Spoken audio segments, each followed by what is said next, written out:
Greetings friends, welcome back to my channel. This is GamerVictorious and we're back with a new game called Zero Parades for Dead Spies from the same creators who brought us Disco Elysium.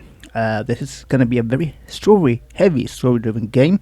A lot of dialogues, typical RPG game, and yeah, I think you guys are going to enjoy it. It's going to be a slow burn game for me.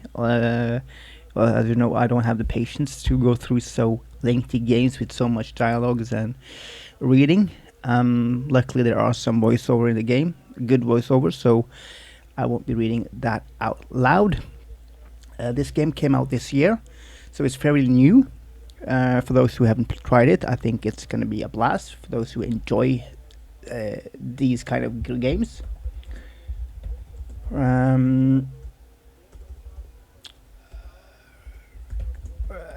Otherwise,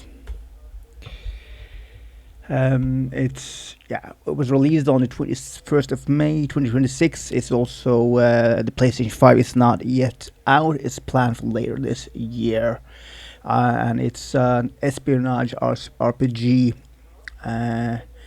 game.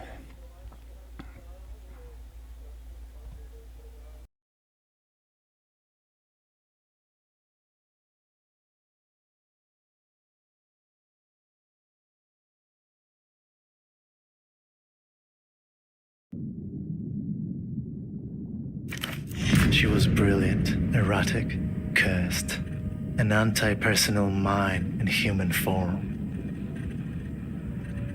Her friends called her Hershel, but to her controllers, she was Cascade. Your name and your cryptonym, a dead limb twitches. She made the cardinal error of our kind. She mistook her assets for friends. In the end, the contradictions caught up with her. It is, and was. Portofiro 91, the whole sick crew. A disaster untold, a black page in the official records. Reports of how it went down remain contested, inconclusive. All that's certain, it began with a phone call and ended with 6 spies lost. Some say she blew the network herself. Others blame structural factors or transnational capital. The rest just shake their heads as they look down on the smashed and leaking world. She was recalled. They put her in the freezer. Forever. Even in those dark days, there were whispers among the lower sublevels, where they keep the true believers. Don't count Cascade out. 5 years passed. A little more of the world leaked out of itself. Cascade's controllers ordered her back to Portofiro. It wasn't the scene. It was me. There is a new assignment, Cascade. I was supposed to give you the brief. Right here, in an armchair in a safe house above a 24-hour photo shop in the city-state of Portofiro. No one special, just an arm-like sack of cytoplasm, a special move unique to single-cell organisms. But before that, I was like you, a spy for the People's Republics. One of the varieties of mankind. This is a dangerous place, Cascade. I should never have come. One that could really turn things around. For you, of course. Independent thought and movement are a bit beyond me in my current state. This was the human game, and he played it poorly. Time to give up his seat. Would you like to hear a secret? Whatever happens has already happened.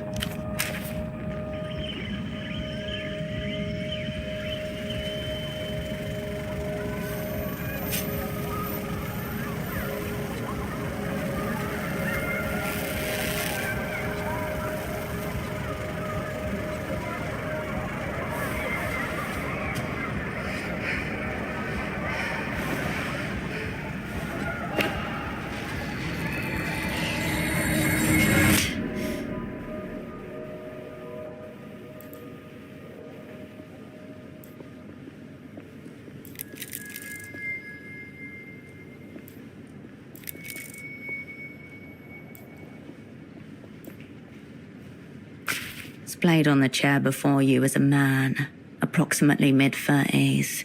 His chest rises and falls in steady rhythm as he stares beyond you, unblinking. His eyes are fixed glassily on the ceiling. No response, no jolt, no tremor. The film is monochrome and silent. The only soundtrack is the low hum of the projector as the green of long corroded copper. As for the face around the eyes, his jaw hangs slack, his glasses askew. The lopsided headphones accentuate a large bald spot atop his crown. Stiff-collared shirt, a snug brown jacket, and nothing below the waist but a pair of red briefs. As your eyes reach his feet, you notice that the man is also wearing 3 layers of socks, each slightly shorter than the one beneath it. There is no smell of alcohol, nor any open containers, no drug paraphernalia either, just a loose cord trailing to the stereo system. Like a cosmonaut's safety tether.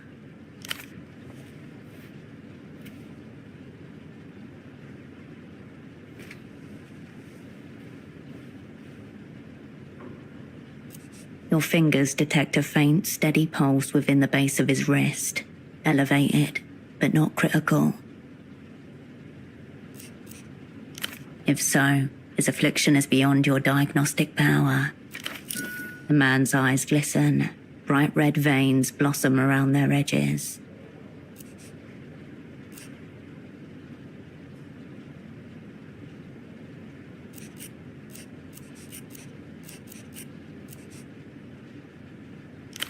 There may be little opportunity for a second, based on the current visual. However he ended up like this, the result is the same. Operant lost. You wonder briefly how much or how little you owe him. Clipped to the inside flap of his jacket, you find a laminated badge, emblazoned with the crest of the Import-Export Bureau of the People's Republic of Kohila. The name reads, Esteman T. Below that, a title, M. Exlead Hosiery. Sock merchant, one of the opera's most battle-tested covers. Wearing the wares for ease of display, an operant committed to his role. 3 other things of note. A slip of paper, a business card, and a rock-hard piece of candy. It's a purchase order for 10 socks, made out to Carmuna Pessoa, Fashions and Garments, Bootleg Bazaar.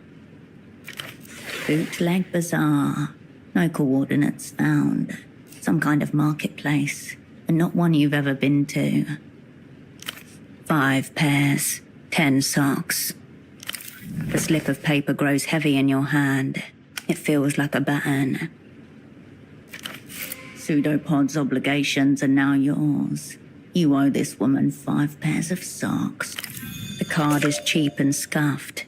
It reads, all you need is miracle, above a cartoonish image of disembodied lips at a phone receiver. Notably absent is an actual phone number. There's an indecipherable scribble. Whatever's written seems to begin with a D. Into your pocket it goes. A wrapped-up rectangle of compressed sugar. It's so hard that your fingers cannot make an impression, no matter how much you strain.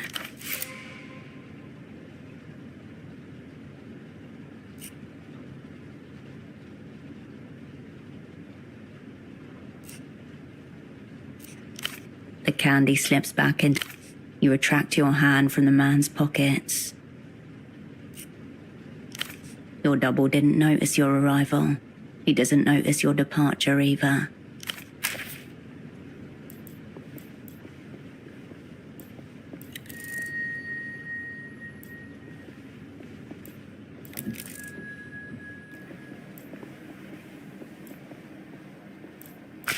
A pair of men's trousers are hung delicately over the shower rail. If Pseudopod's pants were attempting to flee the scene, they did not make it very far. The front and back pockets are completely empty, except for a few pieces of lint. Brown, shapeless, utterly unremarkable. One of the many mysteries concerning men's trousers. He was trying to smooth out creases with shower steam. As you turn away, a phone begins to ring. You pick up the phone. The handset vibrates in your palm. Before you even finish speaking the word, the device connected to your phone base splits it into 256,000 encrypted fragments. The exquisite work of the magic box, one of the proudest achievements of the Opera's Technical Services Office. Half a world away, a familiar voice splits into a corresponding number of fragments before coalescing again by your ear. Please tell me you have good news. 5 years, 3 months, 10 days. That's how long it's been since her voice was in your ear.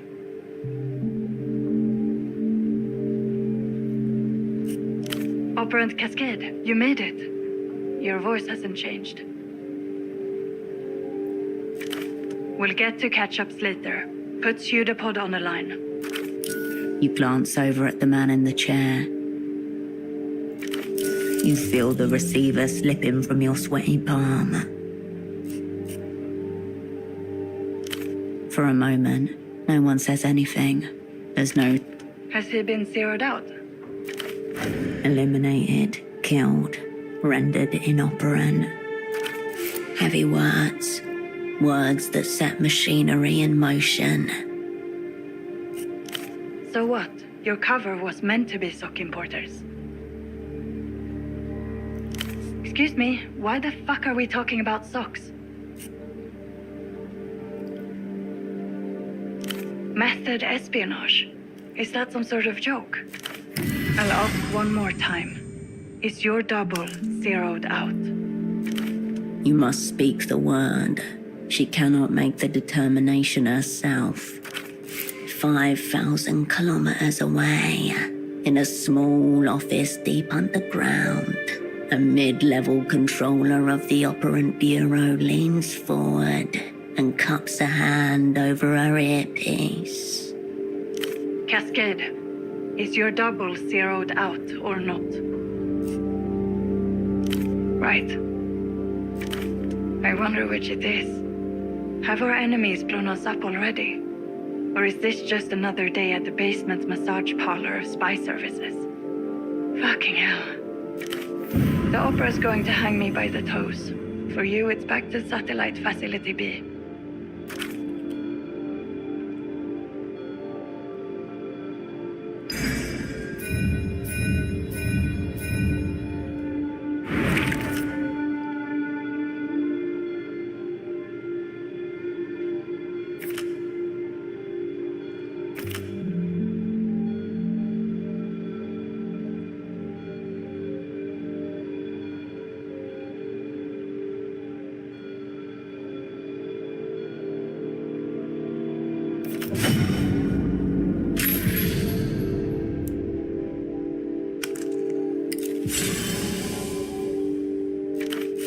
AKA the freezer, the Opera's labyrinthine archival complex, where the old, useless and discredited are consigned until they're dismissed or die of despair.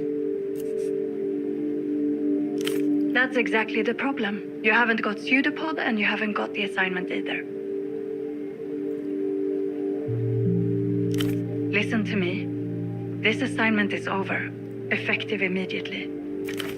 The woman in the photo shop downstairs, Constance, she's one of ours. Let her deal with PSEUDOPOD. Do not tell her anything she doesn't need to know. As for you, we need to get you on the next aerotram out of the city. Even as your controller is speaking, your mind is settling back into familiar grooves. The old mechanisms slide and click into position. That numberless phone line may be worth investigating. Perhaps.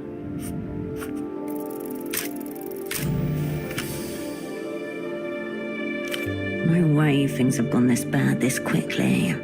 There's only one possible explanation. Simulation. That's a new one. Precisely what the facilitator of a simulation would be required to say. This must be some kind of maladapted trauma response. There should still be flights departing for Superbloc territory tonight. Make sure you're on one of them. That's great, because you're not actually supposed to do anything. This assignment is over. Get on the next tram. If what you're saying is true, enemies abound. Don't get yourself zeroed out. A click.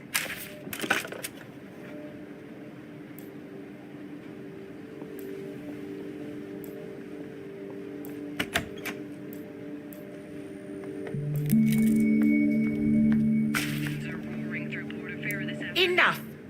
You're blacklisted. Take your sick little games elsewhere. Easy, lady. I just want to develop some photographs. I'm not trying to take your innocence. That's an interesting camera he's carrying. Professional class. No consumer model. Does that poor girl even know what you're up to?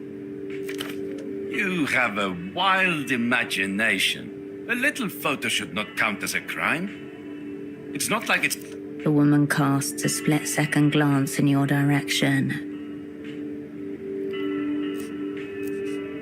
Don't step too close. They're handing out bans like they're going out of style. A crackle of recognition behind his eyes as they meet yours.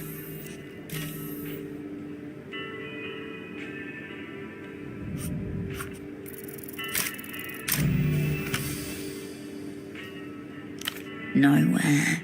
You've never seen this man before in your life. What? She's probably another victim of your so-called street art.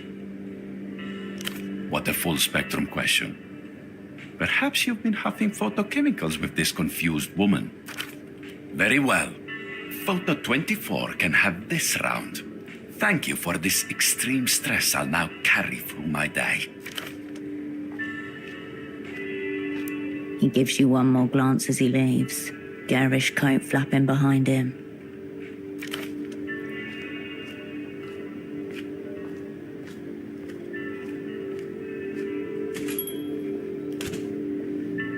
That was exciting, wasn't it? Despite the flowy garments and artistic scarf around her neck, there is hardness to this woman's expression. It reminds you of the faces in old portraits. Nobody. A seedy little oddity who likes making fantastical threats. Oh yes, keen photographer, limited in subject. Lucky for you to only catch him on the day of his banishment. You've not seen the last of him. The two of you are bound by a hideous orange thread. Ah, while I have it here, this is the screwdriver Pseudopod requested. For the fax machine. This toolkit looks so empty. Barely usable in its current state. Fortunately, it appears highly expandable. She gestures towards the monstrous off-white plastic machine behind you. Speaking of, where is your double? This woman could be a valuable source of information if you can prise it from her.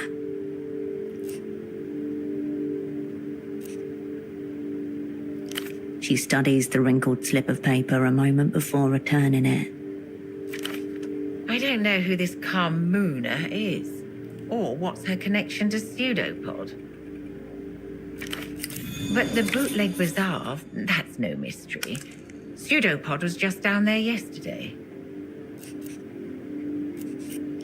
It's where all the knockoffs and illegal imports come make their way into the city. It's only sprung up in the last few years.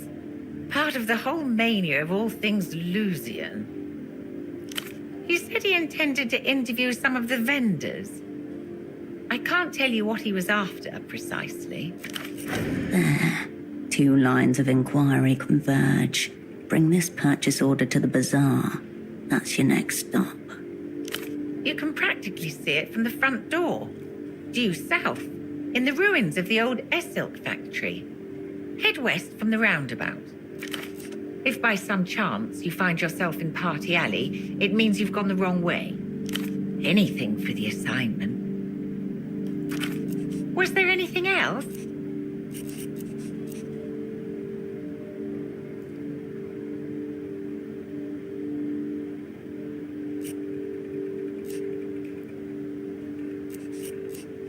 It's that little amber light. It means out of order, and I haven't been able to get it to green, meaning in order. Pseudopod assured me this machine was a vital tool of communication, as precious to our work as the magic box we installed on your room phone. You've received all sorts of technical training, I presume. I would think getting a little light to turn green should be well within your power. A dread beast humming with dormant power. A handless scribe. It just needs to be soothed. Before you do, I understand this is your first time back in theatre for some time. I just wanted to say, welcome back to the opera.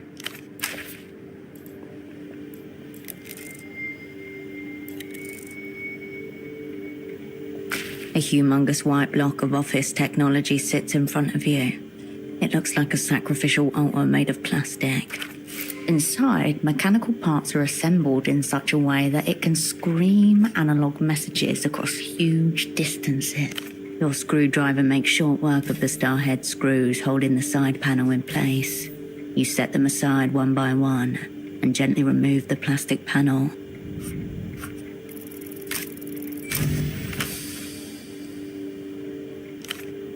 The holy innards of the facsimile machine reveal themselves to you like a sacrificial animal waiting to be interpreted. You're looking at a Sugar Hill Executive Series 2, a cursed model, plagued by numerous debilities, most commonly a chronically misaligned paper tray. From the machine bowels comes a pleasing chunk as the plastic tray slots back into its receiver. The paper belt purrs as life is restored. Much better, thank you. The small green light marks its status as ready. Image quality and whatever remains of human patience. You turn away from the fax machine.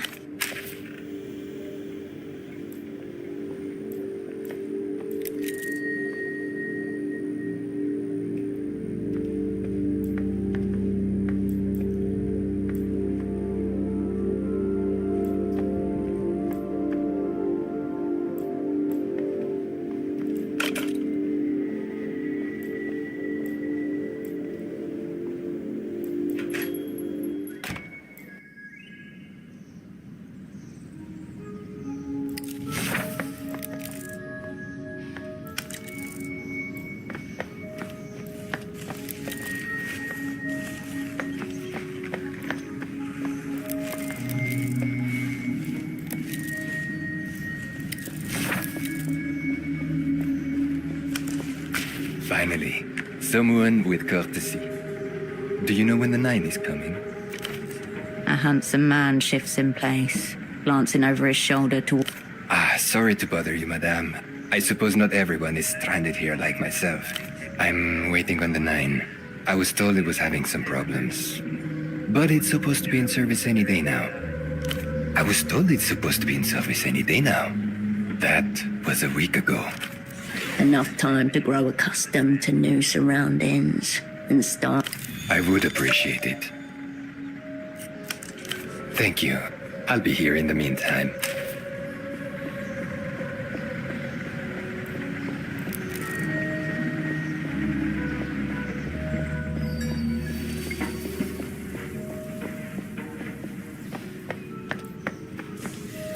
The young man leans back, his gaze slowly tracing your outline. Both of his eyes drift outwards, as if pulled by different horizons.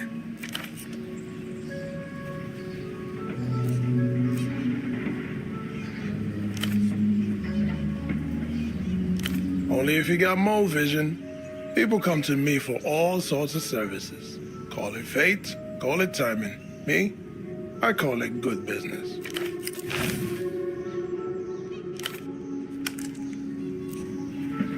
Nah, I'm no Quisach boy. I come here to work, and then I go home. That's about it. It's not meant for me, is it? Not these days. I remember being 12. Me and my friends coming here just to watch the pelota fights. Drunk fans going at each other with screwdrivers. There were bets and shit. But hey, I like tourists with money. And tourists love Quisach. It's got colors, it's got music. No better place to pass through before heading home. I respect the goats. That's why I picked the name myself. They got those little beards. That's graceful. The ruler of a future kingdom, his throne already concrete in his mind. He stares right back, blinking slowly. A practiced calm. He knows how he looks and dares you to question the asymmetry. Take a break. I have a lot to offer. Baby, not only am I a businessman, I am a purveyor of taste. I curate high-class aesthetics and deliver low-overhead miracles. Sometimes it's fashion, sometimes it's conversation pieces. And I got fresh weed, too.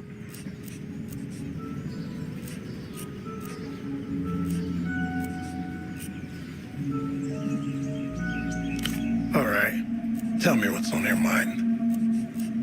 I'll be seeing you.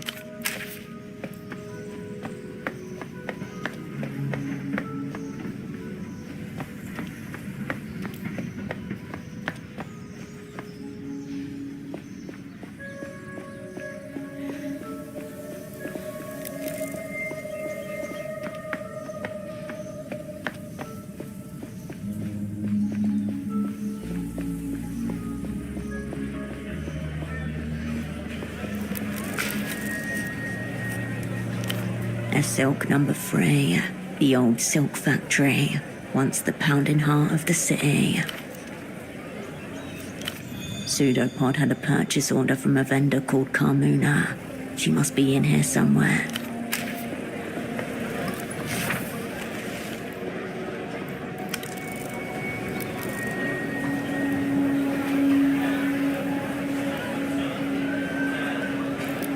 The fire exit stands conspicuously ajar. Someone has wedged it open with a ball. Nobody is paying any particular attention to the door, or seems close enough to care. Suspiciously nonchalant.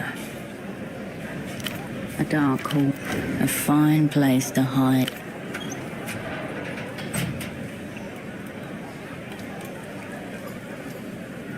You emerge into the dark insides of a deceased mechanical beast. The only light comes from above a set of steel stairs, which you alight carefully, gripping the cold railing. The sticker on the panel reads, Propriedade de Reno Hotel. In the center, the company's dolphin mascot grins at you. Reno Hotel, a diversified communications company local to the state of Portofiro, immediately recognizable by its dolphin logo.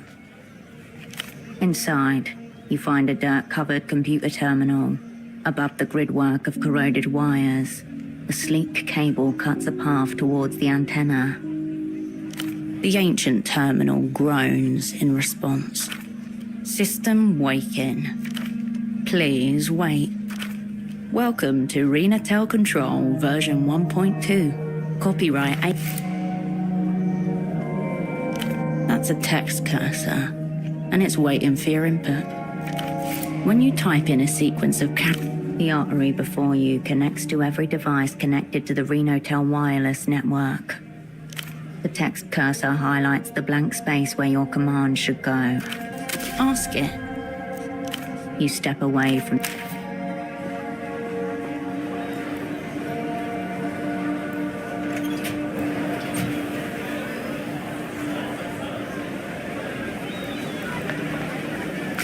He's going to melt his head.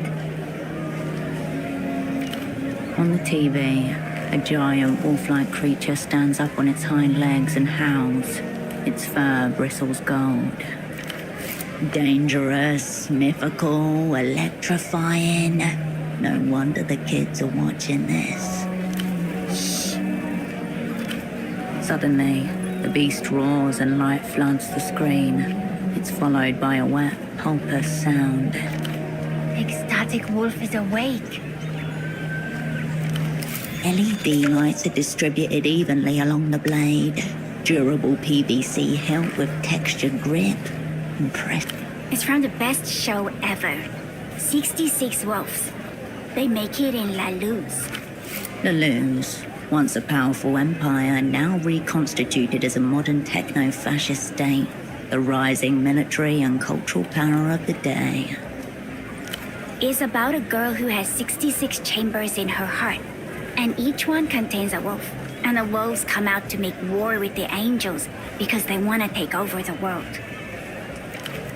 And the wolves have sick weapons and really cool attacks. This is Pathos Wolf's flaming claymore. Yeah, my auntie brought it back with her from a trip. Everyone loves it. Some of the grown-ups like it, even though it's a cartoon. Notice that the broadcast is in Mercian, not Lusian, dubbed for a foreign audience. They're just grown-ups. The music man's the big loser. He hates the show, and so he won't order the audio discs. A neurotically organized stall, about 10 meters west. A morose man stands there. Yeah, him. Well, maybe he should stop then. He says he won't sell the music disc. But then why does he sell the other Lucian? But we barely told you anything. The children ignore.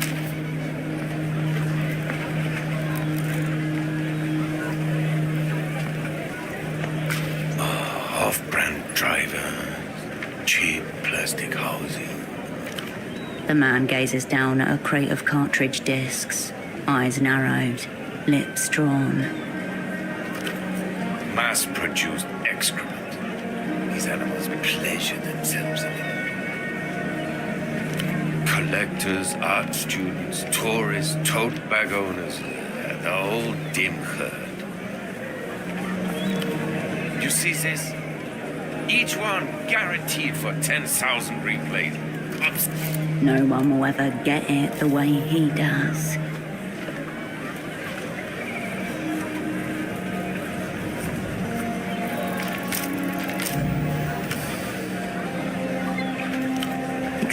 Still as ever. Each single velo disc. Velodisc, a modern laser hybrid medium, played using a heated stylus unit. Astounding sonic fidelity, cause of thousands of home fires. Synthetic brain cancer. A fledgling device, yes, but make no mistake. They've perfected the technology with these newer formats. Sleeker, quicker to go obsolete. I think the propensity to self-immolate is their best feature, actually. Friend, you're already terminal. Typical replayer arrogance. No entries found under replayer. Filing under insults, Go ahead. Browse away. Sure.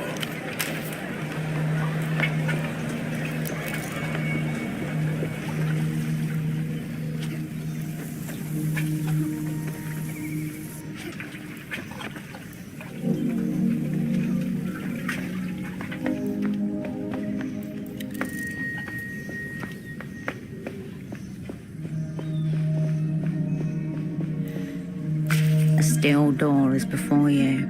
Faint oxidation halos bloom across it. It's locked. Still locked. This door isn't going. You step back from.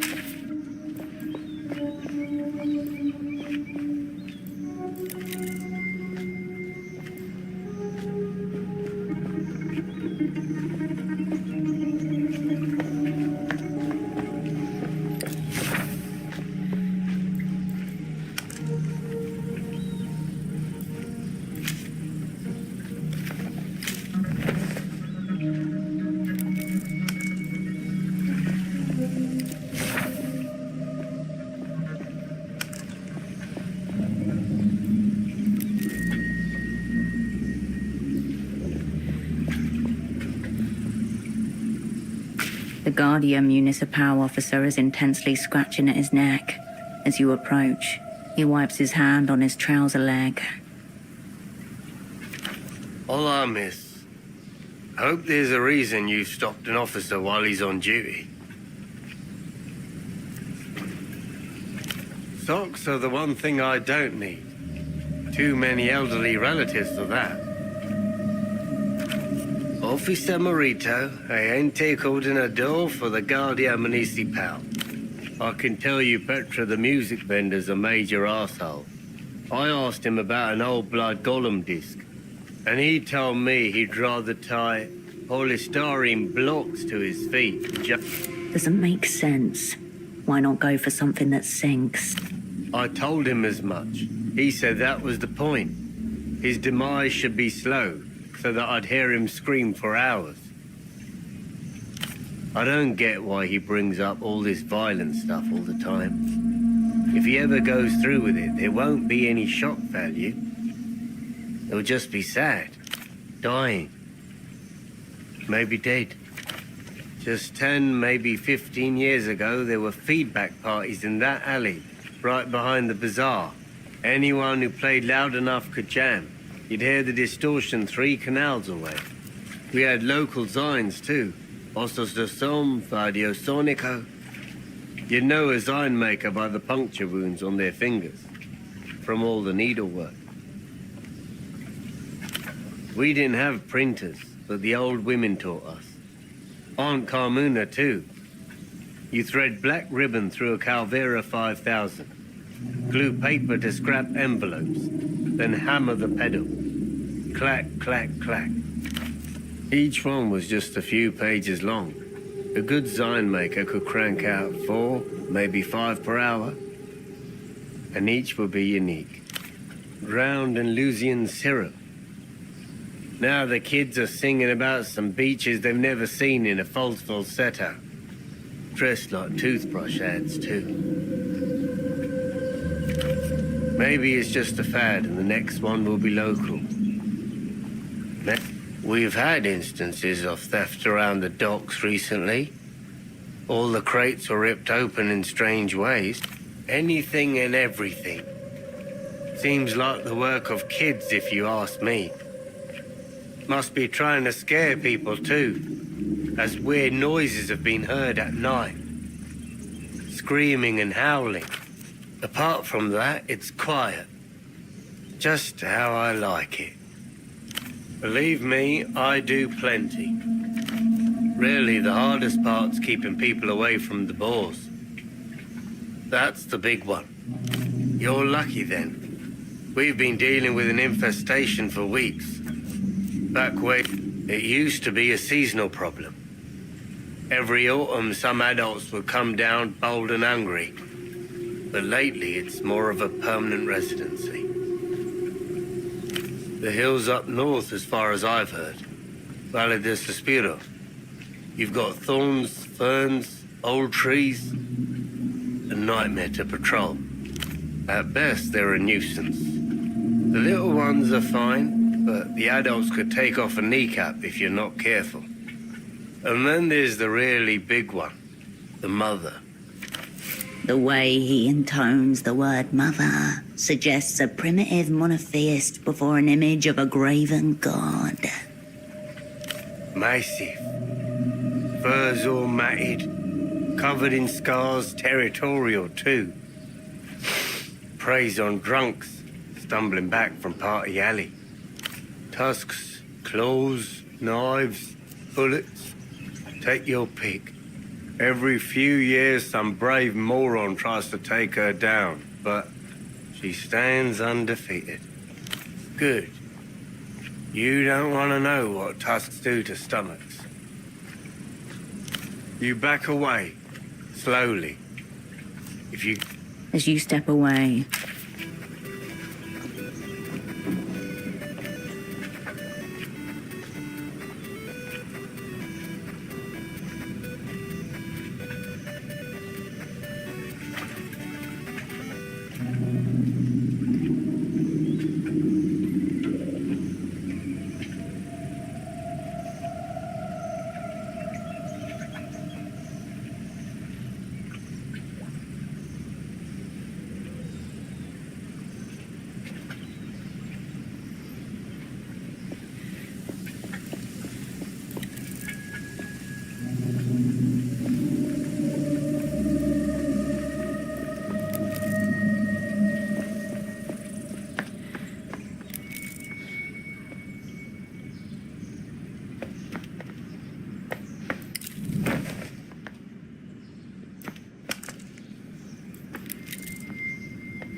You step over the threshold and into a memory. This place, this bar, the center of the frozen world. Old schnapps and the faded sour cologne of body odor and bleach. Soft yellow light filtered through cracked shades. The rumble of the ice machine. A hissing television. Exactly how you remember it. Favorite den of Quisach's local pelota squad and their partisans, as well as a certain disgraced spy of the Operant Bureau. You discover your thumb rubbing itself along the numberless business card you found on your double. You glance towards the bartender, a younger woman you don't recognize, darker skin and sandy hair, carrying a soft scowl. The best part about this place is that it's open all night, every night. Its doors are always open to you, as they are.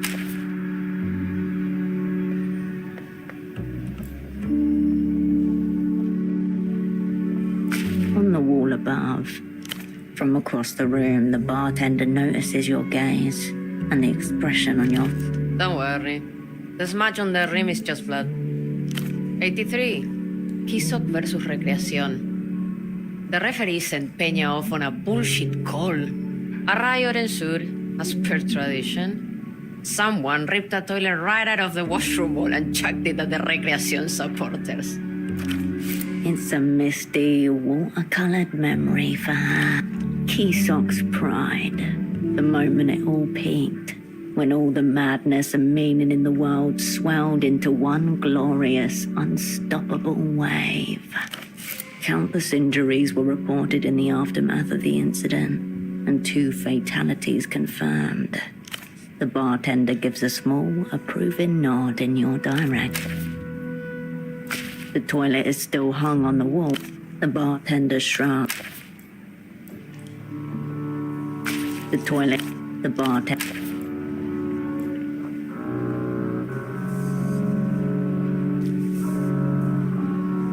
What do you have? Friend of yours? He was here a few days ago. Seems to have come in to have a chat with your man over in the corner booth. She gestures towards an older man in a booth. His back is to you. Strange. He said he was expecting someone like you. Not my business either way. See you.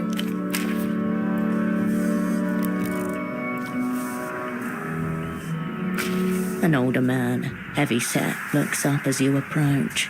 On the table next to him is a large plastic box. An accordion hose runs from the side of it and disappears between his shirt buttons.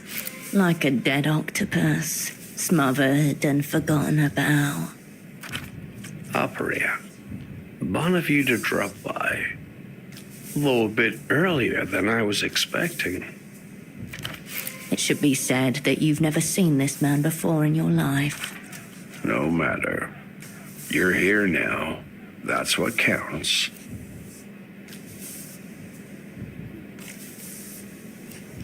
Some reputations precede. I heard a notorious spy had escaped from the freezer and was running amok in theater. Had to see for myself. This man must be part of our welcoming committee. The gang's legend spreads far and wide. Now here you are, in living color. Cascade, known to some as Hershel Wilk. You might still be able to play this off.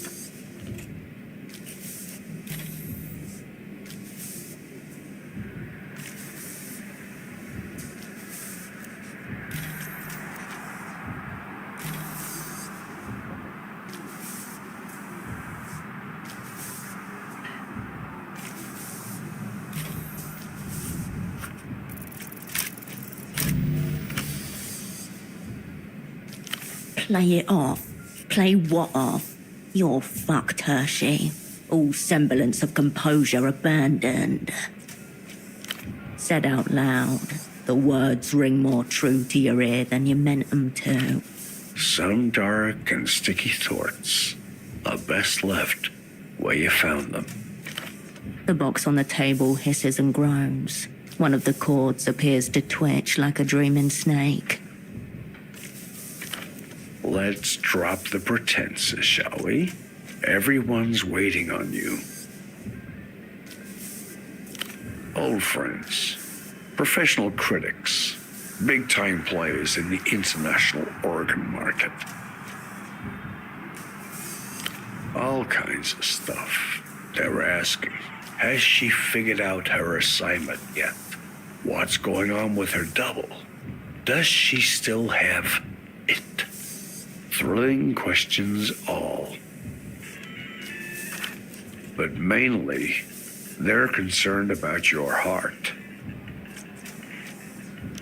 Size of a fist, weighs about 1/4 kilo. They want to know what you'll take for it.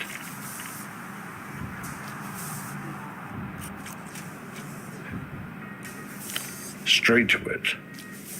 Fine. Let's be blunt. The opera have dropped you in a river of shit. Maybe I can help you get yourself out of it.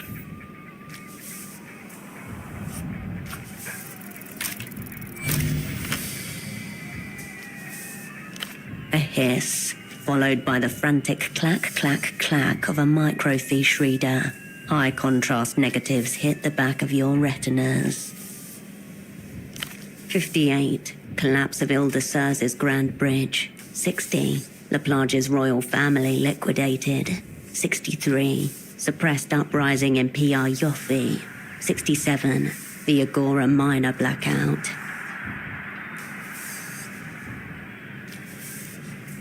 Cryptonym redacted. Date of birth redacted. Nation of origin disputed. Joined the opera late 40s. Declared null entity in 69. Whatever happened in 69, it must have to do with that box. Maybe it's not just a medical necessity. Maybe it's something more. The microfiche reader clacks a final time, settling on a monochrome picture.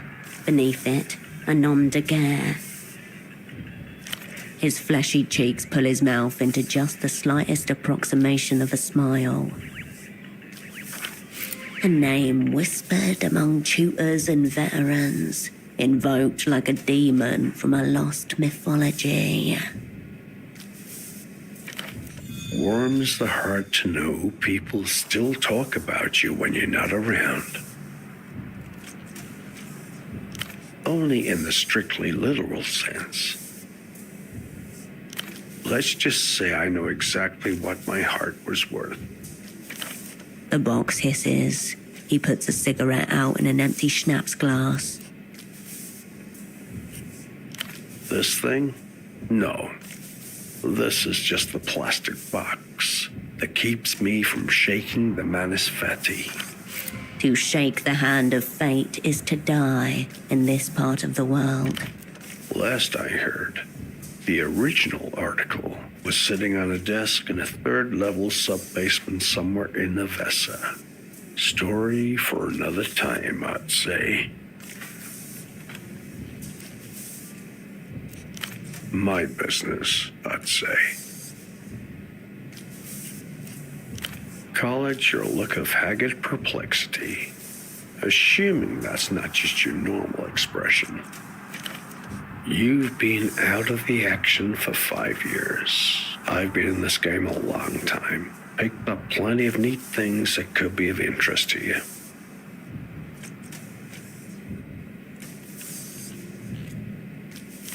Take a recent sample.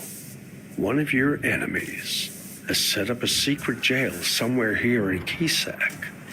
Strike a chord. The rich one. Enter, a.k.a. L'Empire Sans Territoire, a.k.a. The Bank. Equal parts Global Development Fund and Spy Service. Linchpin of the developed world. My offer is this. I share with you a little from my wall of shadows. You help me with some personal research. Because I've been in a few. And set up a few others myself. I'll be here if you want to talk more. Till next time.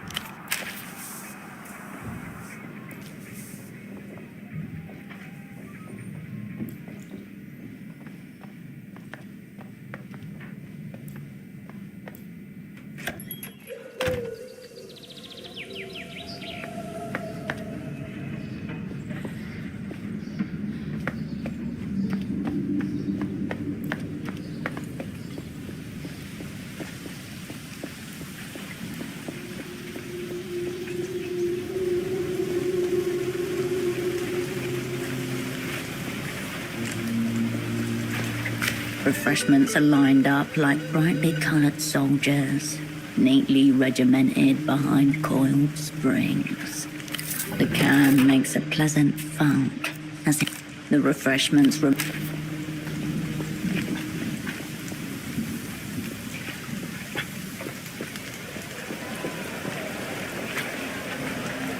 Welcome back, my good replay. The vendor's eyes narrow behind his... This is a meeting. The Guardian Municipal Street.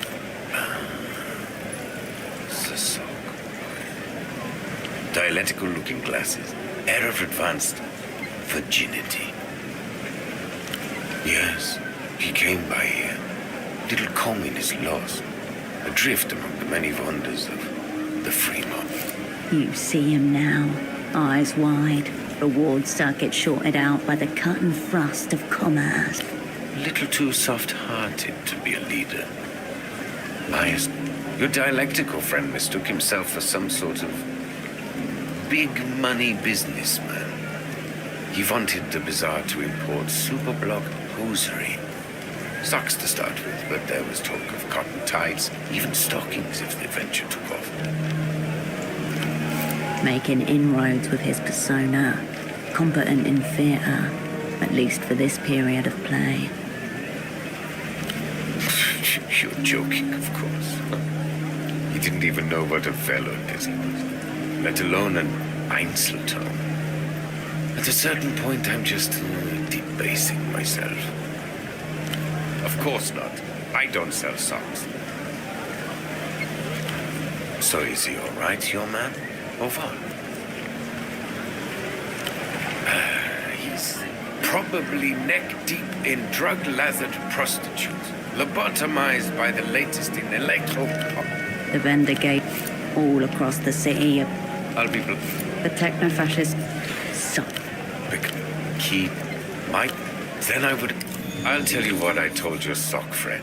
Speak to the boat down by the vest docks. He's the one who knows the underground going, the cool one. In his Baroque hierarchy of shame, being cool falls just under being a replayer. What? Excessive sunglasses, relaxed aura, likely on a boat. No way of confusing him. Wonderful.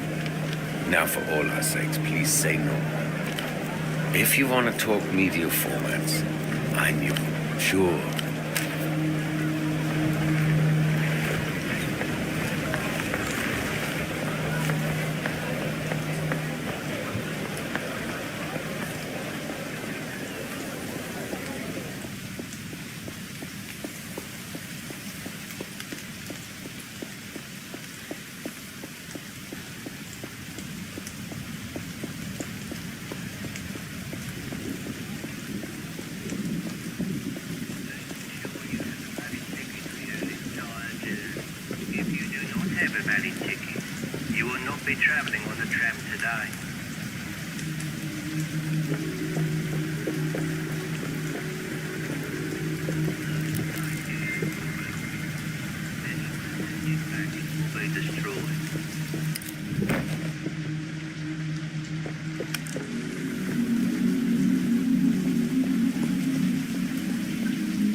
Operant. Very well. Forgive me, is this some kind of test? Strange. Pseudopod seems to be taking it extremely seriously. She gives you a nod. I'll be here if you require it. Operant.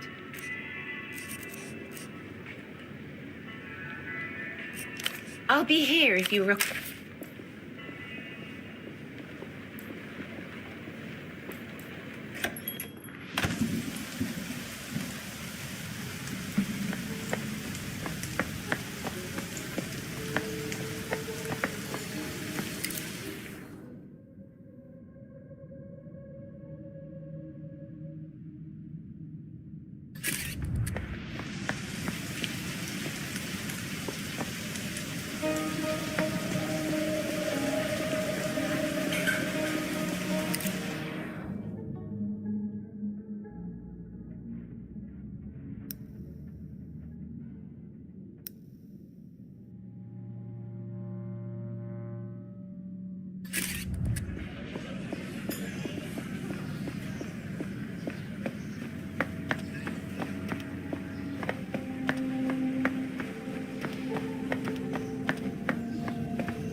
You're not Portofiro. As he addresses you, the gazes of his two table mates veer towards you, like cataractic headlights. Foreigners always have the best stories, much more interesting than the local fauna. You're a long way from Marcia. What happened, sugar tits? You get lost? Or are you... Kill this lecherous geriatric.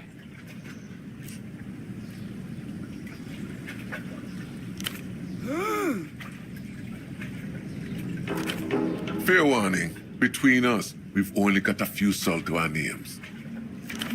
Animals. That's how it is with most pilots, though. Here. More than a courtesy, he's establishing hierarchies. You and him, human. His companions, subhuman.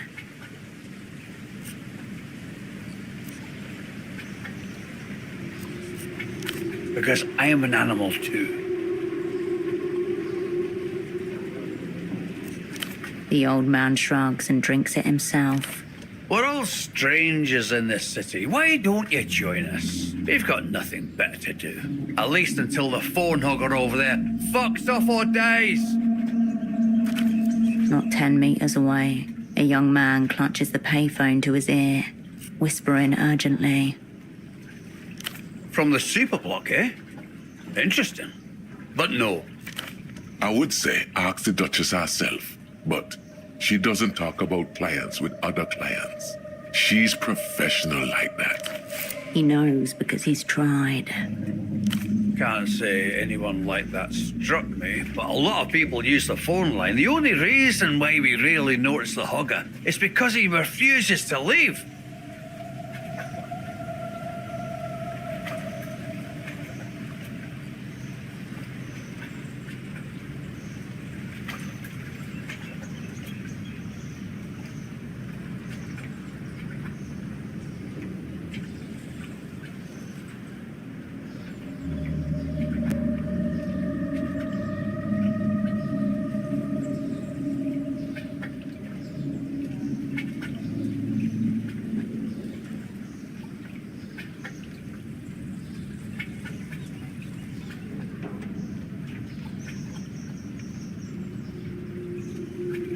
Ex-pilots.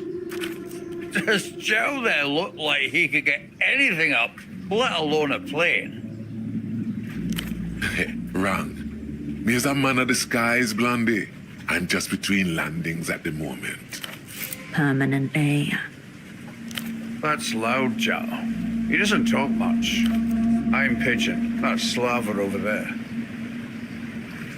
Slava used to be the name of a fishing port company out of the north. My main cargo for a while. Packages stunk to high hell. Guess. A dirty little city bird. A winged rat. Sure, why not?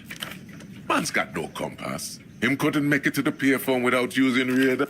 Joke's on you all anyway. I never minded pigeons. Tough little fuckers. Sure do, sweetheart. The good Dr. Hugo's on his houseboat right there. The one called Zhao points to the path behind him, along the water's edge. Reassuring to know that no matter how hot and heavy it gets, we're only 10 feet away from resuscitation. Until next time, sugar.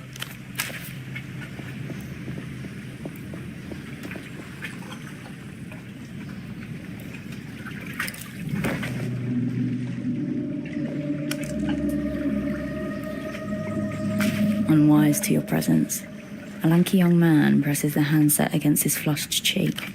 It practically clings to it, like a shipwreck survivor holding onto a piece of driftwood. I don't know how much time we have. You have to help me fill it in.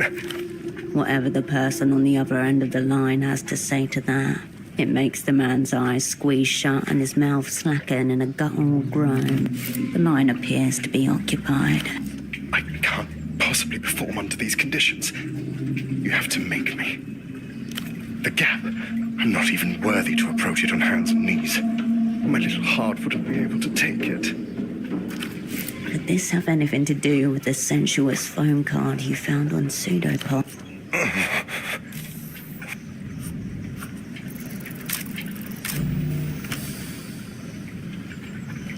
It would be a lot easier to form a coherent image of this man if it weren't for his constant gyrations. The slow rhythm is hypnotic, obliterating all other possible observations about his person. Tell me, I'm not meeting your expectations. Tell me, I'm a worm before the mystery of the gap. Turn in, turn in. So close. He flaps a hand in your direction, as though dismissing a servant. This rocket is close to liftoff. No room for a co-pilot in that command capsule. You know so much, and I so little. The power differential is grotesque, highly problematic. Don't change it.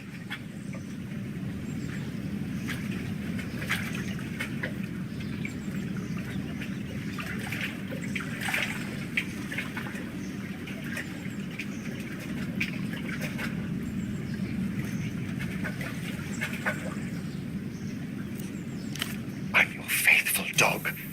I know nothing. I question less.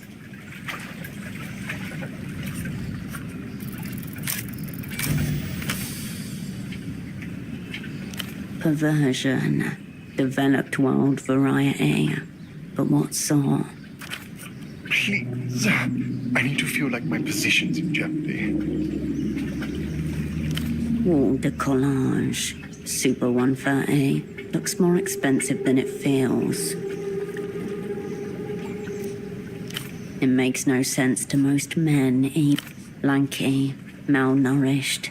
His physical form is an object of abuse and neglect in equal measure. His lungs and liver foremost. You can tell by his one colour.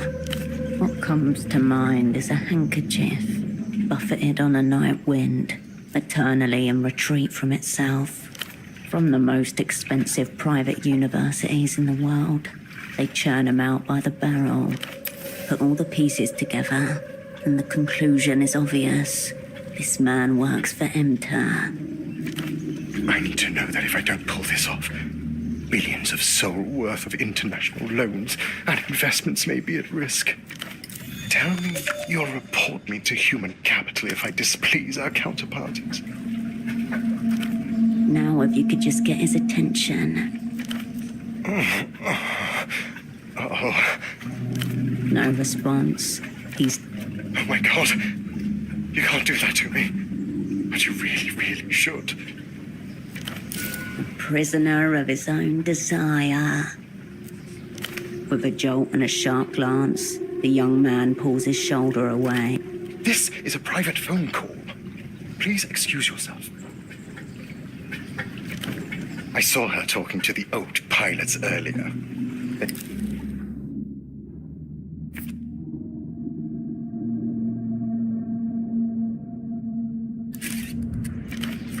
Do I want her to watch? Oh, maybe, in theory, but you should see the way... Warily.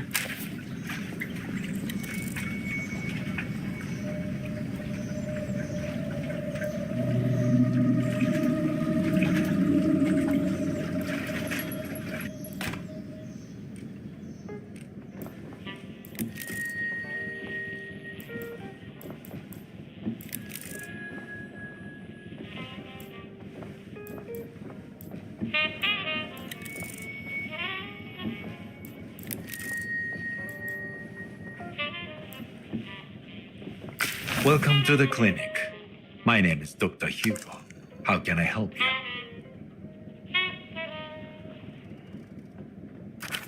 The man takes a measured sip of water from a clay cup as he eyes you carefully. Behind him, shelves heaving with medical textbooks. Of course. What can I help you with? Catatonia is an incredibly general symptom. It could be caused by anything from overdose to meningitis to a stroke. I'd need to see the patient to venture a guess. Pseudopod will not be exposed, nor will you.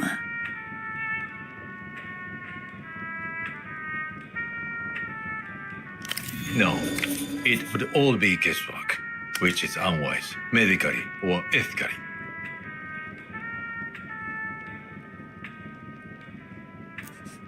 Someone would be reckless enough to diagnose a patient in absentia.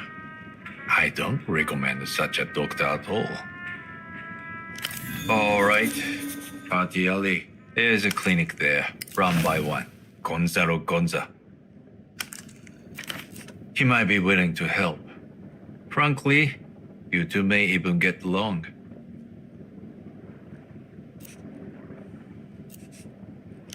Then why are you here? And not at the hospital? Suspicion. He gives you a brief nod, and nothing else. Without a prescription? I suppose I could sell you some melatonin tablets.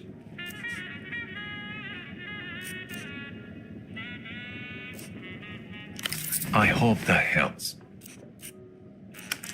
Until next time.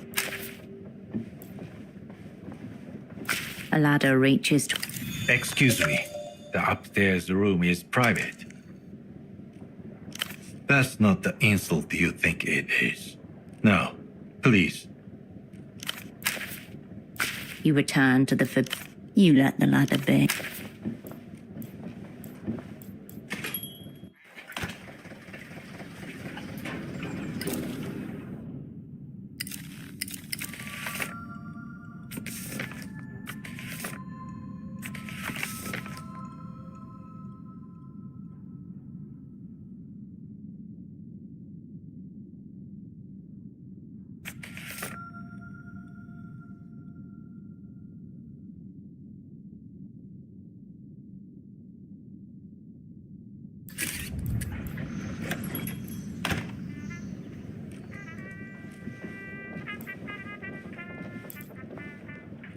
Hello, again?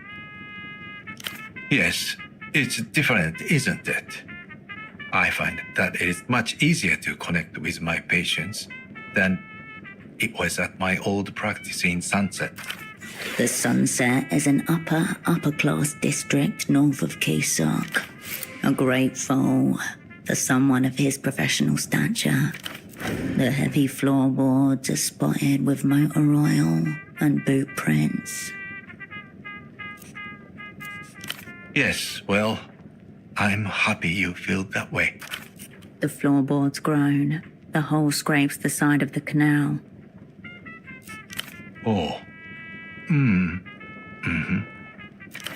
A man stands in front of the payphone, clutching the receiver. Broken legs, heat stroke, parasites, ringworm, distemper. I'm somewhat of a generalist. Distemper is not a human disease. Family medicine.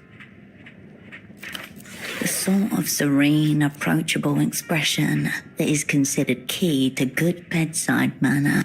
Of course I'm a real doctor. What a ludicrous question. A real human doctor would have a real human medical license. You should give his a look if you get the chance. Of course. Again? Yes? He gives you a brief nod. Yes? He gives you a brief... Yes. Of course. Until next time.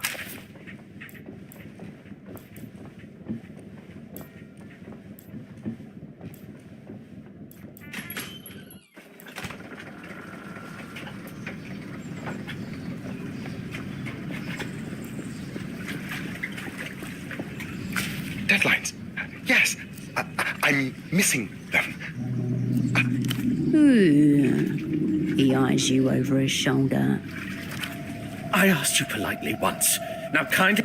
Tell me that kind of language is unacceptable. It's the influence of the gap. I hardly recognize myself anymore.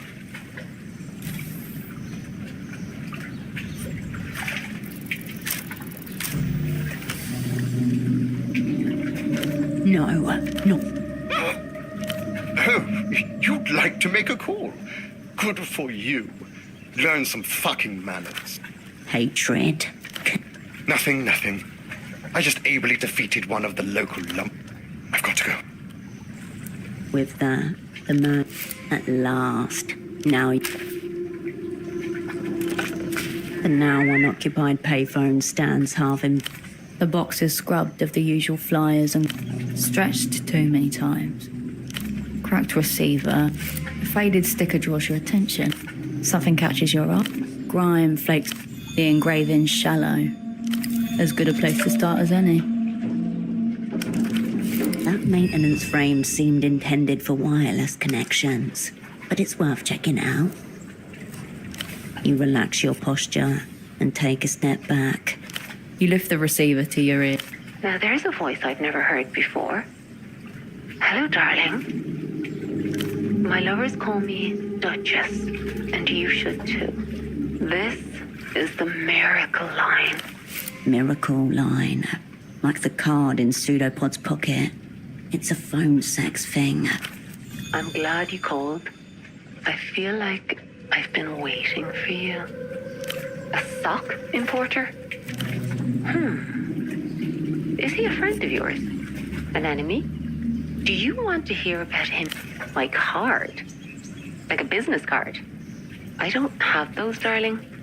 Maybe one of my lovers printed it for fun. I can't discuss my other lovers, baby. Please don't be disappointed with me.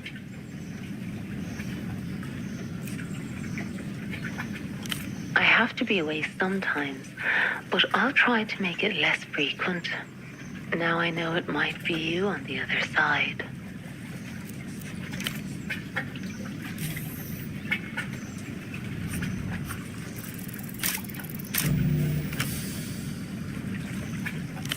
The tragic image of his body in her mind. Has he been thrown at it?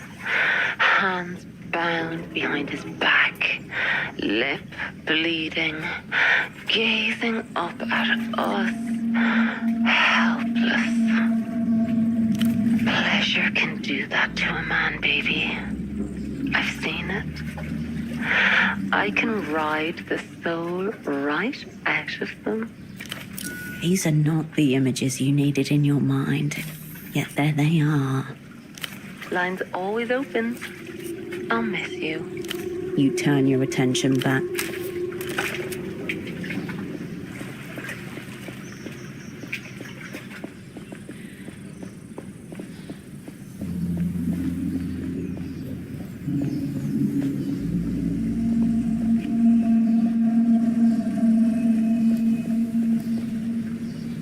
You're back again.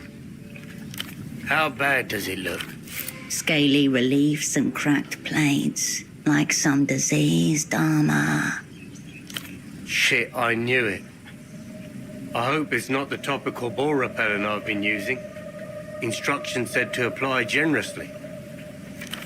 And here I was hoping it'd help. The GM gives you the most cursory of nods.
You stand before the still door once more.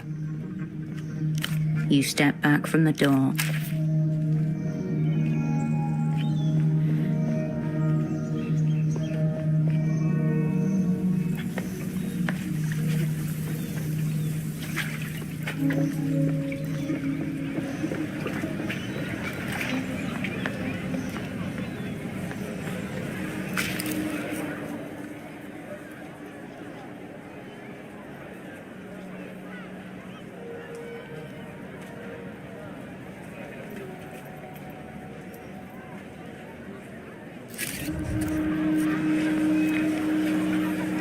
Culture. Portofiro.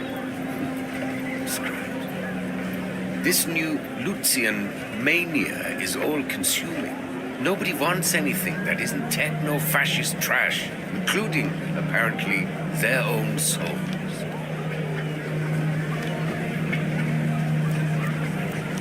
Yes. It's not like talking about it will make any difference. Picture a dog that shits, then eats it, then shits again. That should give you some idea. People are what they consume. I'll say no more. It's less an opinion, more a criminal sentence.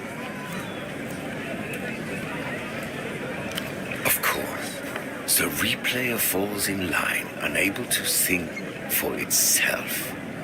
You don't even know what you're agreeing to. I haven't met a customer in a very long time who even knows what an Einzelton XR is, let alone appreciates the format. Tells you all you need to know about the current state of the home media world. which raises an intimidating question. Einzelton XR, to give it its proper title. The one true format. The apex of auditory technology, a high-fidelity yet dynamic sonic experience that self-effaces after a single play. Behold, the paladin who stands before absurdity and declares, well, technically. Correct. It erases acid plays. The inherent idea being, of course, that you never play an Einzelton and have a more profound experience because of it. Some say that was the intention behind the red color scheme, a warning, so you would never misplay it. I think it was an aesthetic choice, personally. With Einzelton XR, the first time is the only time. That's the brand slogan. I wouldn't expect to. Maybe not.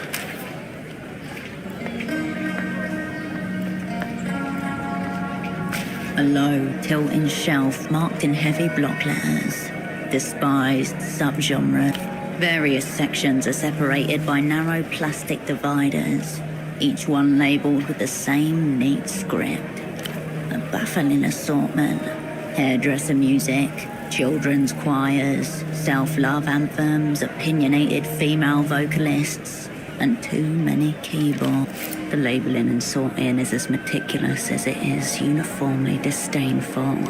More labels, falsetto-centric, made for pederasts, made by pederasts, pretentious time signatures, yodeling, ululations et al. The section where the care placed into the organisation is itself an act of love, performed hatefully. A single label fills up the entire back row.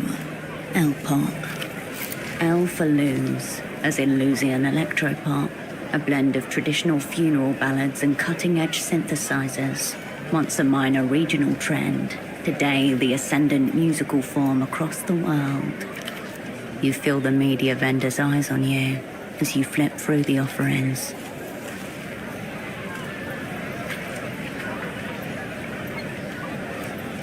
Have you met fans of the slop? If I leave it out front, I'll spend the evening scraping fluids off the jewel cases. What galls me is that it doesn't matter how I label any of it. These animals thank me for being thorough, then buy two.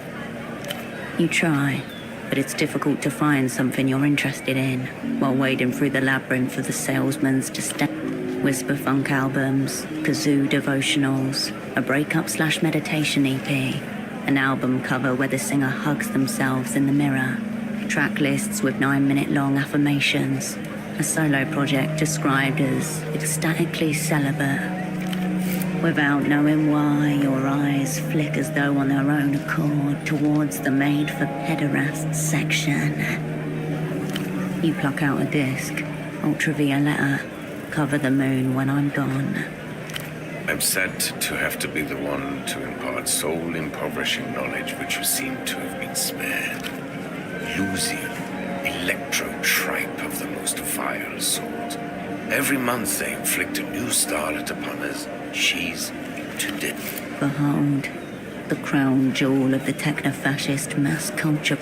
And what exactly would you call adults who fawn over dolled-up starlets too young to even own the rights to their own music? Don't tell me you're one of them. Never is the only sane answer.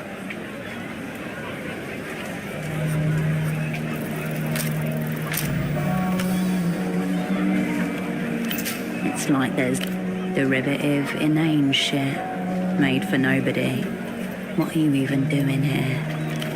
Do you understand now? I patiently await the day when an Einzelton aficionado will come and rescue me from this hell.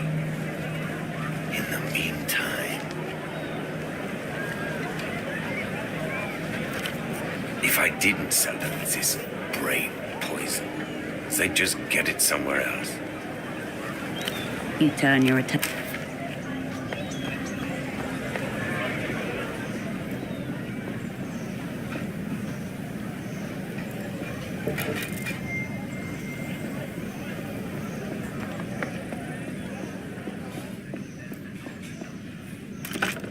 You pick up the payphone. The dolphin's playful gaze. Your gaze wanders away. You do not have the number. The Reno. You step away.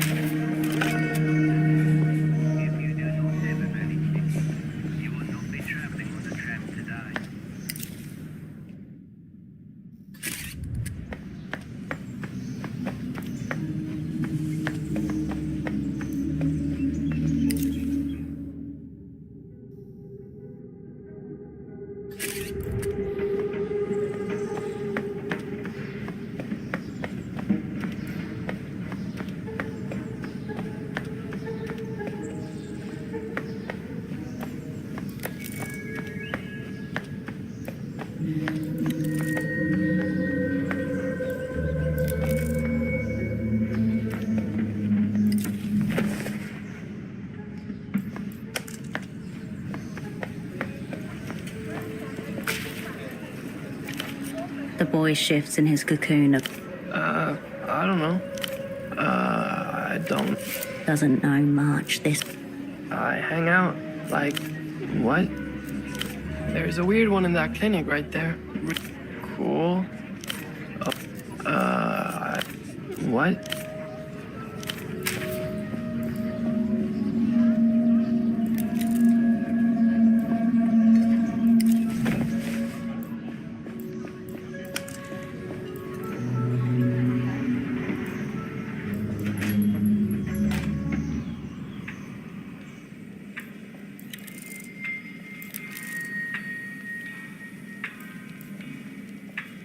Not one step further, bored scum.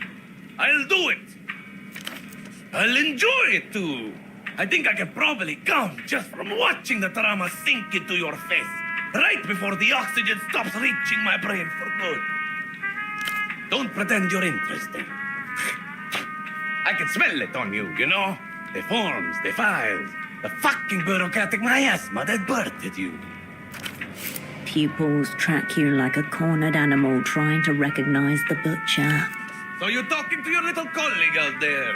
I know you're from the medical board, and I know he's been watching me.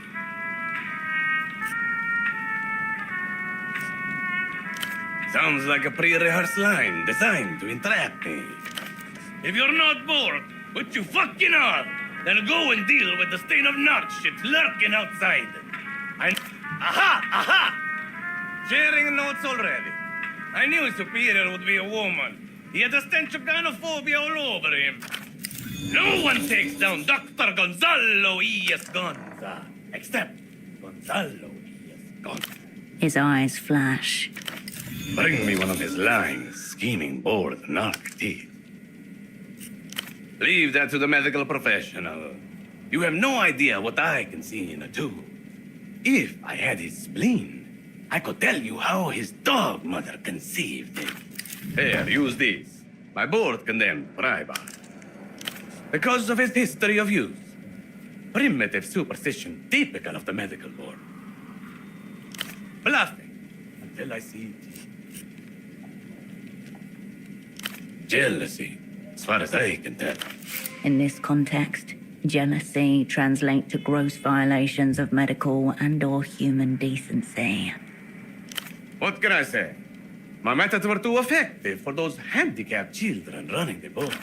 They babble on about modernization, best practices, international standards. But the fact is, they shit themselves in the presence of a real doctor. You mean capitulate? Head down to the government buildings, slobber on elderly. I'll do as I very well please.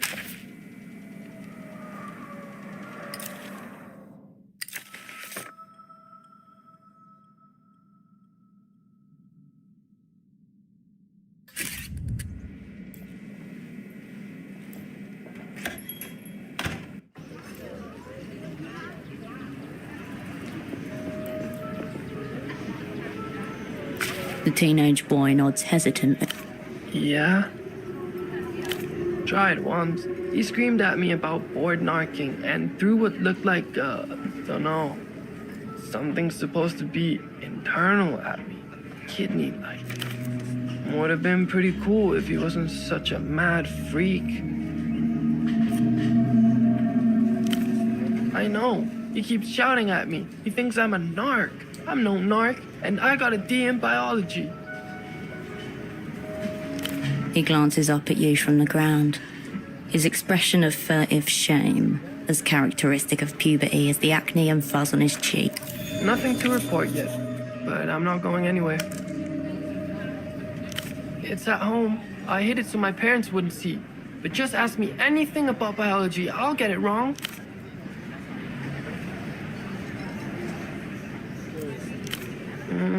Is it 2? It could be 2. I always get that one confused with the bladders. I don't know what those do either. This boy is not a board narc, Cascade.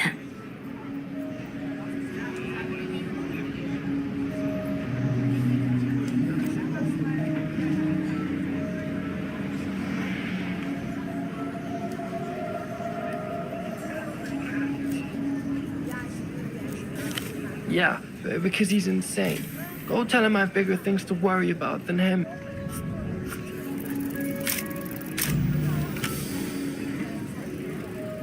Look closer. Scrubbed hairline, reshaped the knees, dental capping to mimic adolescent calcification. Maybe Gonza was right after.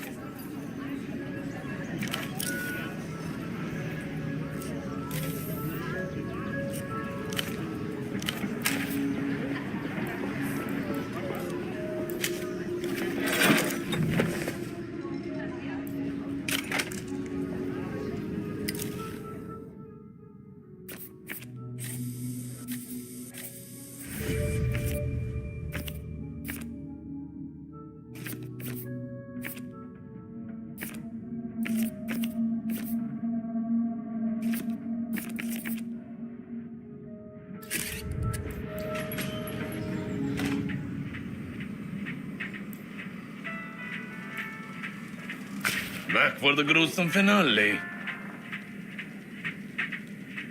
Yeah, that's an old child. That's a 40-year-old man with a severe deformity. Yes. I suppose I could see it. A feat. Not mutually exclusive, however. Likely, in fact. They flipped them right there at the STD clinic. Exactly the kind of weak, uninspired subterfuge. He brandishes his noose. Still looks pretty whole to me. Don't you fuck with me now. Still looks pretty whole to me. What am I, your mother? Rub cocaine. Nice try, you wild fuck. Why don't you ask your board superiors for once? I'll do as I very well...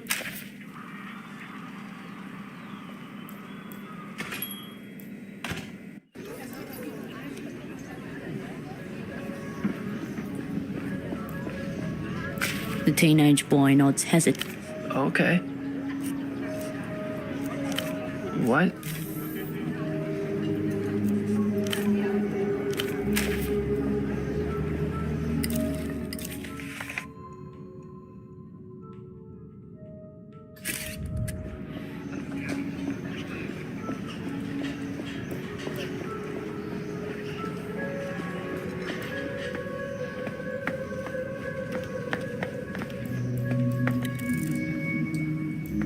The sour scent of urine surrounds the vending machine.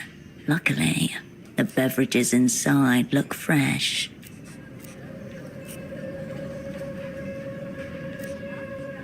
The piss smell waves good.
I can do this.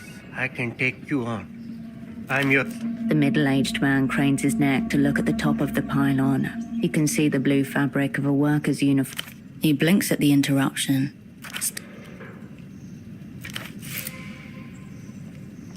None that I know.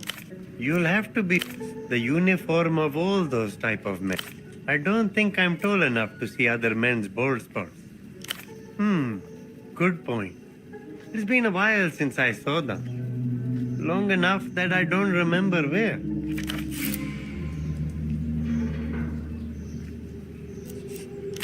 Right you are. Oh, it's just me. A feeling you know well enough. It's embarrassing, really. I'm overqualified for this position, and yet I can't even do the simplest tasks asked of me. What he says doesn't add up. The logic is broken. Now I've said it out aloud. Yes, I would agree. Put it this way. I'm a qualified engineer with years of experience, just not in this particular thing. Whatever he's hiding, it isn't pleasant. It destroys. I'm hired to perform any necessary maintenance. Technical words that only mean something to those with the prerequisite knowledge. The wireless phone network is routed through electronic boxes called arteries. They work like the old terminal boxes, except there are no cables or wires. Renotel has been upgrading its payphones across the city. They pretty much all run on wireless signals now.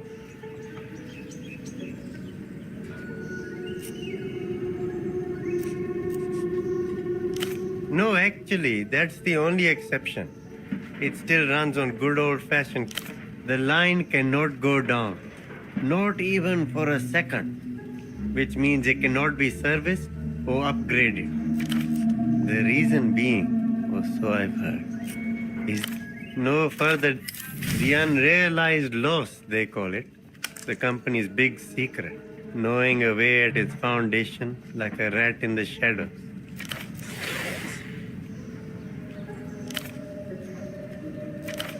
Mad, isn't it? We can send telephony data through the air now using radiophonics. Renotel is developing a range of products with this technology, including...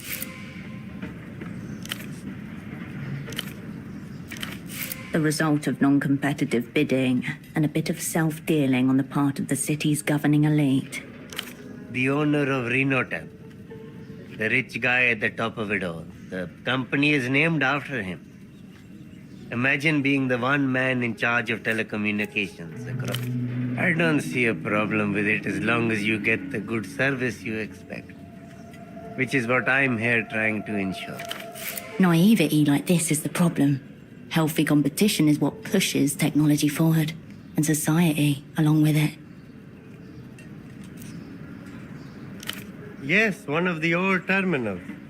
It's a terrible tangle of cables up there, but I can handle that.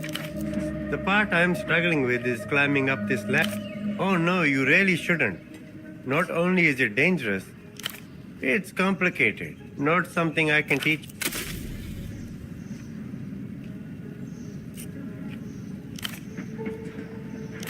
Lots of things. Primarily, it picks up wireless networks, radio frequencies, and electrical signals so you can track their source. It would be more relevant to my experience, but I'm retired from that sort of work at least. I wish I could say that, but it's an integral part of my job. Where to even start? I'm scared of heights, wild boars, drains, tuk-tuks, teenagers, the moon. You haven't been there. He doesn't answer. At least not with what. No need when your body language matches a spider as it stiffly curls up in a ball. Pretty much. That's part of what makes this job so hard. The technician gulps as he stands there, looking helpless. Not that cool. But as you depart,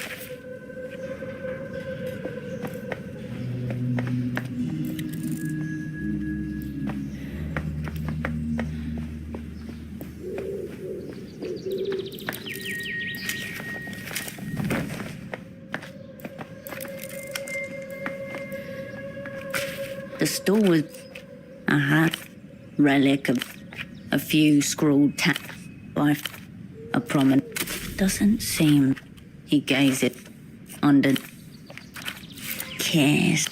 Depends on how much you win. Unfortunately, a large space is allocated to the a large but a prominent. Doesn't seem that he gazes underneath it. He'd be equivalent. Despite it, between a notorious after her work, the author photo show. It's a notorious loser. After her work attract the author photo the book resumes hundreds of print.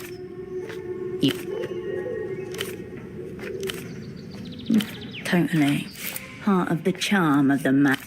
Hundreds of printed. You flip through this.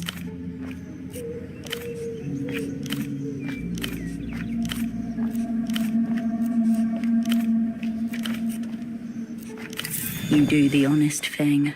Nothing changes in the world. One cover catches your... The ombre. You've seen that name before. And promises a date. You do the dishonest thing. You turn away from the pub.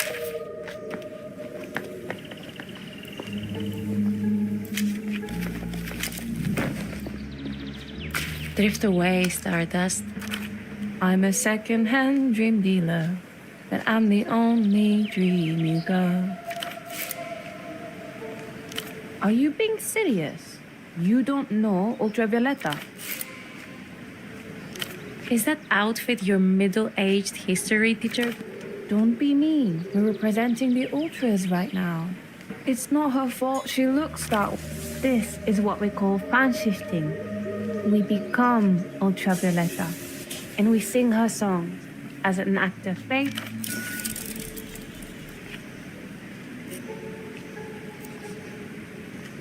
Yeah, it's been a few weeks now. I really hope she's not dead. She'll be back. She's probably just... You don't know that. If she is dead, we would know if... The Ultras would all feed. Ultras are ultra fans of Ultravioleta. It's a lifestyle commitment.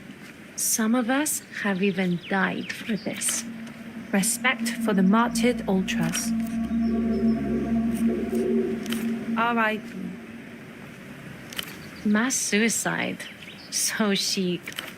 They didn't even have to plan. They just heard the lyrics and knew. It was time to jump off the balcony of their parents' apartment building. We live on the ground floor.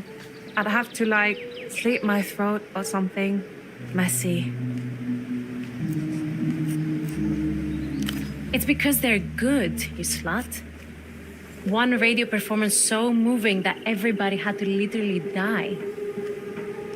Yeah? What? Sure.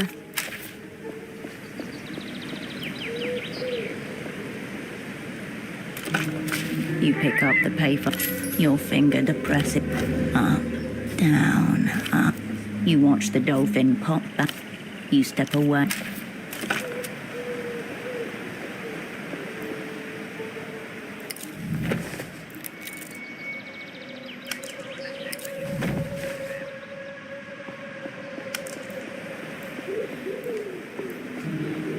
You're confronted by a striking image in bold red and black.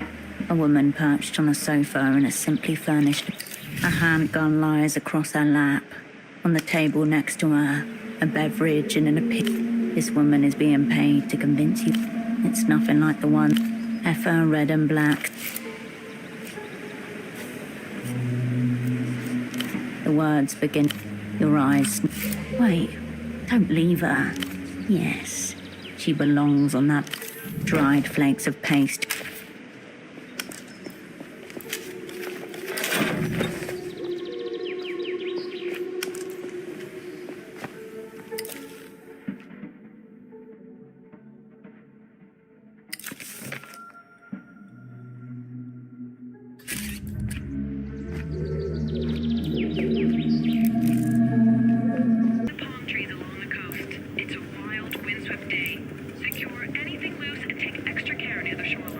Operant?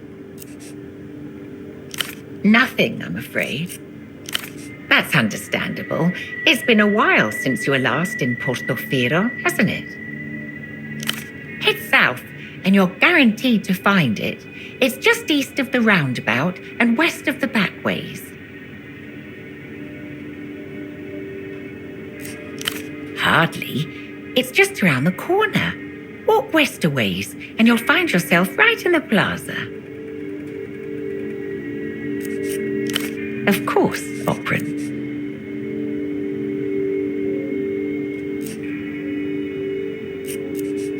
I'll be here if you require anything.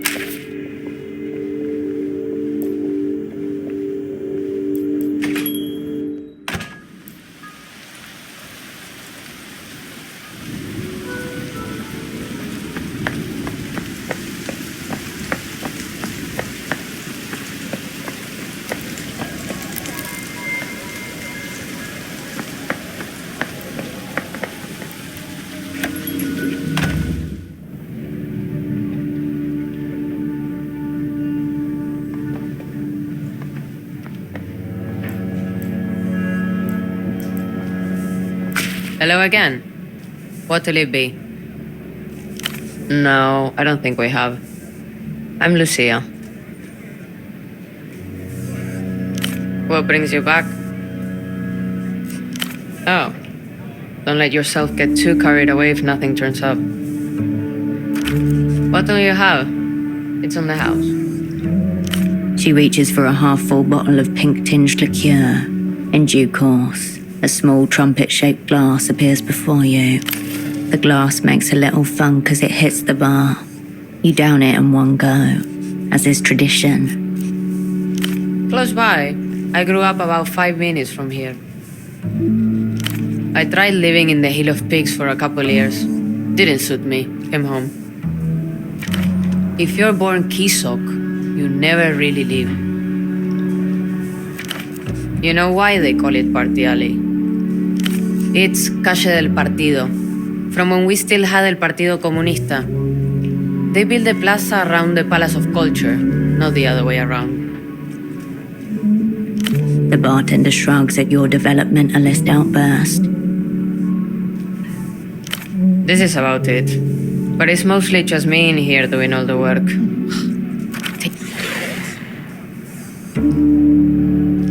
Yeah, we have a couple of kids who come in and clear tables. Sometimes I let them serve, but they're unreliable.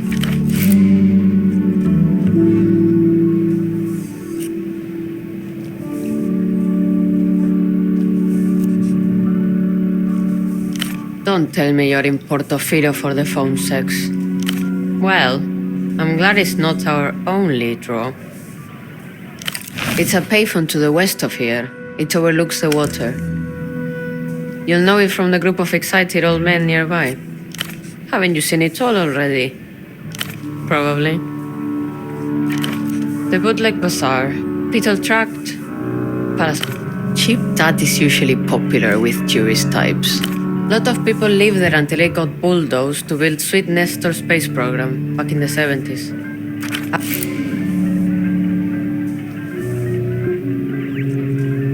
He fled to an unknown location after being exiled for the third and apparently final time. Though a small collection of loyalists await his return. Not much. Nestor built it during his communist period. Building's still impressive from the outside, but it's been falling down slowly. You can find it at the top of Party Alley. She nods, happy to... Have you bar-backed before?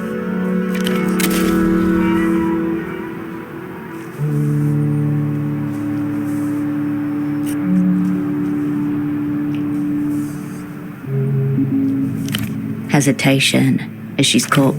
Fine. I can throw you some soul off the books. I just need you cleaning, bussing, nothing complicated, okay? Here. Start with wiping down. The rag squelches in your hand, oozing. You dunk the cloth into the tub of lukewarm water behind the bar. But it dirties again within seconds. Hey, it's been 4 hours. Take a break.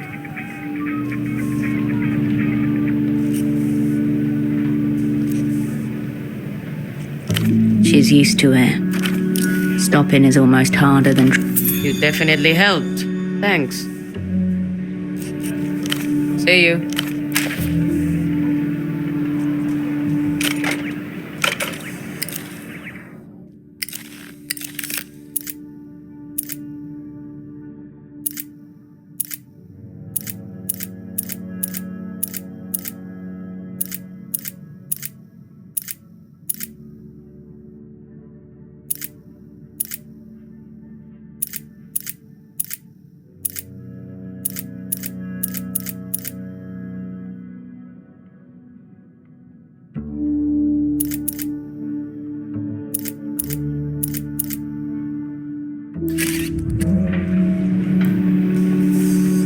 Under a thick, curved screen, colours rip and tear into each other, making it impossible to make sense of what is currently playing.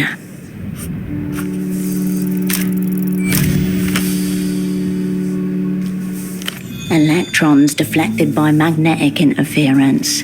The shadow mask has been corrupted. Without an instrument of magnetic banishment, you are near powerless to exorcise the demons of distortion from the fogged mirror's television. Oh. No. I'm not sure what you're even talking about. No. All hope may not be lost. The proximity of the speakers to the CRT screen has caused this blight, so perhaps removing their malign influence will, if not completely... Yep. Probably should. The bartender stands on her toes and moves the speaker a few centimeters. Almost instantly, the purple blotch recedes. Well then. Good eye. Thank you. For a quarter of an hour, you watch as men in short shorts and tall socks hurl a leather sphere against concrete with tremendous force. Their I suppose. The words of your old double Holocene come to mind, and the so-called... Probably better not to involve yourself in a conflict you don't understand. The bartender gives... Operant. This was your old haunt, was it not? See why you're drawn to it. Spacious, decent sightlines. Noisy enough to make bugging impractical. At this hour, the bar is the closest it gets to busy. A half-dozen customers or so chatter, or idly watch a pelota match. The two of you attract no particular attention. Meanwhile, the bartender washes a few glasses in a tiny sink, looking up every now and then towards the television. Yes. This place will do. Our temporary office. As long as we're both in Portofiro, of course. As I said, wanted to witness your return to live action myself. Just because I'm bereft of official existence doesn't mean I can't keep an eye on the younger generation. Maybe pass along a little practical wisdom here and there.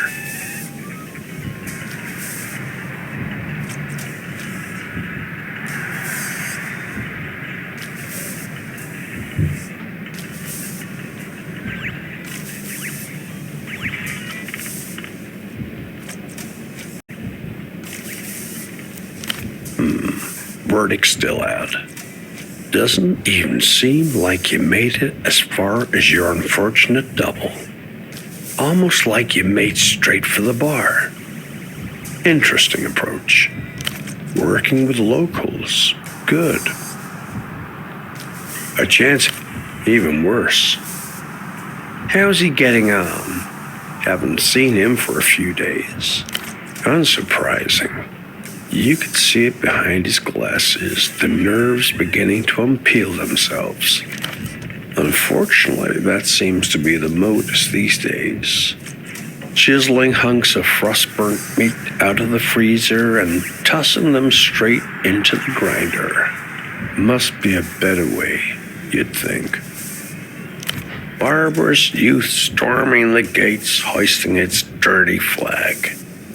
You got age on your side, but have you got it? Rhetorical question.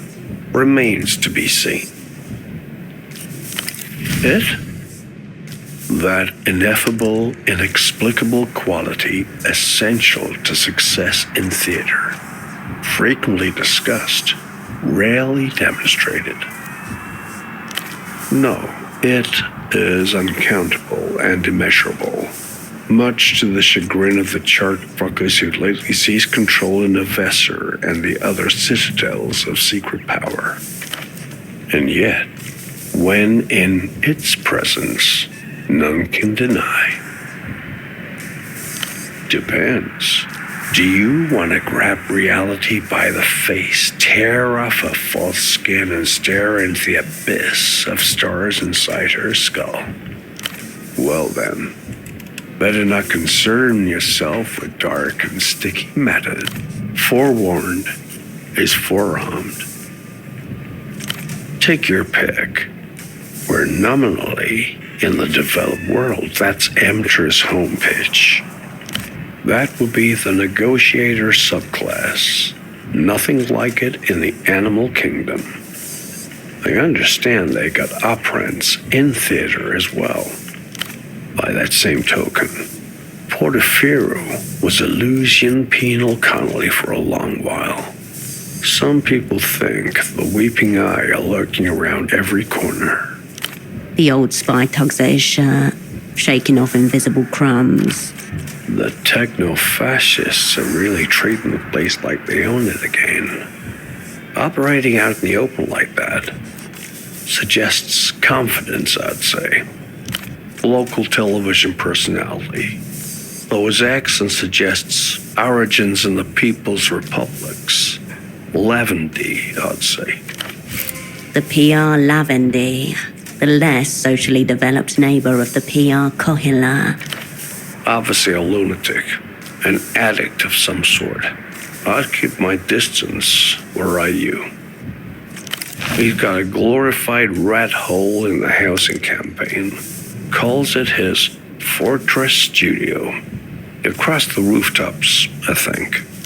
Please, Operant. There's cavorting with the genius loci, and then there's wrapping your mouth around a raw sewage line.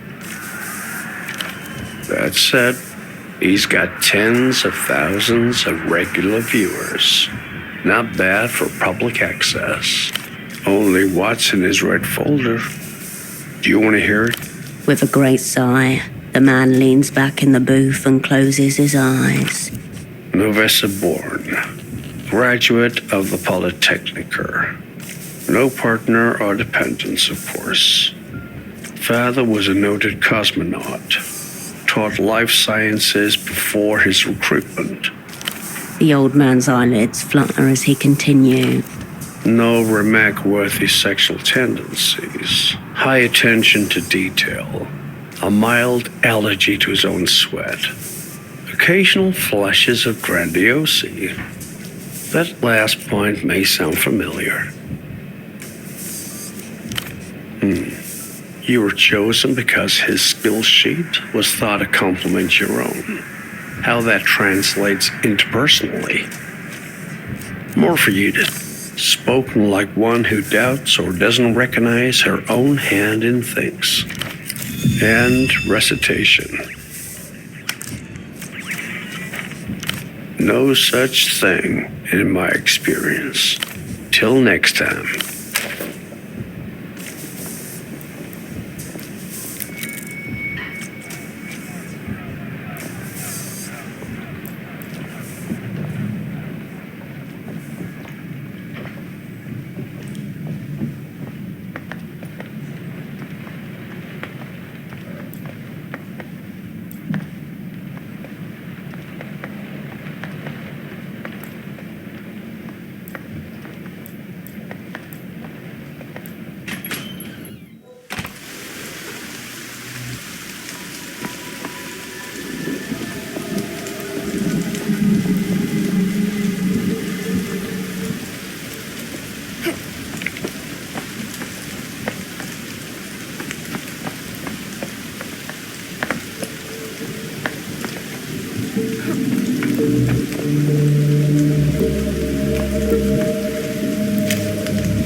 Wild boar piglets snuffle through the city's trash, still wearing the stripes of babyhood like halitosis humbugs.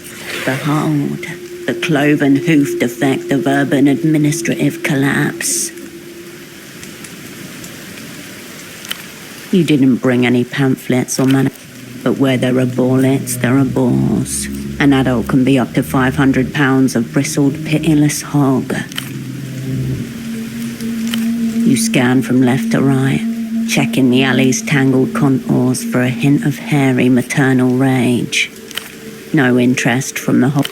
Yes. You leave the book.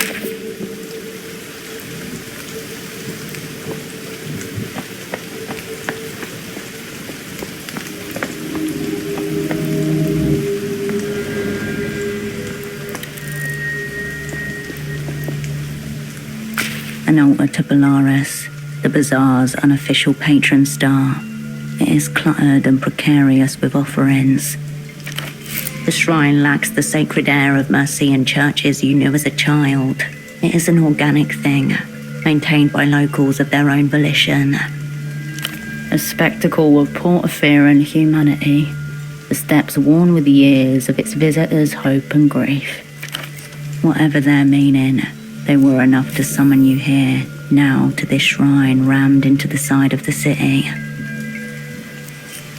Ink stains and knife scratches adorn the shrine, jagged words cast toward the flickering skies.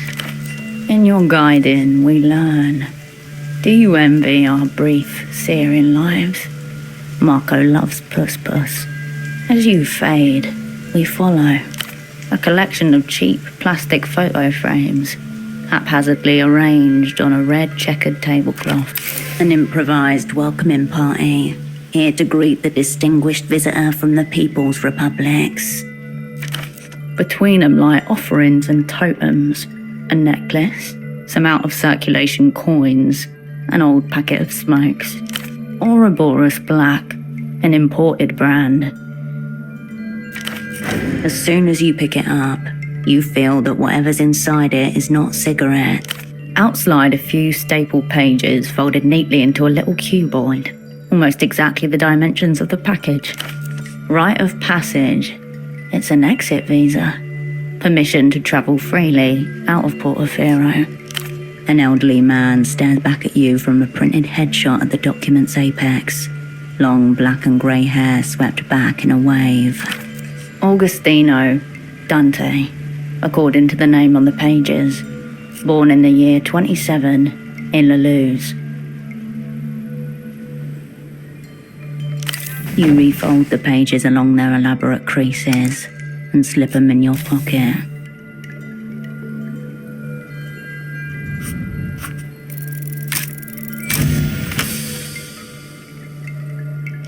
You adjust your position and gather the appropriate reverence. The audience of framed strangers watches you in silence. A prayer of interference. Your words hang in the air, brittle as glass. A crack of moonlight cuts across the shrine, the shadows bending unnaturally. Your words are gone as they are uttered, careered upwards on the air's invisible wires. In the darkness, you feel the presence of all the strangers' offerings more powerfully behind you. With awkward reverence, you inks. In your guiding, we learn an improvised welcoming. Between them, prayers flit amongst the offerings, answered or ignored. In the darkness,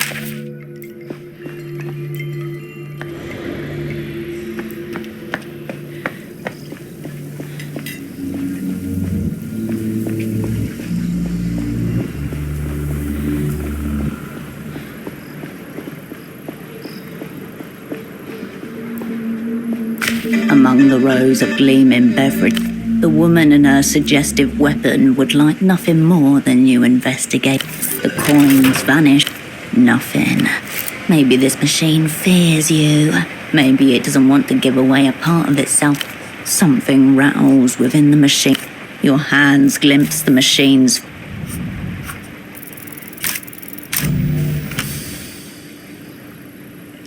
If you must go down there, bring the future down with a creak and a splinter of light. Shame. Automated unfit. That is the ultimate. A very dangerous. Rumour has it. Besides that, probably the one that sells and possibly...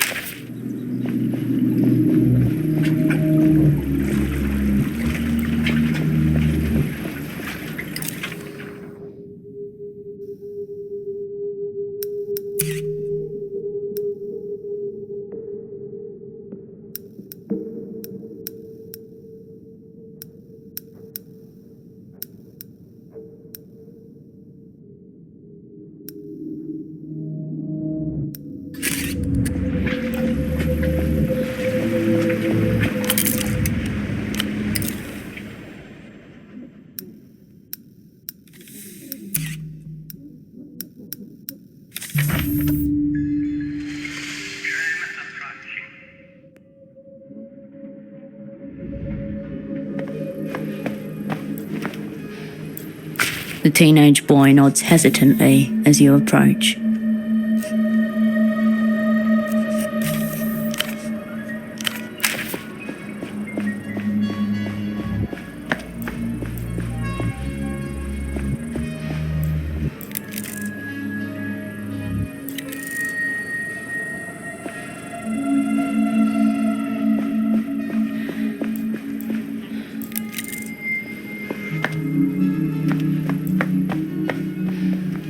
The machine is still soured. The piss smell.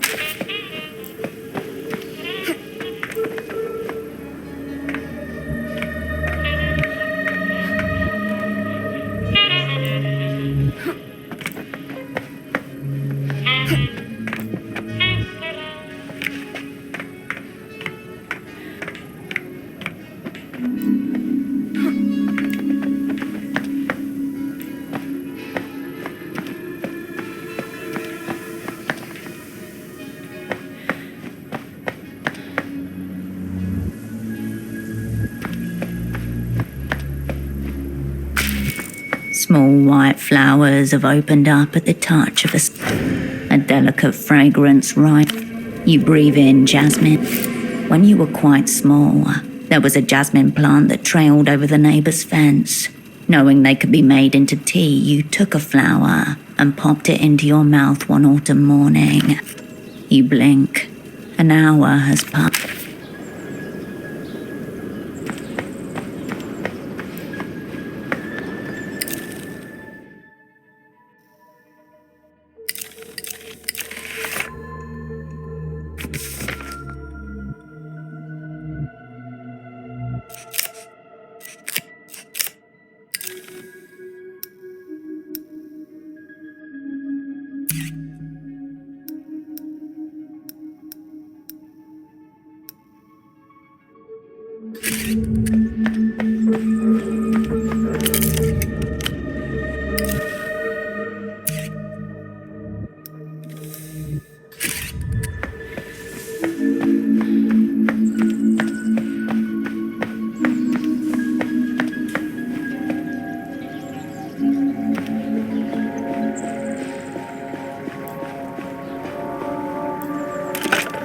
You pick up the payphone's handset.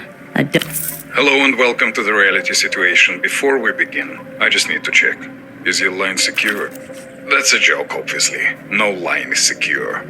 Your thoughts, ladies and gentlemen, are not secure. Now, what as... Salute. The receiver clicks back in. You do not yet have... There is only... She'd only tell you to get on a direct order, which you have so far, whether you want it or not. Insert. Don't start wasting. The Reno Tail Dolphin eyes you expectantly. You place the receiver back on its crate. You step away.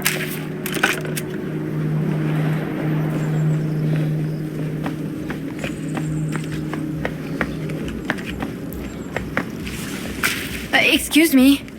Can you take a look at this? The young woman turns from the store of party wigs and beaded necklaces to thrust a photograph under your nose. Her hood a burrow, she the mouse within.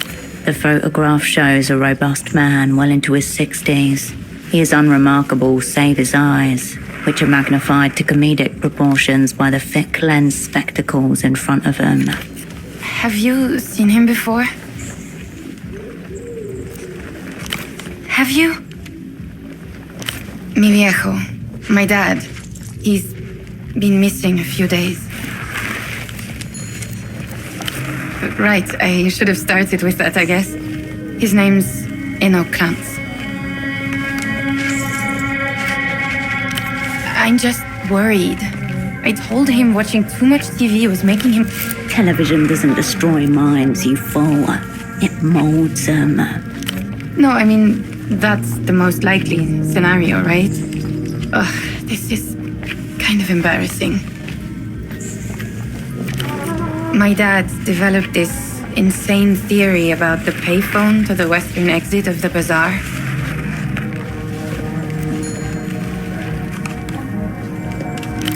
Dad thought certain words said into the right phone gets your attention from the wrong people. He was Dad and his friend Gilmar were big into conspiracies. They were obsessed with the reality situation. Bagman did an episode on them, and so Gilmar started following random people thinking they were from the bank. Not long after, he roped my dad into it. Guys in expensive business suits, usually. Foreign accents, verbally abusive, and tight with their money. Except when it comes to treating a client. Normal rich guy stuff. Hitting up the bars and shouting abuse at the local drunks. And then they disappeared into penthouses where they couldn't be followed. Mi viejo did, but Gilmar stayed out. And then he called my dad around 2 a.m. He'd overheard something and was explaining it when the call just cut off. My dad went by his house the next day, but Gilmar wasn't there. Yeah. He looked for Gilmar for 2 weeks, reported him missing to the GMs. Why would Emter care about a couple of impressionable old men? A couple days ago, he stopped by the stall to bring me lunch. Then he said he was going to make a call. I wasn't nervous at first. I figured there was no risk of anything actually happening. And then he didn't come home. Washing out the container that carried homemade rice and beans. Glancing out the window above the sink as the sun goes down. Yeah. It's just crazy old man shit. He probably just wandered off. They seem pretty random. Cousins, moon, reunion. On their own, sure. Together? Gibberish. I guess. When he tried to tell me, I wasn't really paying attention to him. He had those written down on a pad in his bedroom. He told me not to say them if I used the phone. It all sounded so silly. Anyway, you want a wig? I hear they make you fun at parties. Oh, yeah, he came by. Nice man. Talked a lot about socks. Not really. Wandered off into the bazaar. What do you mean something's happened? Did he use the phone? Oh, well, at least you have that. He was, normal. Pretty forgettable, if I'm honest. I told him, unless your socks are mismatched and neon-colored, I'm not much use to you.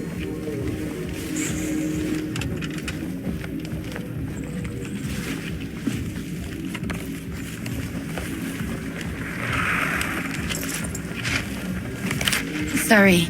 Yeah, I was kind of distracted when he showed up. Why? No!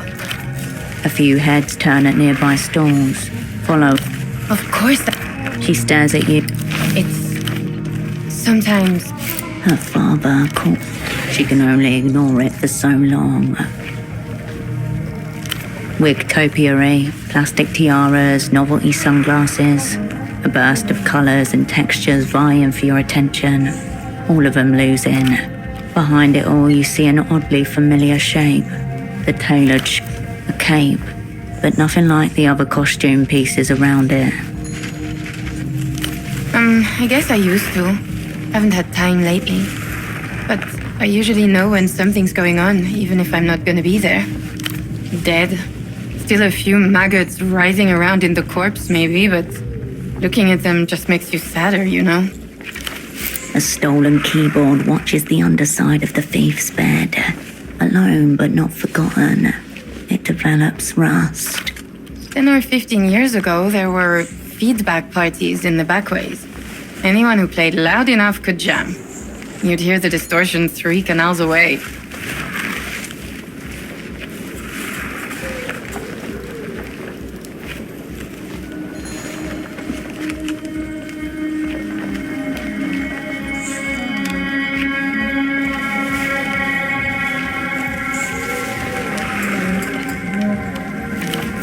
Now, if anybody plays around here at all, it's just covers of bluesy and stuff. Some people are probably still rolling in from last night's parties, but nothing new would be kicking off this early. Yeah, all right.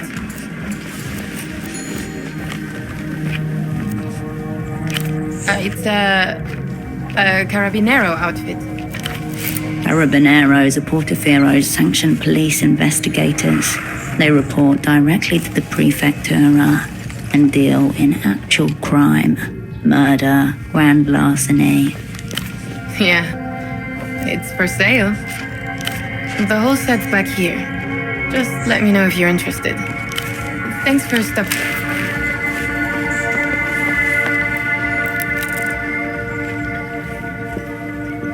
A cosmonaut suit, a relic of Project Autonomia. Its shoulder patch reads, "The stars are ours." 5,000 souls. No wonder it's still here. People with that kind of money don't shop in the bazaar. If it is, then it's one of the few things for sale here that isn't a knockoff Lusian electronic disc or toy.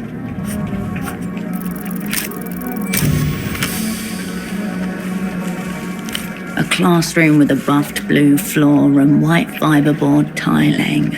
The teacher rolls a square little television in on a cart. The girls in their final year of gymnasium gather round. The camera follows the white column up, and then it jerks or cuts out. When the picture returns, there's just a white cloud sprouting new white limbs. The rocket nowhere to be seen. For a long moment, none of the students can tell what's happening. Then, one by one, they realize. A faulty seal, a minor propellant leak. Next thing you know, 4 cosmonauts are splattered across the end of Project Autonomia, engulfing with it. Expensive, fruitless. The failure of Project Autonomia promptly tanks the Portofiran economy. Supreme Leader Nestor flees into his 3rd exile not long after.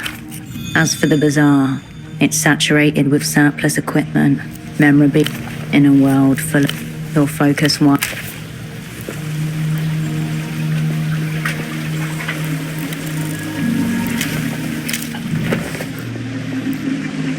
The gate is bound. Only ghosts can pop. You push the gate. This isn't the only way through. You can always go the long way. Around the docks to the west. Rust speckled. A system compromised at the subatomic level.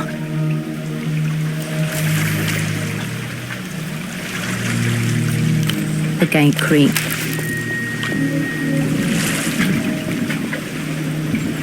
The gate stands before you, still locked. The gate creaks.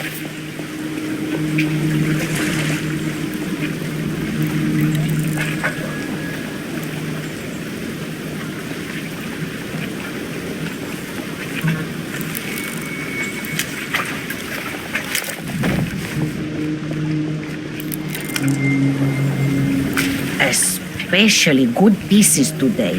Many wearable items. The old woman glances at you before returning to her magazine. Its pages wet with rain. They didn't tear on the way here. Carmona checked them for holes herself. She angles her magazine away from you protectively. Carmuna, the name on PSEUDOPOD's purchase order. Your double owes this woman a minuscule shipment of socks. Stories, articles. Nothing for the interest of yourself. Take a look through the rack over there. No lice, no rips, no patches. You're working with a nice boy? The sock seller? Her lips shrivel and her eyebrows descend as she takes... He was dressed so nicely, standing so straightly, polite. Had Carmuna thinking that there might be hope for us in Kohila. But you don't look Superbloc at all. That nice boy had never seen an aerotram before. Said they were the most beautiful thing in the world. Then couldn't help himself but say, must be a nightmare for the zoning division. How Carmuna laughed. What nonsense are you talking? If you've lost him, he's probably just avoiding you. Doesn't want you arming his sails. She focuses her attention. Carmuna would... Quiet, Menina. Does Carmuna blurt your business? Who are you, anyway? She ruffles the magazine angrily, then looks up at something No! Are you crazy? He will see. Now Carmuna said too much. We are dealing with an aerial creep. He's watching the whole bazaar. Carmuna has a mirror in here to watch him in turn. The woman angles her magazine towards the unfinished pylon towering at the edge of the market. This is not paranoia, Menina. Look at the times. Many good funeral clothes on the rack if you want to ensure you go out with dignity, Menina. But no, he is there every day and never jumping. Used to give him what for whenever we made eye contact, but he was unmoved. It is he is creeping, keeping watch on behalf of Polaris knows who, monitoring our ways. He's spying our comings and goings. Carmuna will tell you all about your nice boy if you go find out why. Be careful, Menina. Don't mention Carmuna. Go through that gate just south of here and keep going down. You'll get to him. Carmuna sees this magazine. Locked? Well, go around. Up the stairs, then to your left, and down through the docks. Don't forget to check. You approach Carmuna. The rack sways with misspelled logos and forgotten hangers scrape against metal as you thumb through the racks. Foreign material shifts under your fingers, cool and unfamiliar.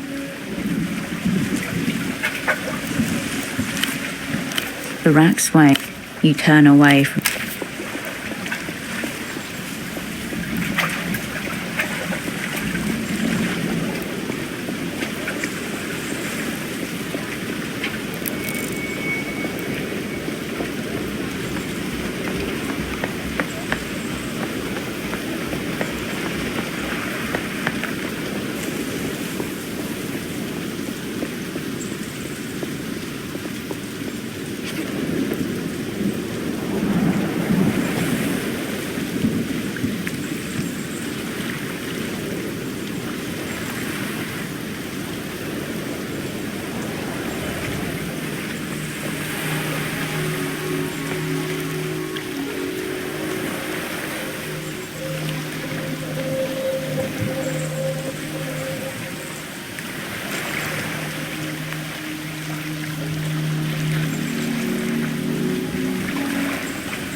The intercom is covered by a protective plastic film, a button embossed in the shape of a cheerful dolphin.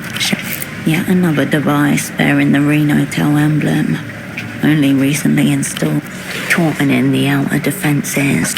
It curls under the edge of your fingernail and slides off in a single, unbroken piece.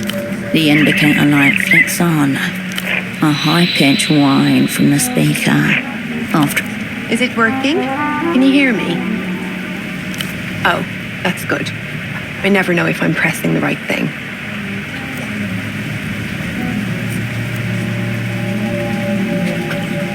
Désolé. If you don't know, you're probably not supposed to be here. Very vague. Almost secretive.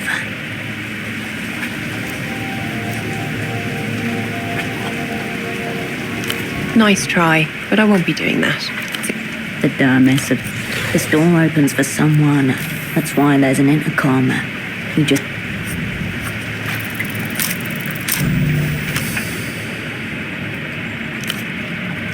The what? Sorry? You're speaking with a human woman.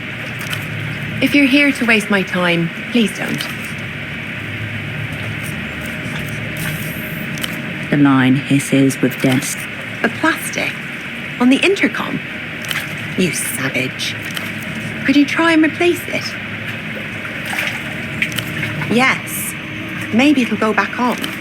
You look at the crumpled, sticky, translucent and grotesque, like an electronic gecko mole. It will never be skin again. You sound very sure. How tragic. Yes, actually. We aren't exactly open to the public, so this is just a light security measure. Sorry, I'm still getting used to it. The intercom looks expensive. The interference suggests a building-wide system. Nothing light about the security. Bonne journée.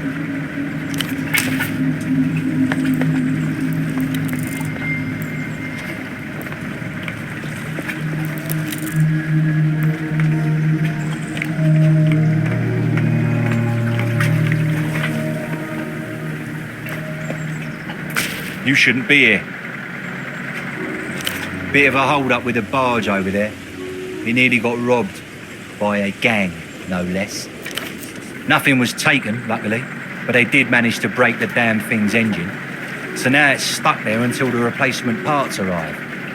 Can't say I have. I'm not usually stationed round here, though, so I wouldn't. Only one in the near vicinity is Dr. Hugo's. He runs it out of his houseboat at the end of the back ways. Let's see now.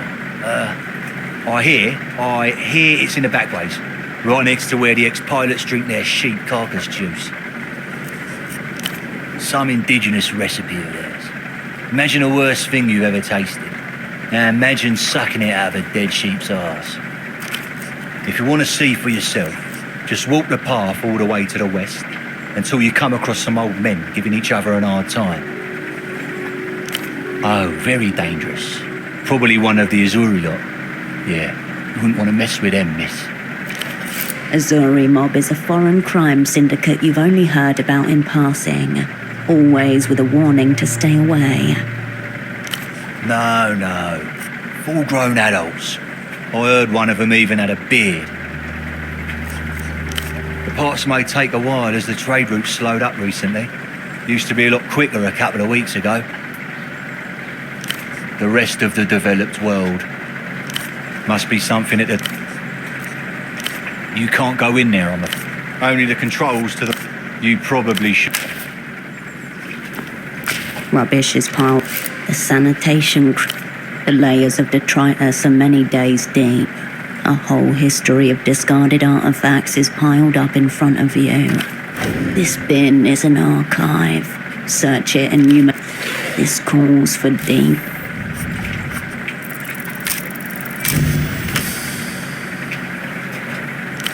The archives demand bravery and diligence. The mass before you is divided into 3 distinct strata. A thorough analysis will require you to your choice. Nothing of note yet. False teeth, a broken bottle. Oh, there's some salve you on it. You pluck a few coins from the This is how you imagine the insides of an eyeball would feel. Very asleep. Before you can grab it, it dissolves back into the warm muck, never to be glimpsed by human eyes again. You pick carefully through the warm middle strata, until you bump against a papery wad. 2 for yes, 1 for no. The echo in the room. A gasp without breath. Chin up, gaze fixed on the radiant tomorrow. The dead man's parade marches past and I am left behind. A decent imitation of Genghis Balik's style of free verse, but they could have gone harder with the adverbs. A scrawl of red ink above the typed words. We thank you for your submission. Unfortunately, at this time the Nos Correntes review will not be moving forward. This rejected submission would imply that their offices are nearby, perhaps the building next to you. You've now penetrated to the darkest and wettest layer, a metallic. Your fingers get vile lurches at the back of your front. Luckily, you're diligent, rounded for the most part. It's a pair of grimy glasses, large black frames, and what must be the thickest prescription lenses available. The missing vendor. These are the glasses he was wearing in the photo his daughter showed you. A dread certainty sinks in. The rubbish container.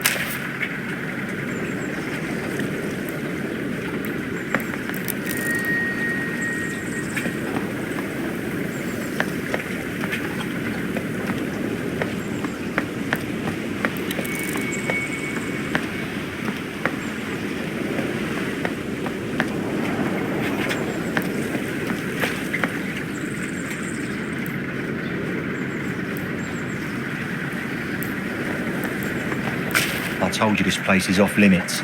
It's been targeted. Taken? Likely story. That old bat put you up to this, did he? Move along, please. I haven't got time for this. No, I don't. I've got plenty more things to do than keep track of everyone's highway. And...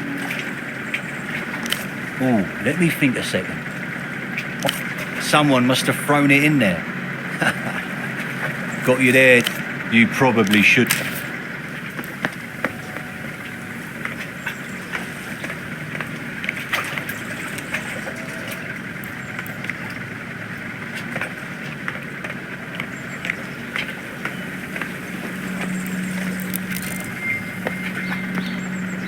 I told you this place is off limits. You probably should.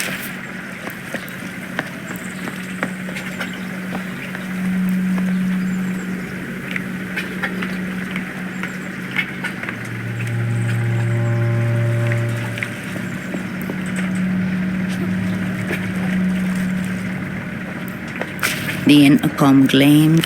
The revealed intercom gleams as you... The intercom gleams. The intercom light. Yes. Oh, merveilleux. Correct. That's us.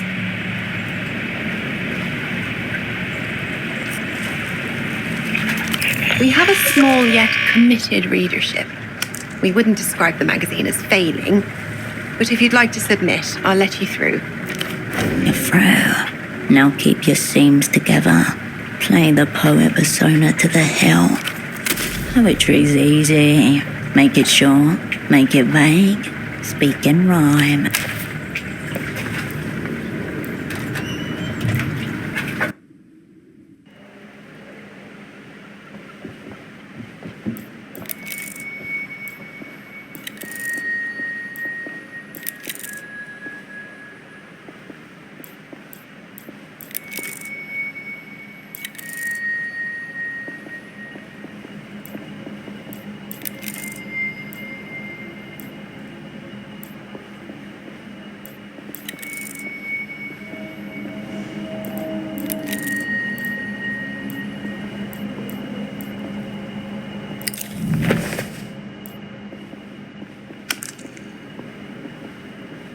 The editor-in-chief's desk is somewhat orderly. A few notebooks and proofs, a terminal, and a collection of pens, laid out side by side. Among them, a luscious fountain pen glints in the artificial light.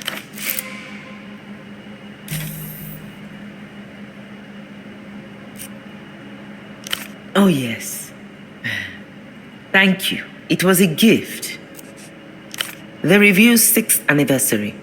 Our sponsor is supportive of the work being done here. Oh yes, the Civilization Trust has long supported our work.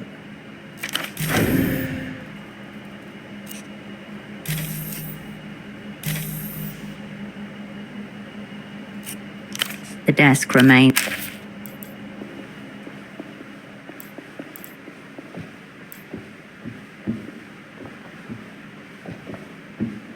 Among the many sections of the cabinet, you find a small stack of papers. The first page is filled with what looks like a set of printed instructions. 1. Read the poem silently, then aloud. Consider the line breaks and identify the meter and rhyme scheme, if any. Is the poem written in open form or closed form? A printed table labelled tetrasyllables. The first column contains hieroglyphics. The second has a strange series of U-shaped symbols, scansions, used to represent stressed and unstressed syllables. Prosodists have fought over whether they're worth anything for millennia. 2 types of people worship scansions: poets too fond of structure, or tenured academics. Neither are to be trusted. Proselyismatic, ditroche, diam, coriam, antipast, dispondi. The word coriam has been circled in red pen. The same pen hanging from the younger woman's neck. The corresponding meter notation reads -UU-. If you ever need it, you can now pluck that information from the archives. The paper spins in your hands with a rustle. Tutorial guidelines for the interpretation and critique of the written verse. Whoever's using these isn't trying to get better at writing poetry. They're trying to get better at reading it. Notes have been scribbled in the margins. Read aloud, line breaks, too many metaphors. 2. Paraphrase the poem. You may wish to do this with the entire poem, or line by line. If this is too confusing, focus on distinct imagery, or isolated parts first. 3. Consider the poet's word choice. Identify figures of speech, identify metaphors and/or similes. If perhaps you are a creature made, there should never have been any doubt about that. You put the papers back. Bonjour, bienvenue. Welcome to the Noscarentes review. Knitwear ensemble, sensible. I am. Don't mind me, I'm just the sub-editor. A plucky literary aspirant, grinding away experience in the hallowed hall of art. Adorable. You must be my plastic peeler. Got you. So, how can I help you? It's Deal. You're so contemporary. It's a poetry quarterly, small batch press, mid-tier distribution. Hai is really the person to talk to if you're looking for a mission statement, not me. I was assigned here as part of a sponsorship grant. That is who employs me, yes. The editor-in-chief. She's right over there. So I see. And proofreading, mostly. Occasionally coffee brewing, cabinet filing, and floor sweeping. Quite a bit of floor sweeping. The actual work is conceptual, thinking about poetry. I haven't got to that level yet. Conceptual thinking is pretty hard. I'm part of a placement program, getting young people situated with arts and cultural institutions. I'm very grateful. Motives? They're offering me support. They were the ones questioning my motives. The selection process was pretty rough.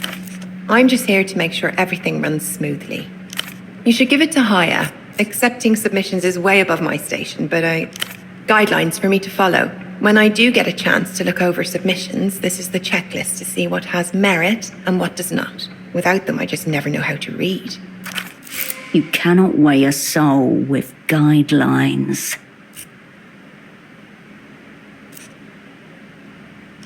All right. She rests her small palm on top of the sheet of paper and slides it towards her side of the desk, away from you.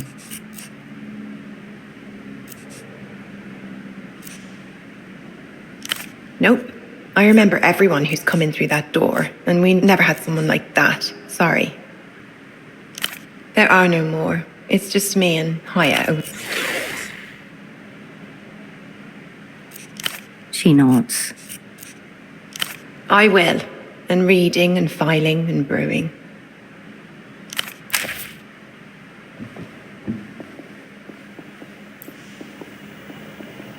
The woman contemplates the spread of pages before her. She glances back over her shoulder as you approach. I wasn't expecting anyone today. Have you come to submit? No, you are here to dominate. Maintain your persona.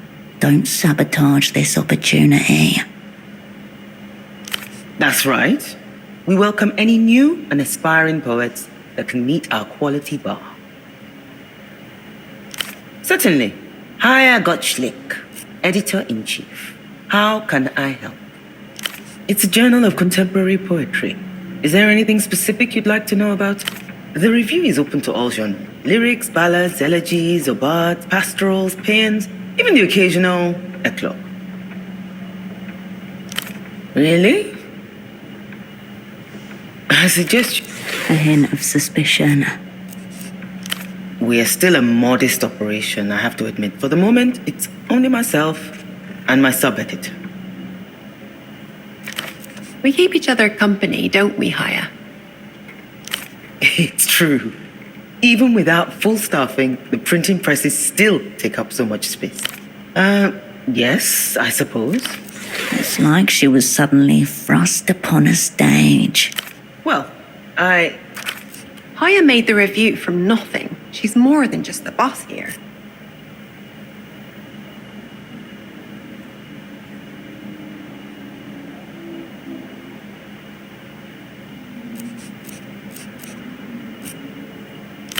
There was nothing to clear up.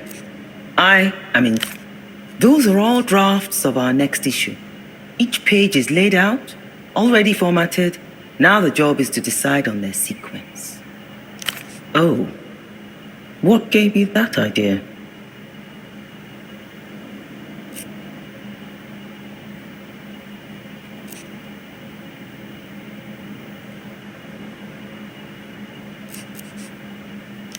You mean her meter exercises? I can assure you that there's nothing sinister about them. There's a reason we call it an artistic practice.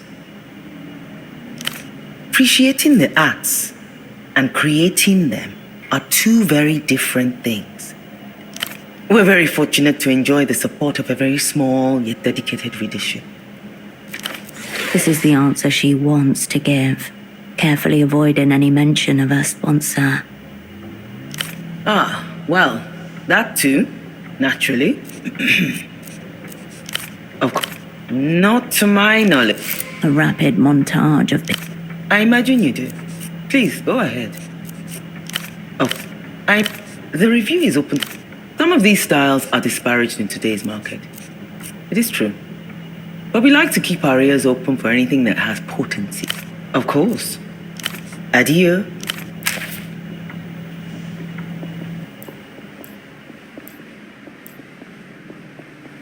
Excuse me, you can't go in there. Staff and contributors only.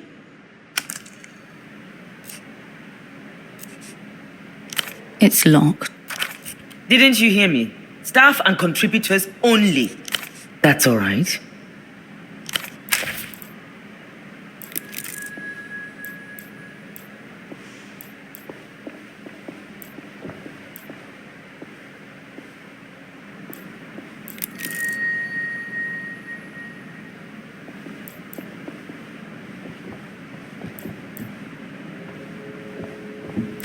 Hello again.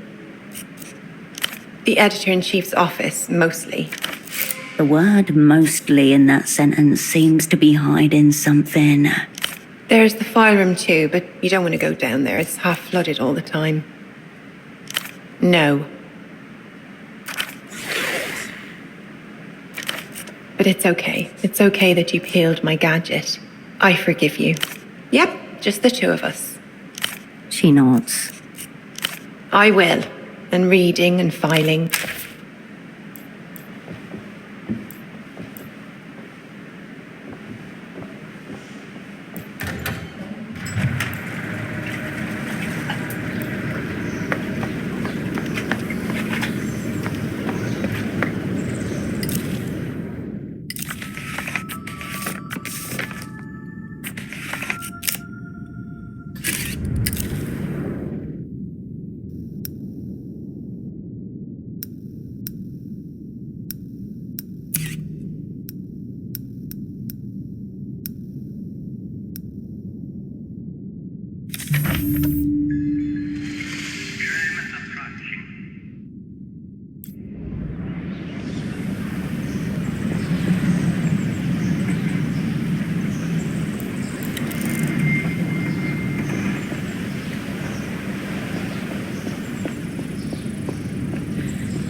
Shh. Warily, the young...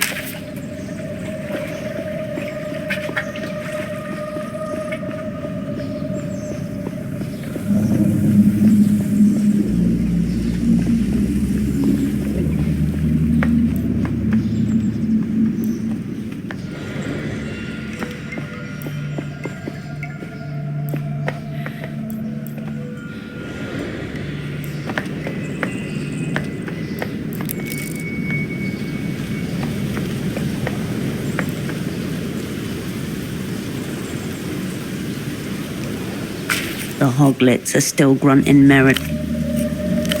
You leave.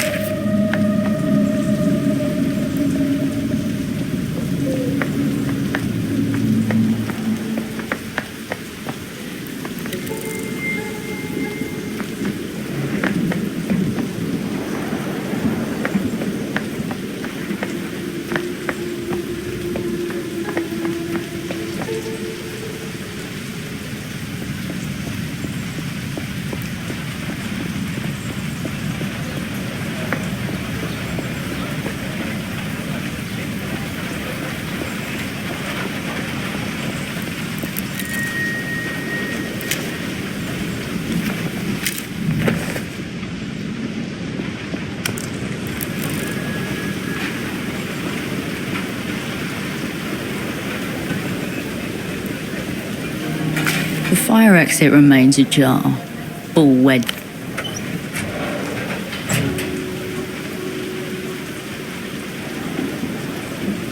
You open the door and climb the spotlit stairs.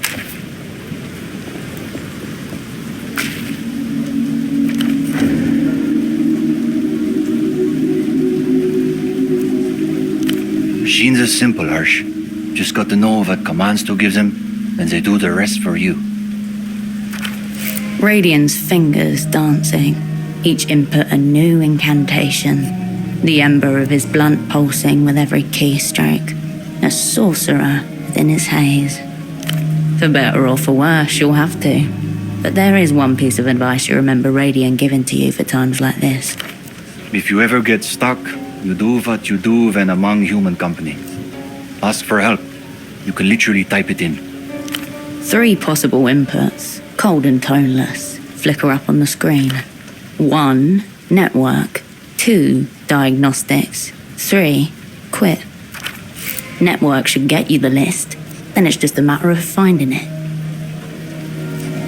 Renotel Diagnostics is intended for official personnel only. Input external device. Load in network. Pixels wink in and out of existence before slowly etching themselves into something larger. A chaos of blinking black squares, apparently random, and yet cohering into a shape that stirs something in your mind. Before you, Portofiro's wireless network, a constellation of flickering nodes floating in a landless void. Dormant stars waiting for ignition. You look to a region of the map where only a few scattered pixels blink amid stretches of empty screen. The densely populated heart of the city, where terminals pile on top of each other, dozens to a square meter. You're one of the blinking pixels. That much is clear. Which one, though? The mess of black squares swims before your eyes. You have... Goodbye.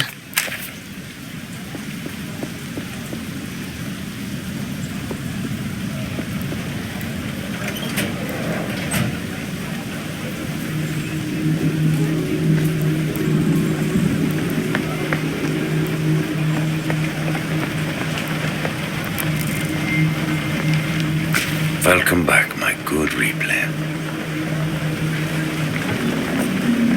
Is he? I'm not surprised. That fool and his friend would wander into the jaws of a lion if they were told to. That TV show. Idiot with a bag on his head, your regular stop for hysterical lies and paranoia. Every night at 9 p.m. The old fool was always regurgitating whatever he had heard on there the next day. Only doctor I know is Hugo. Has a houseboat not far from here. Sure.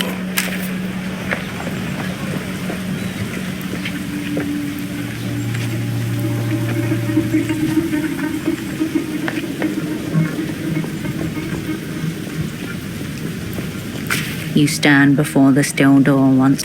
You step back from the door.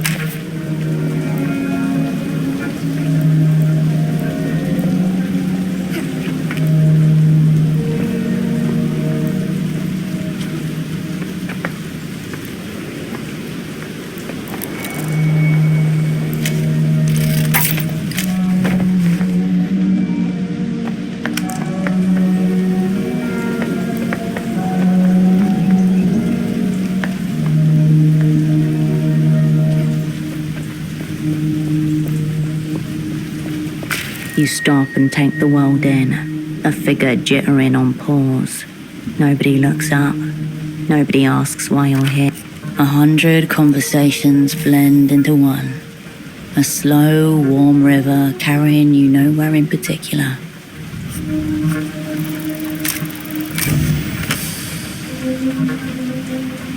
The bazaar stretches before you. A living, breathing river of colour.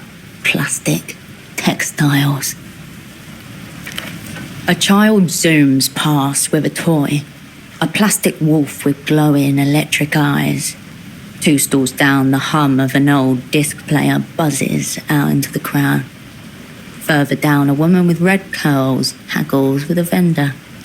A handful of kids crowd the stall, faces lit by the multicoloured glare of Lusian electronics. Shouts of glee follow the report of a toy gun. Behind them, you see the salesman involuntarily flinch at the sound of the toy gun. The children take no notice. Nerves stretched taut to breaking point. Tarps are withdrawn, crates unloaded from the holds of barges. In the pauses between movements, one of them lights a cigarette and stares, as you do, out at the bazaar with an intense gaze.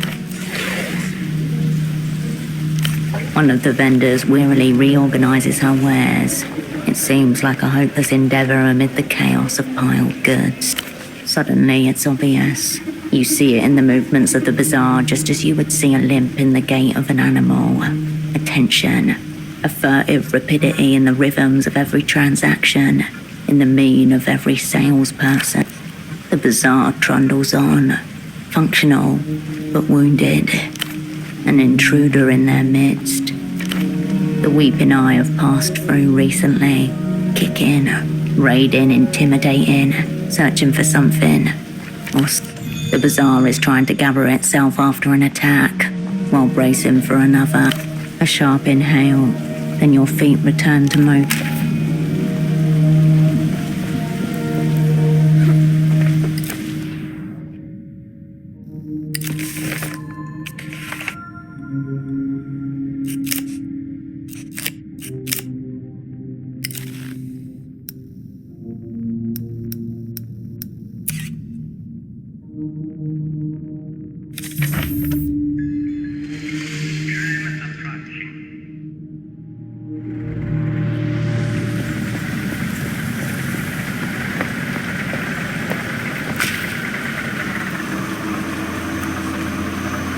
Forget about him.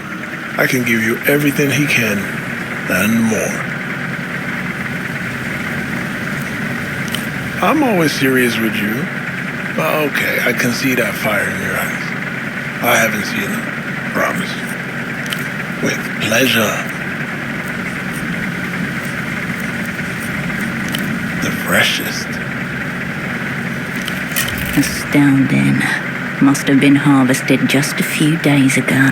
You'll be seeing lizards and volcanoes with this strain. That's not a guarantee, but it's not a lie either. All right, tell me what's on your mind. I'll be seeing you.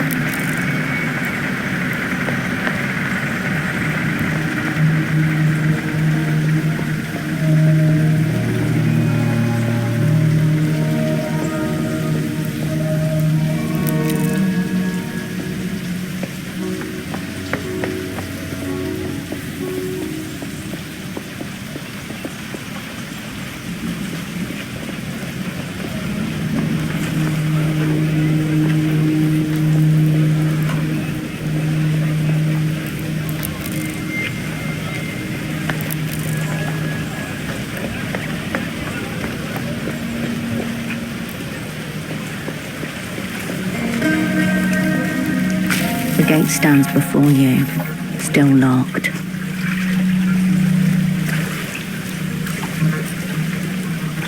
Rust, a system compromised at the subatomic level. The gate creaks in the...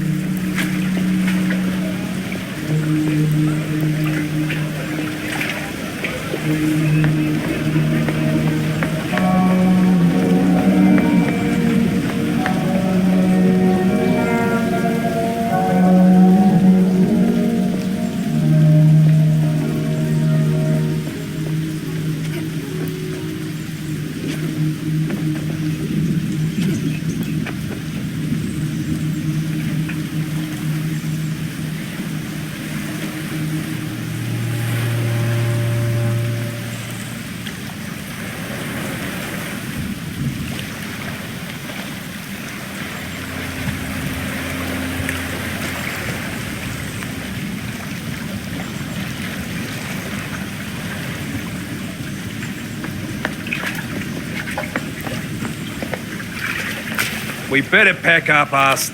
I'm doing it. No, we don't want to be involved in anything like that.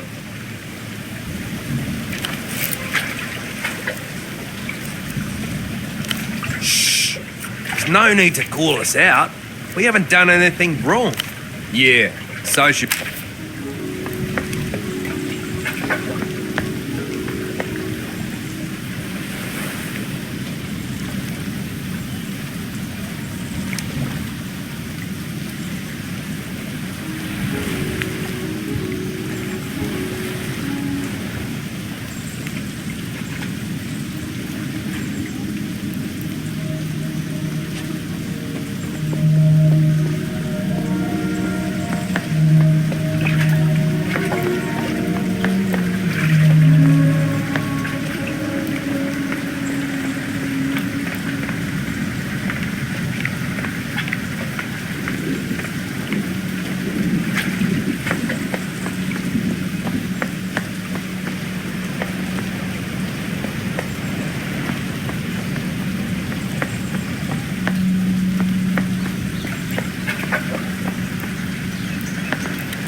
I told you this place is off limits. You probably should.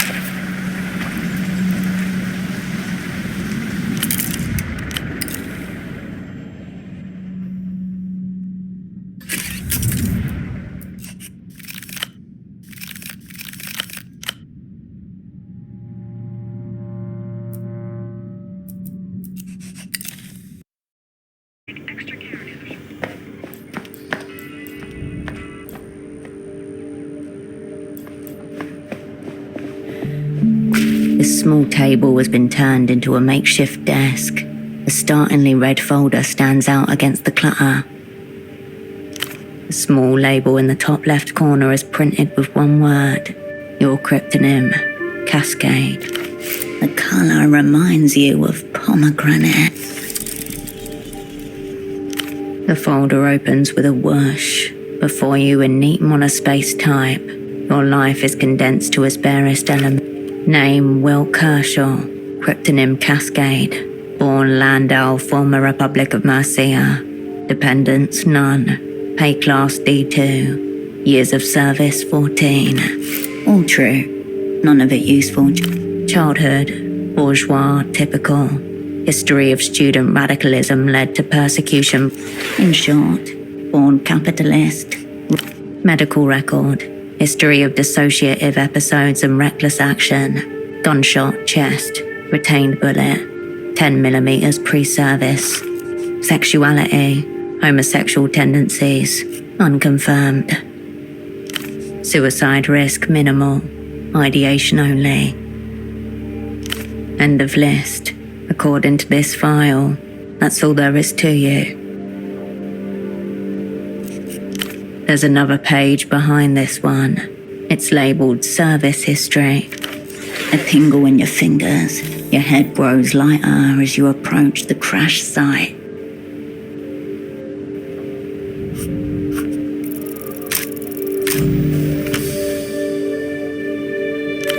Your hand grinds to a full minute pump. Or never. That works too. Amidst the crumpled sheets of copy paper and empty takeout containers, you find an opened pack of cigarettes, Suprema mark. Suprema 100s, cheap Superbloc export. There's nothing outwardly noteworthy about this pack of Suprema 100s. It's like any other found in commissaries and corner stores across the People's Republics. There are a few mangled filters in the ashtray. You leave the cigarettes where you found them. You turn away from the...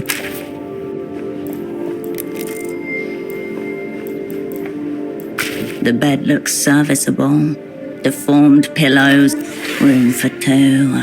You were supposed to lie here alongside your double. Seems it is all yours then.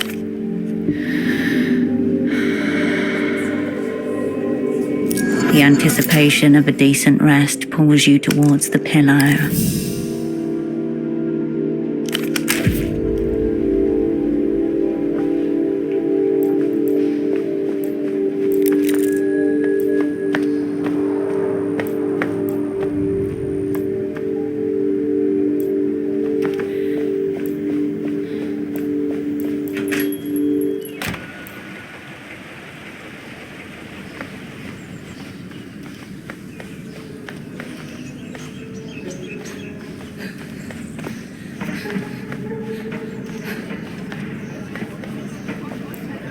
The teenage boy nods hesitantly as you approach.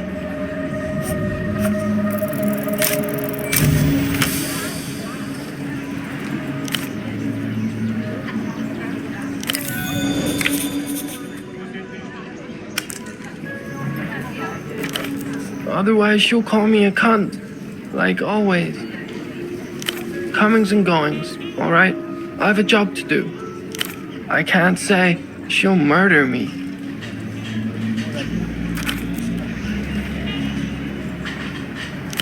Okay. I don't know. I don't know. I don't know. I don't know. What? Yeah?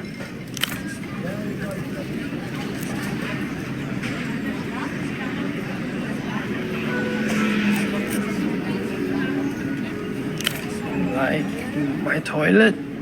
The hell are you talking about?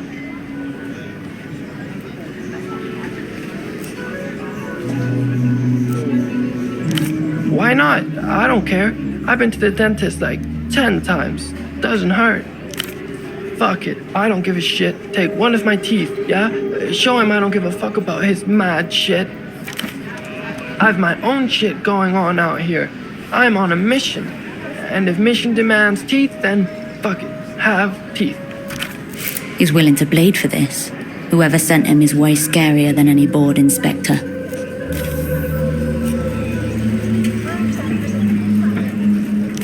What for?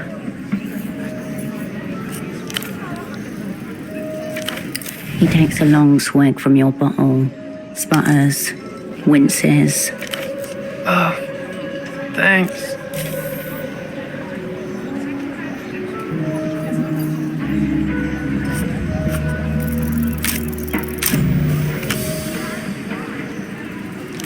This is low, very low. Just close your eyes and swing it. Ow! Oh! Oh! Shit! You didn't even get one! Shit. Those things are really in there. Maybe Gonzo will count the attempt.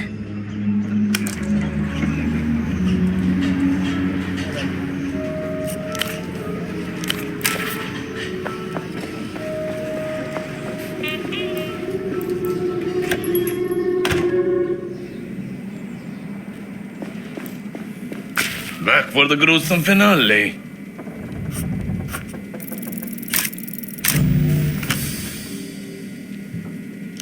It's bureaucracy versus insanity in this arena.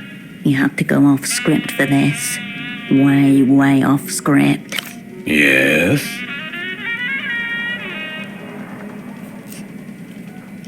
You lift the bottle to your lips. Your gag reflex activates. You puke into your mouth, swallow it, almost puke again. Ha! Pathetic. I have seen actors actual children in Party Alley consume drugs with more. Sadly, you're correct. With what they have on me, these spineless bureaucrats would sooner self-amputate than take a risk on an unknown substance on my desk. Don't get me wrong. You're a narc of some kind. Watching you struggle through that measly sip dispersed any all remaining doubts. But you're not both. Fine, but be warned. One whiff of bold fuckery, gruesome public suicide is back on the agenda. The doctor doesn't appear any more professional behind the desk than he was on air. Now tell me, where does it hurt? Was he intensely forgettable? Did any sense of authority flee from him like the plague? Social death sentence. Board-certified swine. Hate is a better word for it. My theory is that dullness he exudes is the result of a fungus of some kind. A parasitic brain mold playing at the motor cortex, like a child with a joystick. Of course he didn't. He's neurologically incapable of it. There is no history. Only scientific cowardice put forward by an invertebrate with little to no experience in surgical reality. He plays doctor, I live doctor. That is precisely the difference. There's no point in discussing him any further. Is that what he told you? Put it this way.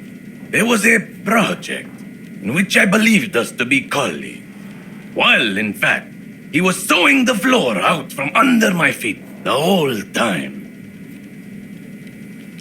It was a dream study, backed by an astronomical grant by those MTER fuckers, ran by the both of us. I knew they were going to screw us from minute one, but I went along with it anyway. Visualization. We wanted to see what people see in their dreams. Lush with foreign cabbage, I was able to design a custom fMRI headset. More portable than those giant washing machines our rivals were using, and crucially, interlinkable. Enabling subconscious links between several participants, all wearing headsets. Very futuristic. You just plug the subjects in, load them up with modafinil, and boom! Dr. Gonza's subconscious picture show. Most of the cowards are content with fisting guinea pigs or detoxifying leaf matter. The real juice is in intoxicating the population and seeing how long they survive. Clearly, you don't know the first thing about human biology. How was I going to give birth to my baby without first getting fucked a couple of times? Not one instant. I got to see the subconscious picture show. Who else gets to say that? Abruptly and in betrayal. I got a call from Abbe one morning. There's someone in the office for you. So I come in, trustingly, like a slaughterhouse animal. Goons of the medical board. They even had the audacity to box up my belongings with their fucking claws before I arrived. Next thing I know, they're boxing me up too. These were not question-answering goons. That's why Nabe had been plotting it for ages, clearly. Having nearly missed the fucking boat once, he wanted to seize control of the study for his own purposes. Architect? A child making macaroni collages is more of an architect than an invertebrate. Not to mention the fungus in his brain. You want more? All right. He's a thief too, which, I'll admit, is impressive for a gastropod. You mean, other than my life's work? Yes, certain irreplaceable personal effects. I can picture him, polishing my equipment in his sterile little office, running his sanitized virgin fingers over surfaces that remember my touch. It sickens me.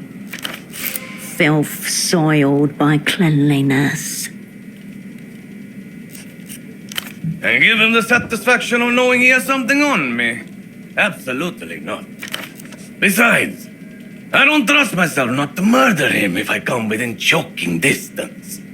Wait, not murder. That's for humans. You get the gist. You love drugs, right? Your brain is constantly churning out natural neurochemicals. It's basically made of drugs. Who are you to say no? You're sharp. Too sharp. Signs of a mind in need of recreational chemicals. Since you're allowed on the slug's premises, how about taking a peek, eh? Grab my things on the way out of there. I'll open my store in return. All the drugs you could want. Pharmaceutical bonanza. 2 words.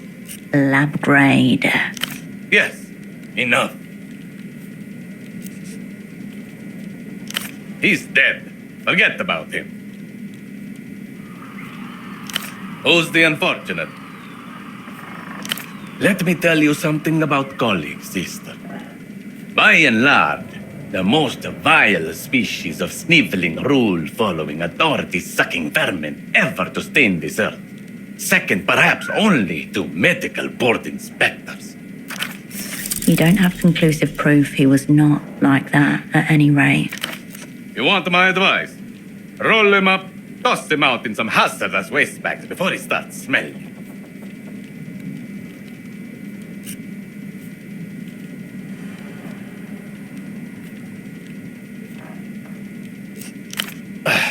All right. Walk me through. Gut diagnosis screams ketamine and binge, but I'm keeping an open mind. Any signs of injury, self-inflicted or otherwise? Good start. Anything else? Sounds like the problem's in here. Maybe akinetic mutism. See, nobody turns to a dish rag on a whim. Unless he's stroked out, there'll be a precipitating incident. Drugs, toxins, choking maybe. If he knows how to party. But let me repeat it slowly so it gets into your woman brain. Precipitating incident. Without one, you don't have shit. My medical advice? You missed some. There's always a source to the factory. Find it, and maybe I can give you some answers. Do with it what you will.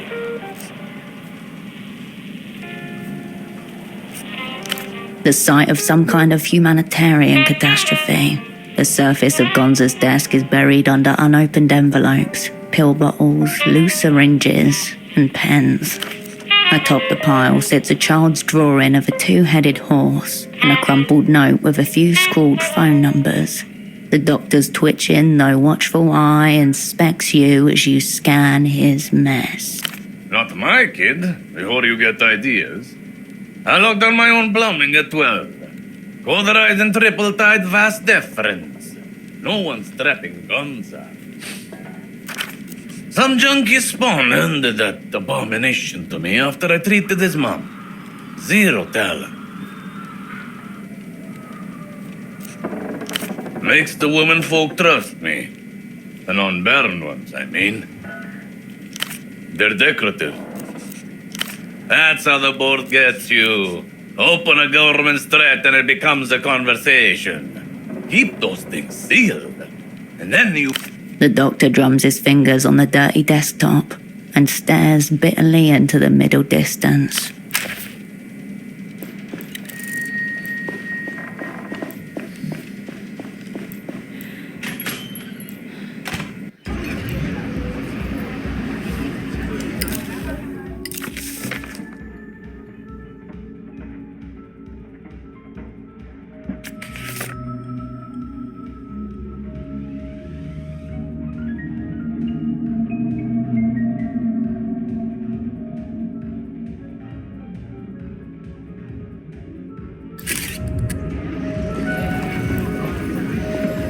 The teenage boy nods head.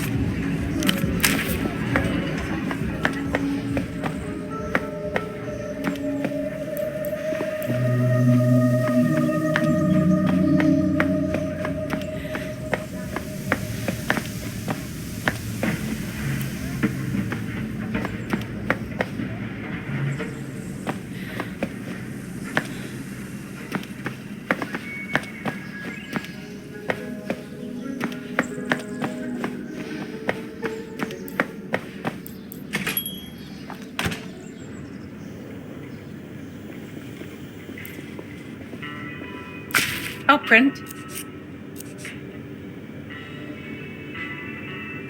What do you mean? My God, you're saying he's... Oh, God. Behind the acrylic display case, your eye catches on a scene of an amateur pelota squad smiling against a sun-bleached wall. Memories trapped beneath dull ice. What do we do, Operant? It was yesterday, when he returned for the evening. He looked stressed, like he was shouldering a great burden. It must have been the assignment, I'm sure. No, not depressed. Pseudopod was a very good teacher. He said it would fall on me to see after any operants who are incapacitated in theatre. I wonder, did he ever suspect he was talking about himself? Absolutely not. Nobody's been upstairs except yourself on Pseudopod. Operant, if you're about to imply that I've committed some heinous act... Oh dear, I could use a rag. I haven't the faintest idea. I'm adrift. Pseudopod struck me as an absolute professional and very cautious. Your double's condition is of secondary importance.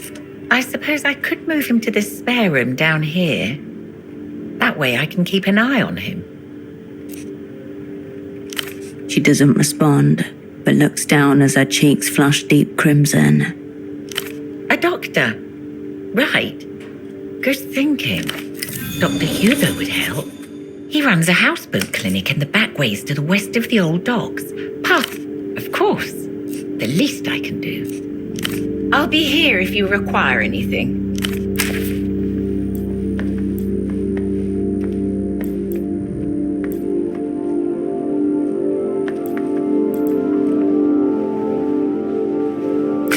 You return to your double's limp body, breathing gently on his chair. He could be a sleeping child, but for the wide-open, lightless eyes.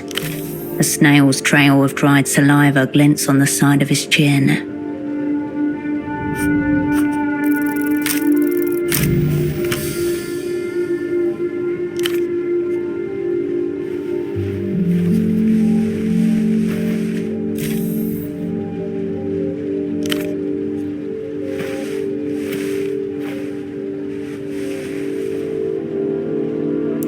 You grab him by his skinny shoulders and heave him upright, his head lolling backwards as he rises. This non-reaction is alarmingly reactionary. If keeping him is no gain, then losing him is no deficit.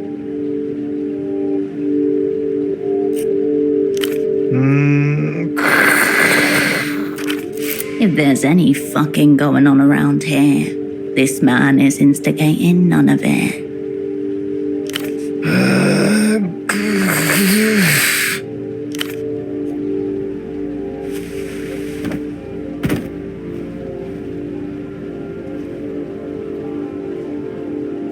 He lands in an awkward position, a cut-string puppet, bony hips raised to the air like antennas. There's your brief, Operant. Flaunting a reactionary pose, further insult. He does not respond, though if you didn't know any better, his deserted eyes seem to be urging you towards the bath. Out of his chair he looks smaller, more fragile, and deeply lost. Thousands of miles away, his mother flinches in her sleep.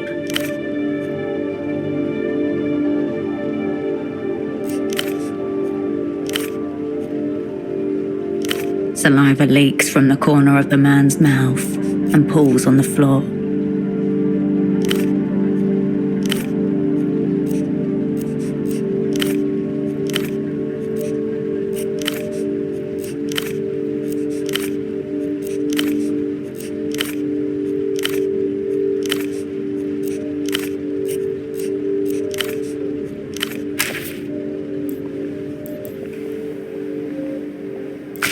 You return to the...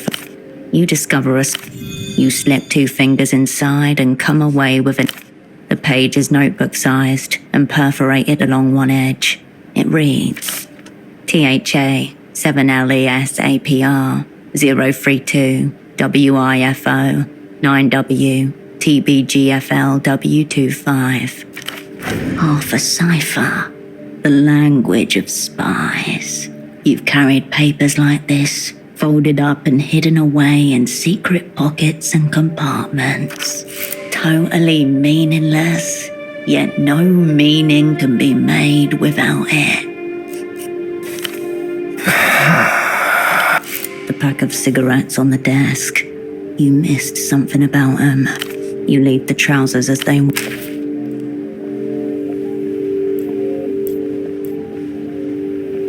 You return to the desk, secreted neatly against the inner wall of the pack, just as you were once taught to do yourself. A crisply folded sheet of A7 paper. It reads, ZWS, JMXVB TW, AON, TRRA, KB, ZQYMUSGS. One-to-one correspondence between key and text. This is a Rosetta cipher. Your heart skips a beat. The pack slides nicely into your pocket, as though it always belonged there.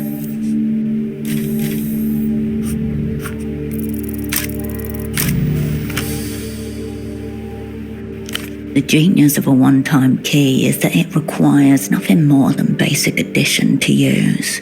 Sadly, basic maths elude you just now. Your espionage limb is still falling out. A few spasms here and there, but no directed movement. ZWS, JMXVB TW, AON, TRRA, KB, ZQYMUSGS.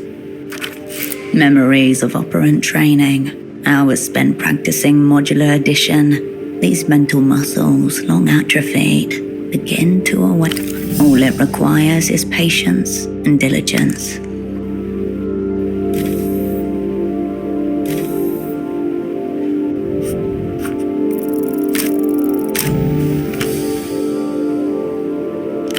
Finally, fuck Cascade, F66, W1DD, WP, Black4 BQN. You must have miscounted several times. Back to the drawing. The second word is almost definitely Cascade. You, in other words.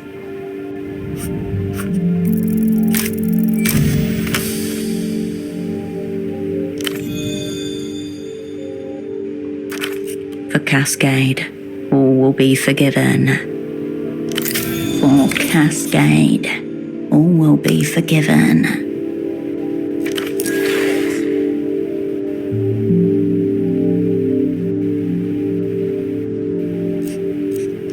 The meaning is quite clear. It's the transgression that's a mystery. Cheek smudged against floor.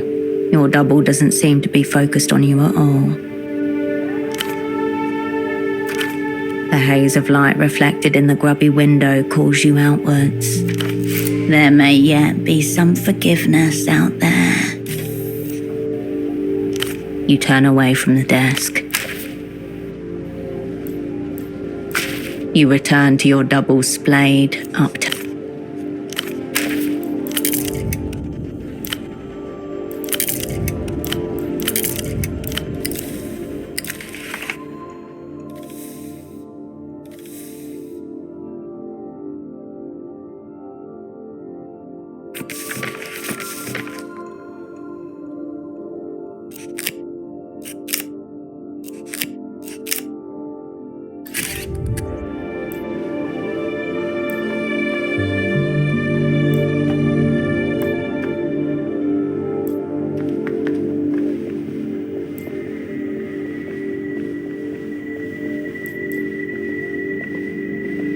Operant.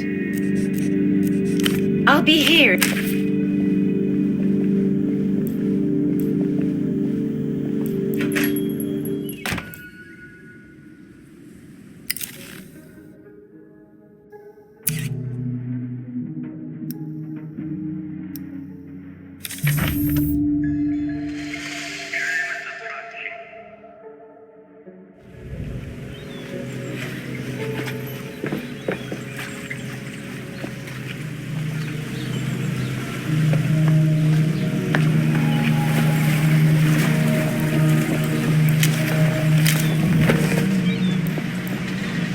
The man gives no indication of registering your presence. His mirrored sunglasses are turned skywards. Must be cataract glasses. He's visually impaired. Maybe mentally impaired also. No, it's not. But it's a good one. Help you with something?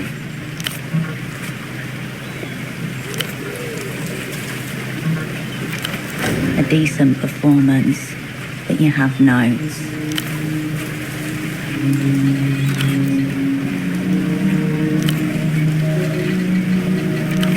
Time to show.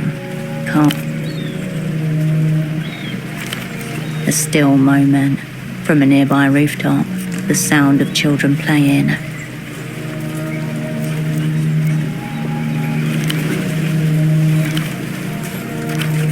End of the line, the pseudopod terminus. He bounced off this man and landed somewhere in oblivion.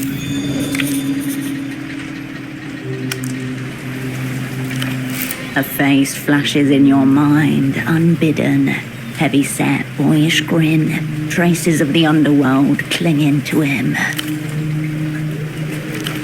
Your cerebrospinal fluid turns to liquid refrigerant.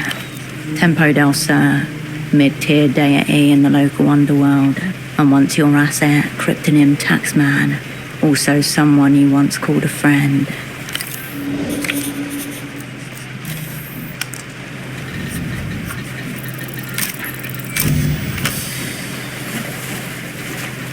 Because his name is Pseudopod, and the hushed arena awaits a different spy.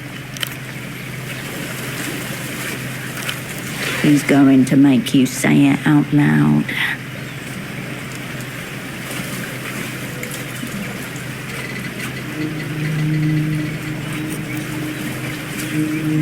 He nods slowly. You catch an impression of his eyes as the light hits his sunglasses.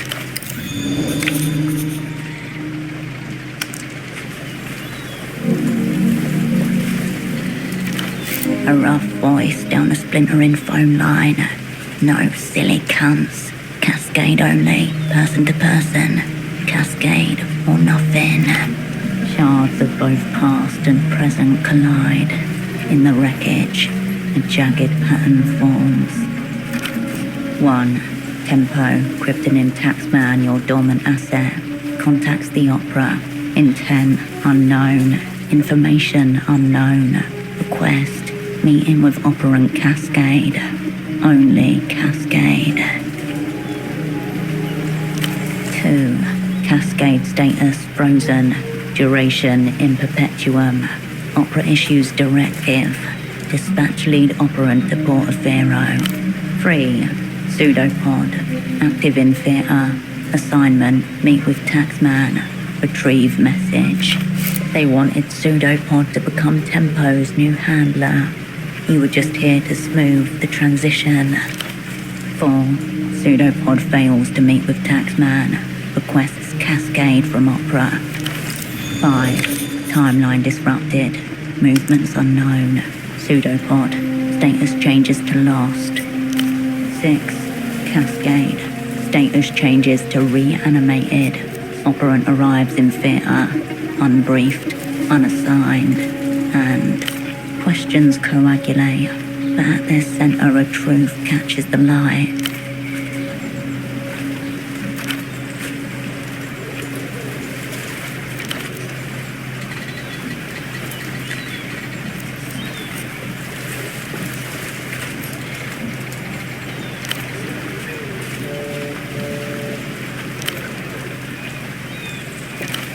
Innocent use of past tense, but still, you don't care for it.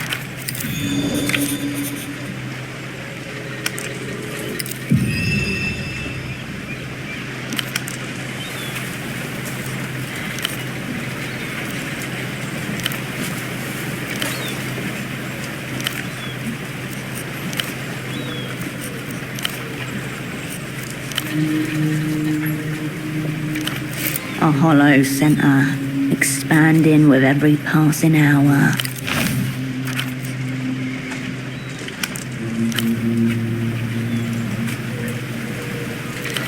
As the sun smears across rooftops, A man with a briefcase full of carefully folded socks sits on a metal bench. He sits there for a long time, considering the tangle of alleyways that surround him.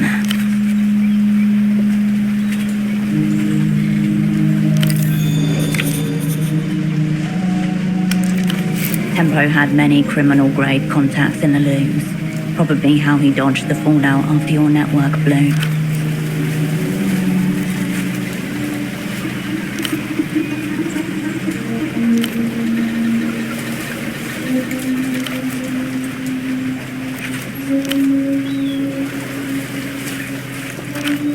Maybe he bottomed his way to the bottom. An old, low-slung workhorse with tar patches, welded plates, and mismatched boards. Marina 32, early 70s issue, Portofiro manufacturing, built for municipal dredging, but this one's been heavily modded.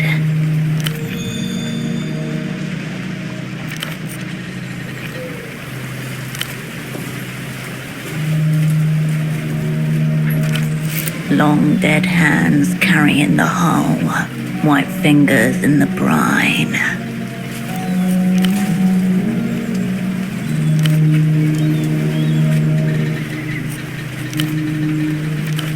You know where this is going, right? You're not going to just walk into it.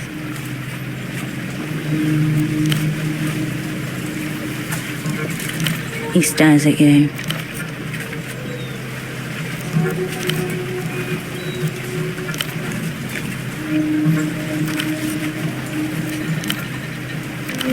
Treaties, obligations to foreign banks and bureaucracies, third-party audits, all part of joining the developed world.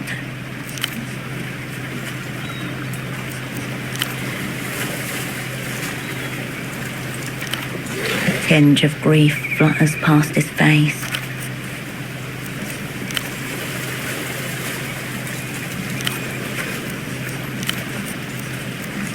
He lowers his head.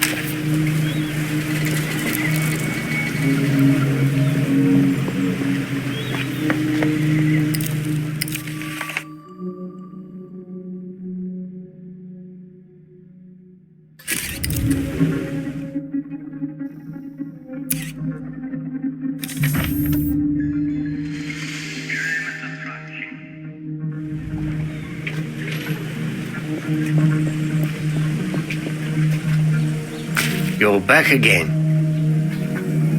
Can't say I'm familiar with the name. Missing people reports are handled by the Carabineros, not the Guardia Municipal.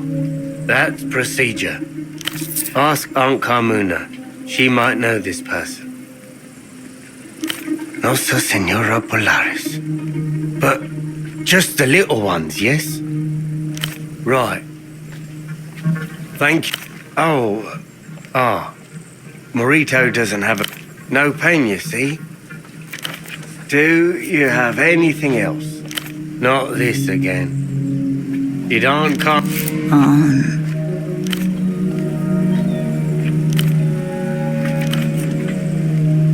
My hands are tied. Legally. Aerotram companies have their own. Good question. She's been away. Carmuna most of the... Look around.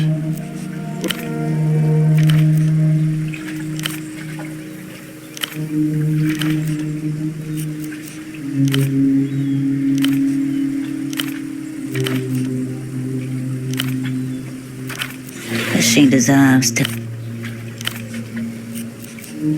The GM...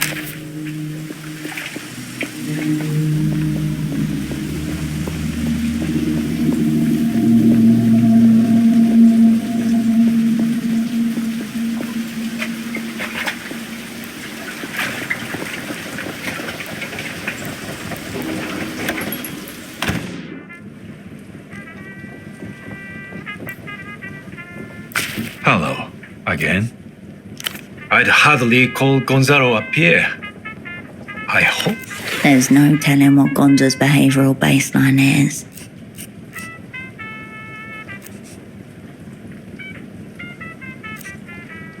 Gonzalo was and is perfectly capable of sabotaging himself without my assistance. Under the air of affected dismissal, the accusation cuts. I'd rather not get into it, if you don't mind. Tell Gonzalo he can forget about this plaything. I was clear last time he called. He didn't tell you what these effects are, did he? Typical.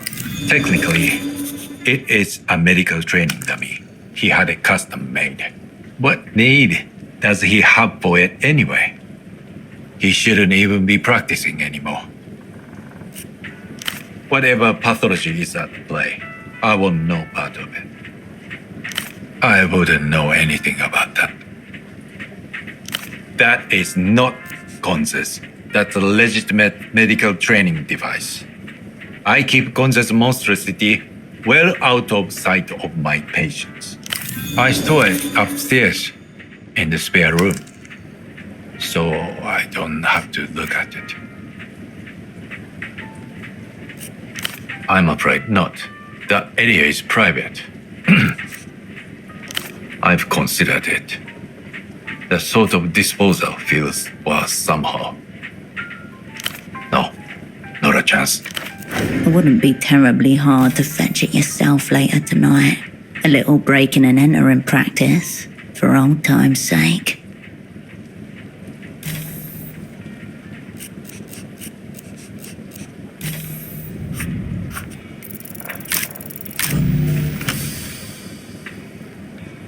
Doctors are all about giving out diagnoses. Time to meet him eye to eye. I can assure you, I am totally healthy. Denial. A sure sign that something is wrong. You've got to dig deeper. Probably. But a man has to make a living somehow, so I must go on. Now please, I'm here to deal with genuine medical inquiries. Diagnosis. Detached from reality.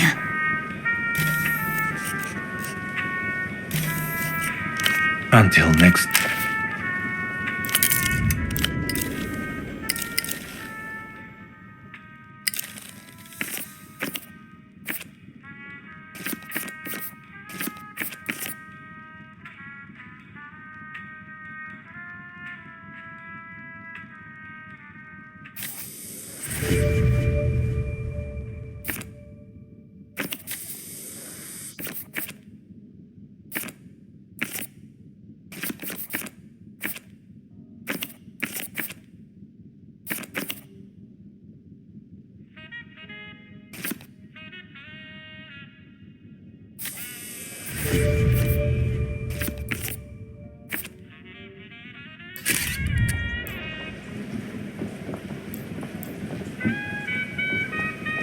The one personal touch and the otherwise sterile blank.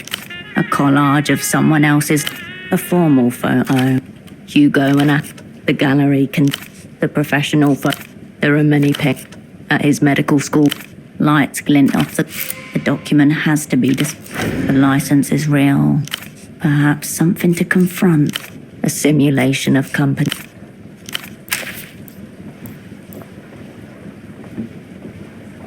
Hello, again.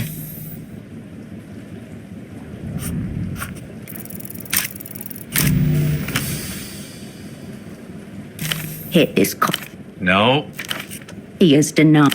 I believe. Paranoid. Outrageous. You sure? He sits at his desk. I hope. Yes. Yes. Of course. A real. Oh. You just make out the sounds of. No. I don't even know what the phone sex injury would entail. Definitely not. I'm the one who's lucky. Of course.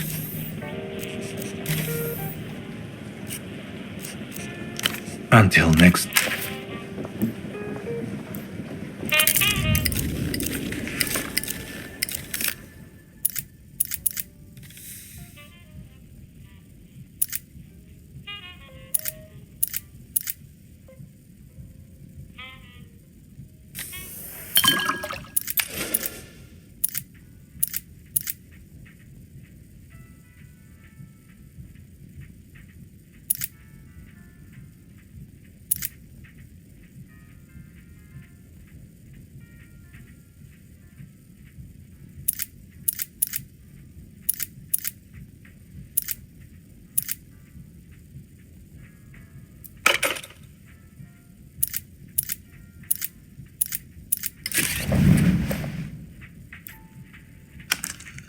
You return to the Stop.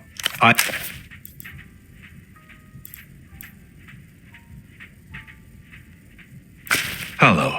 Again. Until next.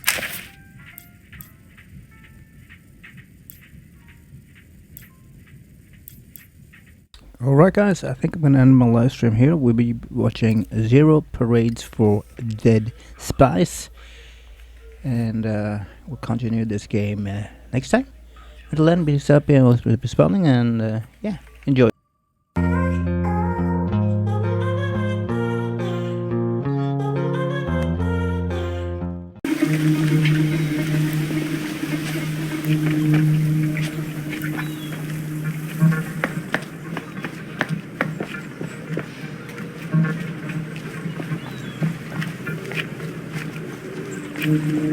The brightly coloured refreshments seem even more the refreshments.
The man doesn't react or turn as you approach, your feet echoing off the high metal. Don't look now, but you can see through the metal floor, all the way down. I saw you by that fire exit. You even went in. An implicit accusation there. Pardon me, but you left the door open. It's been maddening to watch. It's a flagrant disregard for safety. It's made it quite hard to enjoy the view. I have to remain here. Should you pass by that door again, know that your help would be appreciated. He doesn't seem physically incapable of leaving, nor is he restrained. Still, you've come a long way. Fortunately, the view just about compensates. I'm being punished. My employer has placed me in an impossible position. You recognize the patch sewn into his trousers. It's the Carril de Portofiro's logo, the oldest transit company in the city. I'm a safety inspector, watching the lines. As you might have noticed, this pylon is under construction, technically. Precisely. That's because this line, Line 9, will never be finished. Line 9, the same line the man by the aerotram station was told to wait for. Then they would be waiting a very long time.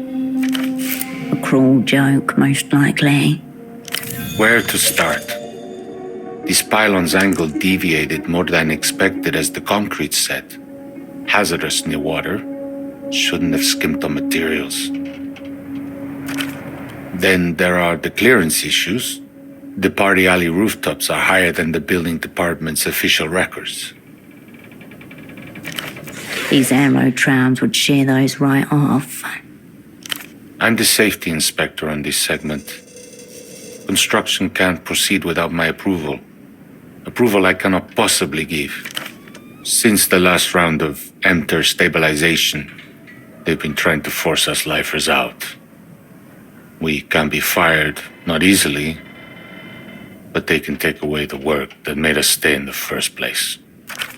I have two options. I could falsify my reports and declare Line 9 safe for construction anyway, or I could quit. Either way, the company can't lose.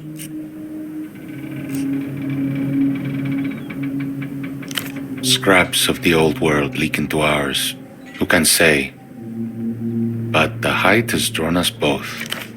Fortunately, this spot lends itself to reflection. Contemplating my punishment helped me see how to live with it. The question is, can you live with your own?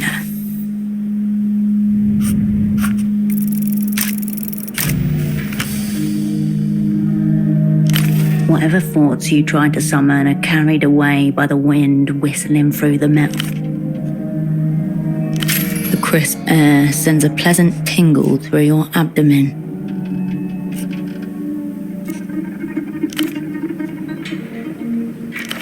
He has been watching. I've seen her gesticulating at me many times, rudely in some cases. She must assume I'm up to something questionable.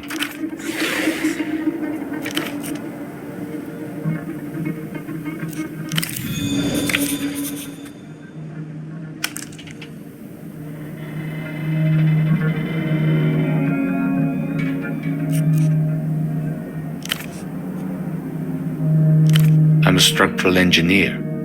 I believe in stability. What Emter has brought isn't that. Their version of stabilization shifts the responsibility of managing entropy from the state to the individual. Human existence always carries entropy with it. That's inherent in the system. Social insurance, pensions, fair wages, these are measures against the entropy of living. They're also expensive. He glances down. The world's... There's entropy in all systems. No living thing can avoid it entirely.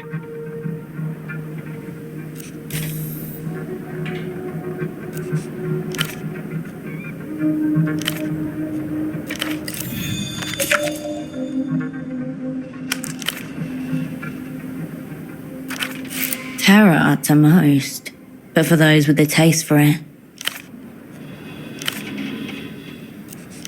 A friend of yours?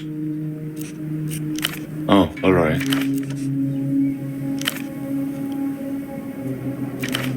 And that fire exit door, still open.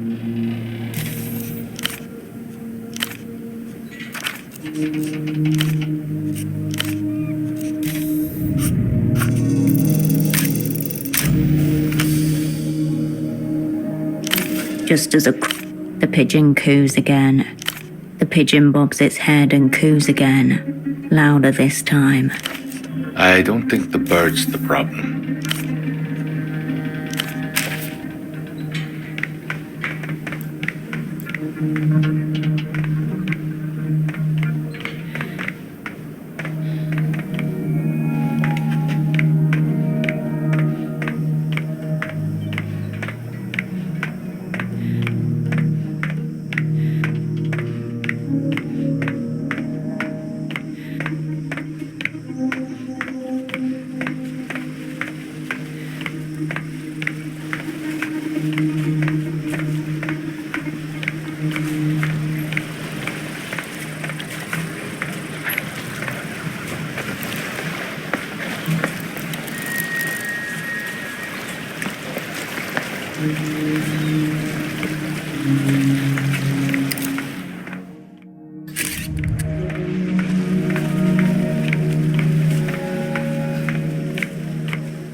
Dead.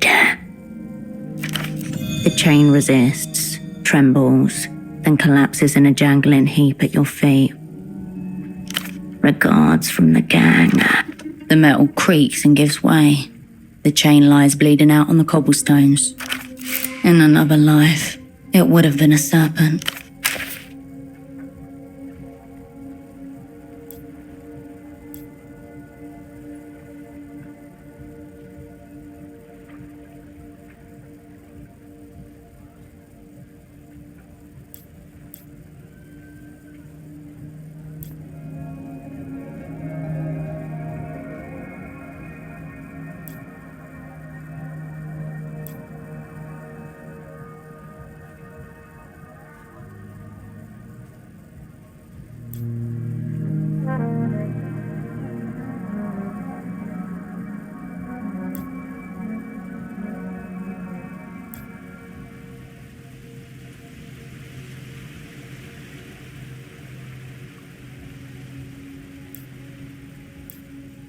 A dusty and disused storefront, closed with a metal shutter.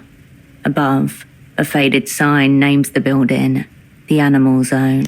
Carl was here. M+Y, heart. Unstoppable trade forever. Marito is a dog rapist. You lift the shutter gently. It resists. Locked.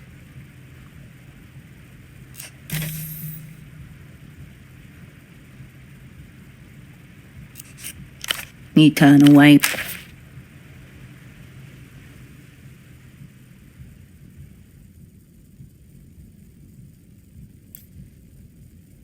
You approach the steel door again, this time knowing who it belongs to.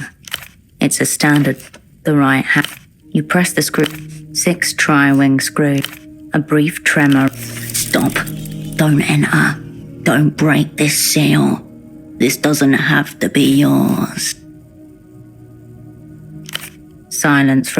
You get no answer. No twitch or shuffle behind. You step back.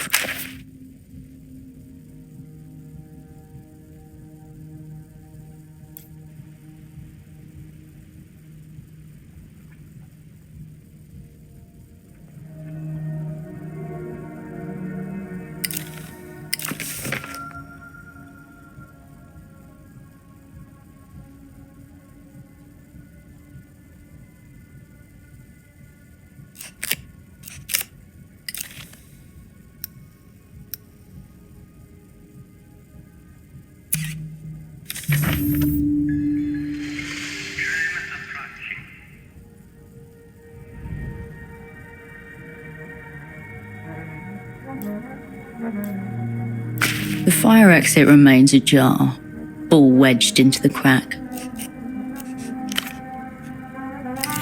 You pocket the ball and close the fire door firmly.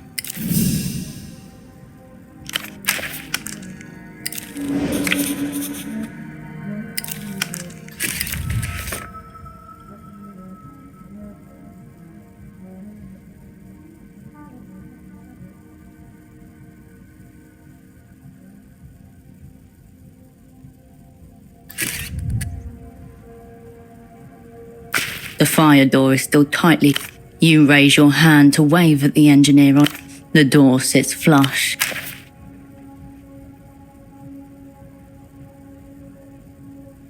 The fire door is... The door sits...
Thanks for fixing the TV. Very kind of you. Quisach versus Sporting if you're interested. Scores tied. With the purple bloom gone, you can clearly see the action as the pelota players volley the ball back and forth across. Alright, I need. You scoop a pile. The trick as soon as you've got them clean, enough table back, you keep going. That was a busy one. Nice job. See you.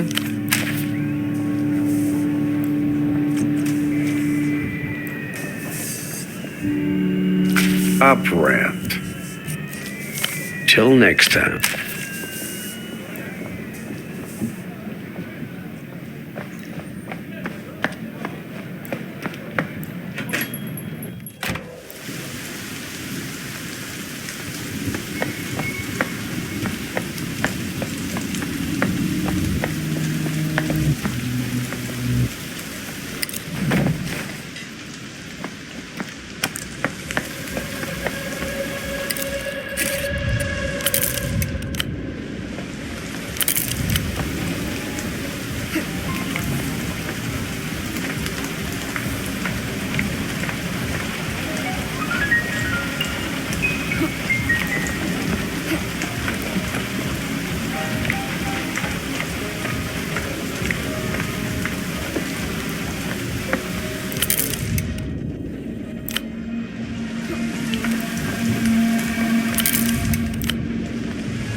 Bored? What do you want? Of course he does. He wants to spite me. Make my life hell. That is the only reason he exists. Apart from physical assault, you mean? I always found great success in mocking him for his ability to repel people. No one wants to stay anywhere near the fucker. Bring that up and I'm sure he'll do anything to shut you up. Do what you want. Guess you don't want access to any of my profound and exotic drugs. Real. Listen, sister. I've been a doctor since I was 12 years old. And I'll be a doctor until the day they extract the hypertrophied liver from my bloated, tumescent, sexy carcass. It was not the board that made me a doctor. And they cannot unmake me one. No, that's right. Age 12. I came down with a fever. 1 day, 2 days, 3 days, and still wouldn't go down, so they sent me to the doctor. He weighs me, counts my heartbeats, whatever. And without even doing any blood work, he sends me away and says, "Go to the priest. Tell him that I said to give you the blessed smoke." Last rites is a euphemism for cowards. Of course, I didn't know that back then. My mother cried and cried, locked herself in her room and didn't even want to see me. She was crying so much, but still no one would explain to me what this fucking smoke was. So I finally get to the priest. He goes, "Oh, my child," blesses me, blows some foul-smelling shit into my face, and sends me off home to die. And that's when I realized, these people are fucking idiots. Damn right I didn't die. I went straight to the library, picked up the first book on general medicine I could find. And the young Gonza brought his fever down through hard science and sheer willpower. All the way down to stone cold. Which is where I am. Tricks of the trade. If you want to learn them, pick up the book. They can take away my license, plaque, patience, numerous degrees. They've even been surprisingly effective at getting me in trouble with the law. But they can never touch 1,000 plus hours of surgical experience, multiple breakthroughs, and enough original research to fill a university textbook. He works himself up into a bout of romantic fervor with practiced ease. Not that you could ever pop. And yes. Suddenly, he's... You're damn right it is, Mom. I'm acquainted with every ailment this miserable human condition has to offer. Physical and spiritual. Who do you want treating you? One of those... Disgraced! What? You think it's... Yes. A disgraced doctor. That's exactly what I am. A disgraced doctor peddling the drugs that are the last surviving relic of my profession. I told you, bring me back my personal effects and I'll hook you up with so many drugs you'll forget you were ever a person. Meantime, you can watch me do some, if you want. The At least 2 different colours and 3 different consistencies in there. He shrugs and gums a little and... Adios, patient.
And now unoccupied page.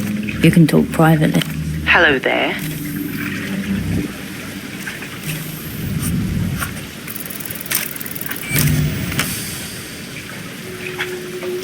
She's too good at her job. You need something like a universal safe word to bring her into the here and now. Suicidal? A long silence between you. You're scaring me. Did something actually happen?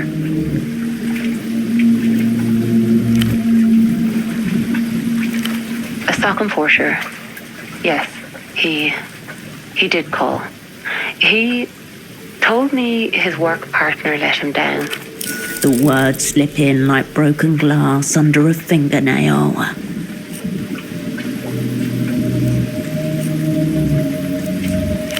So you're the partner? He seemed hurt, but he didn't sound suicidal. I wouldn't have missed that.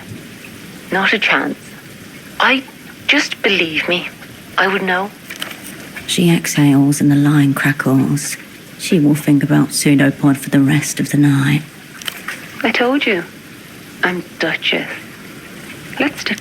You don't think I'm real, darling?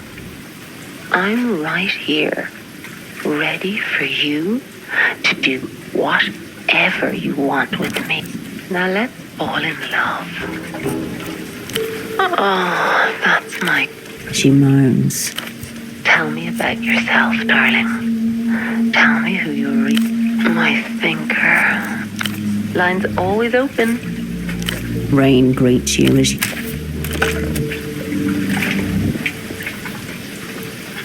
A watertight marine door, but a small placard above the entryway reads, Community Care Clinic, open 4 a.m. to 10 p.m. The door awaits. You could. He seems like a reasonable enough man. You can probably... The hull of the boat looks solid as the door.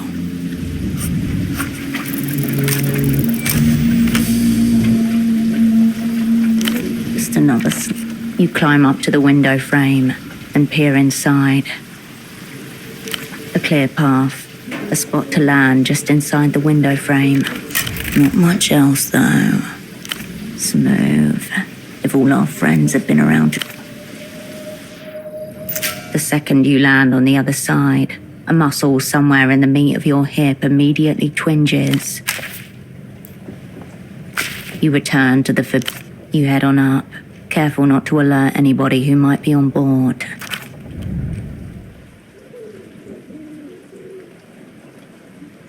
You made it.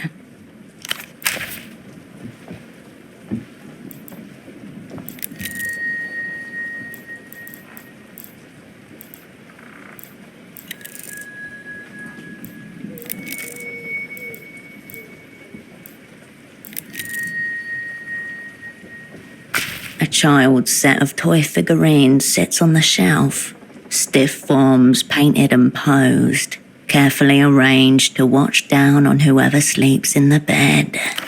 The paint is chipped and worn. These figurines have been well loved, played with often. A miniature rocket and a group of cosmonauts. Words painted on the side of the launch vessel. Proyecto Autonomia. Portofiro's failed space program. These toys are yet another remnant. Orange-suited plastic men, cherubic faces squeezed into little helmets. Two sit inside the rocket. One is planting the Portofiran flag on a pretend lunar surface. You stare at a vacant spot next to the badly painted rocket. One of the figurines must be missing from the set. Project Autonomia was Sweet Nestor's idea fixa, meant to establish Portofiro as a sparefaring nation. The mission was first announced in 75, and its inaugural launch was set for 77. Portofiro's supreme leader for the better part of the century. He seized power in 28. Project Autonomia would have granted him a few more years. The rocket never reached orbit.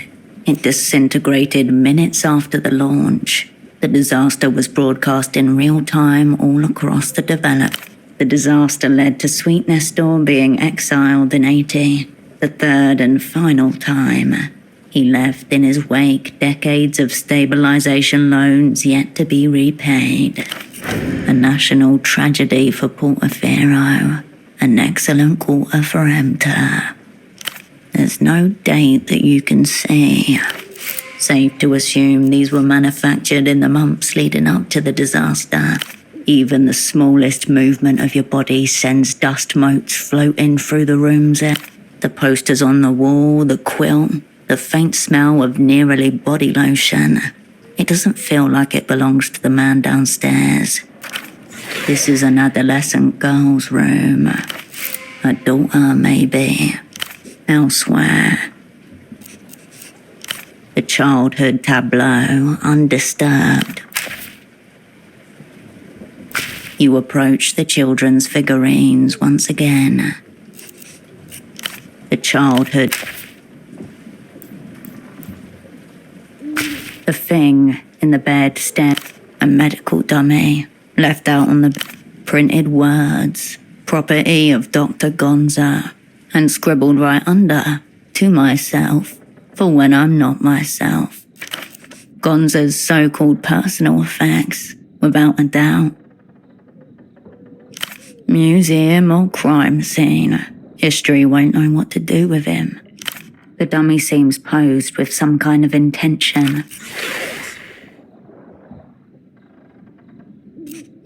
The dummy continues to... It stares back at you. Unmoving, made of glass, pale blue, wet-looking. Each is flecked with tiny artificial veins. Money has been sunk into this, and time, and a certain kind of obsession. A silicon oval, unframed. Shadows reveal the protrusions of nose, eyelids, mouth. Before you lies something that resembles a human face. But whose? You can almost hear her speaking, but the moment slips away. The lips of the dummy remains. You pull focus. The dummy continues to stare vacantly at the same spot.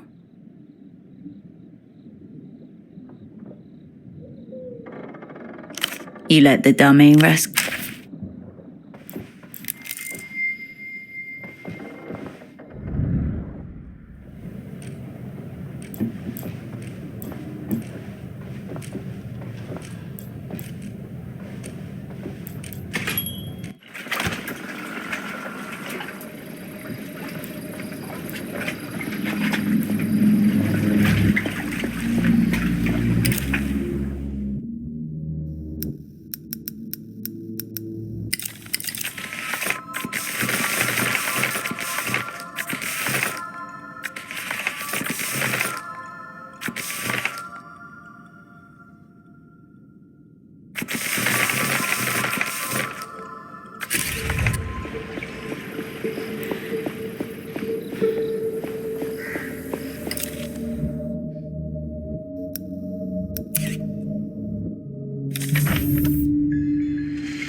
Operant. I'll be here if you... The fax machine awaits orders. Image quality, and whatever you turn away.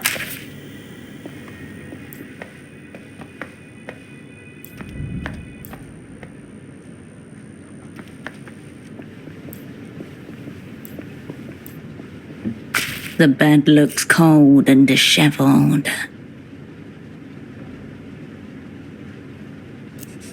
You turn away. You return to your double split.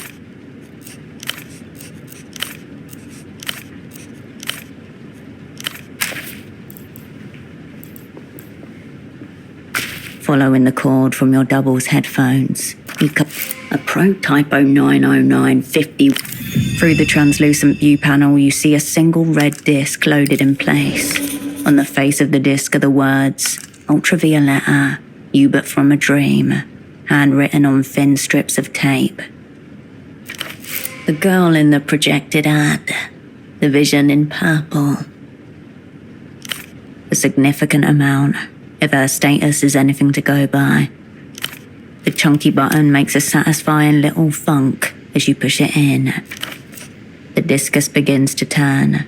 You know because the spindle was rotating, though the speakers don't produce any sound at all. It doesn't appear to be. The disc is spinning the way it's meant to. An artifact of no substance onto which nothing of substance has...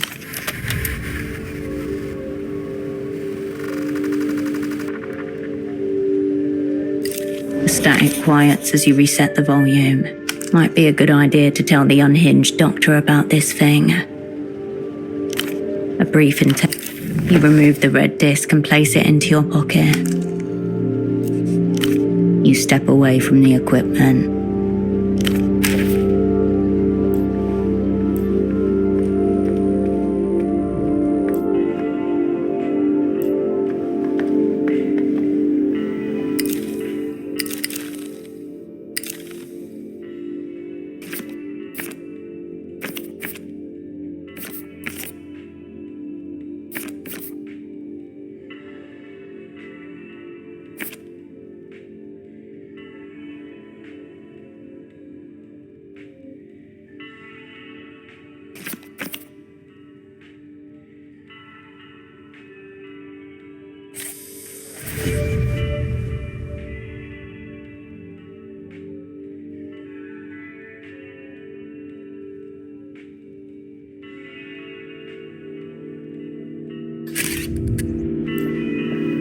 Operant.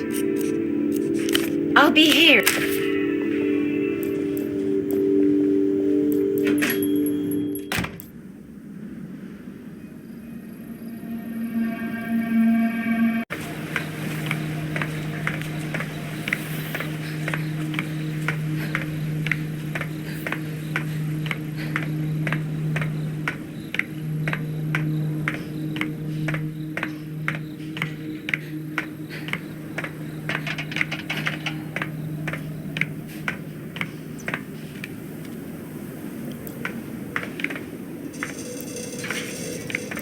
You've come back.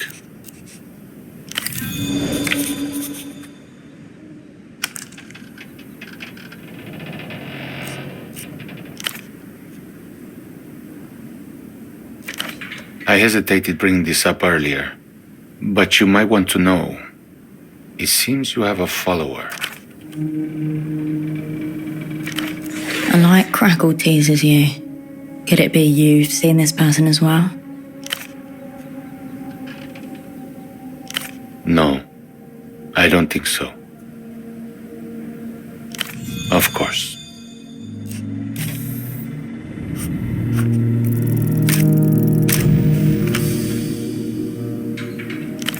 Whoosh goes the wind.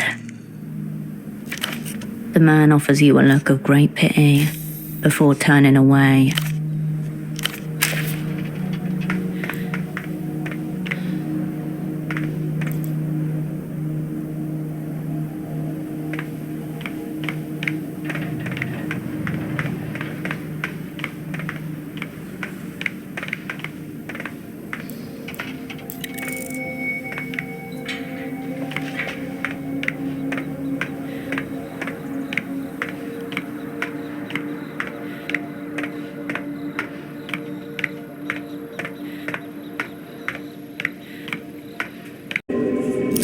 stillness of the room quite.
Hello, again? No, it's just a medical dummy. Though, it wouldn't be beyond Gonzalo to have had it modeled on someone.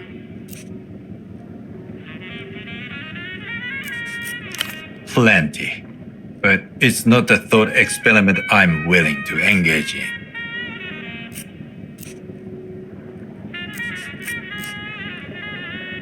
The doctor takes a sip of his water, eyeing you wearily.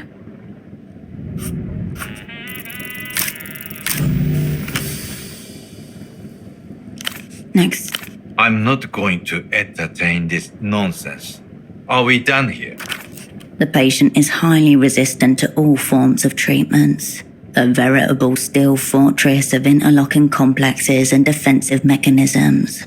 A more aggressive approach is required. Get out of my clinic. Go on. Get out. The doctor doesn't acknowledge that you're stood right in front of him. In fact, he's doing his best to pretend you're not there. The lack of answer tells you everything you need to know. You shook him up. He needs a little time to recover. Try again later. Another person walks away from the disgraced practitioner, leaving him by himself. Again.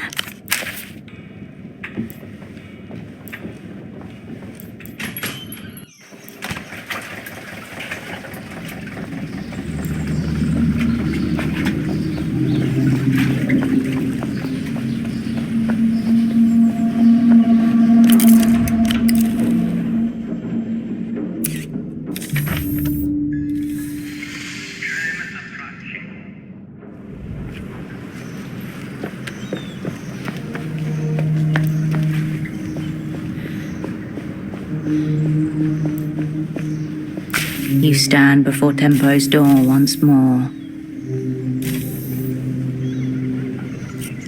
You step back.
We better pack.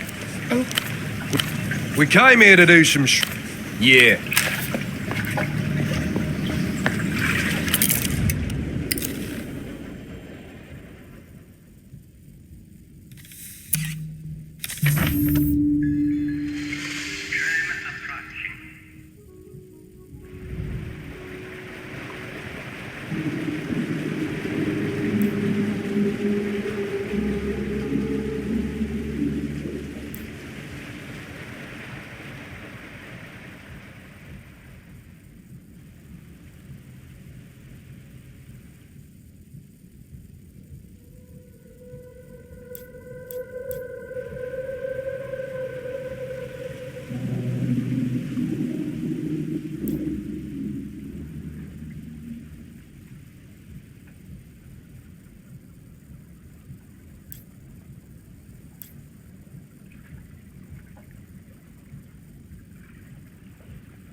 Carmona saw you scaling the pylon, but she did not see the creep fall to his death. Oh. Well, engineering is good work, proper. Though he doesn't seem to be doing much of it. Carmona knew he was off, but just a slacker all along. Carmona will not take comfort in that. Here.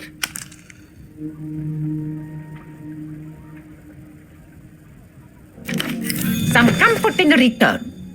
Not that Carmona's forgotten you came here with questions. Ask away. She looks sideways at the disc, shakes her head. It's a disc. Ask the stall owner with the disc, not the stall owner with the clothes. Yeah? Ah, yes. He was fine Superbloc suit.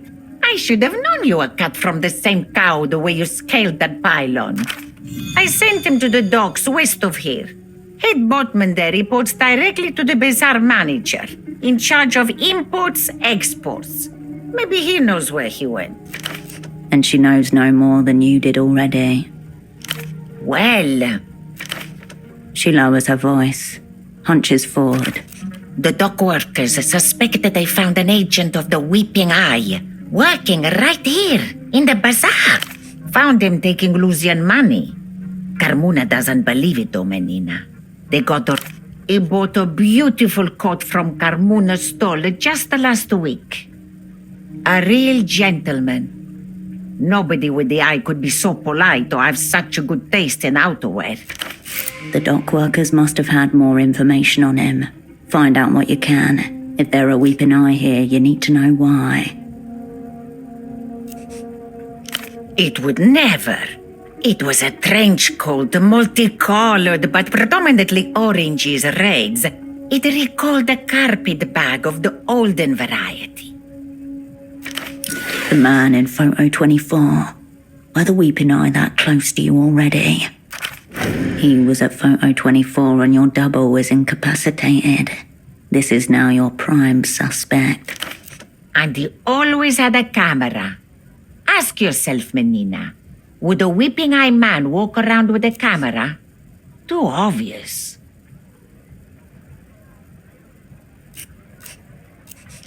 Nonsense. He's a nice gentleman, just like your colleague is a nice boy. What do you possibly think he could have to do with any losing? First assignment off the shelf and you're being stalked by a suspected operant killer. Kill yourself to get it over with.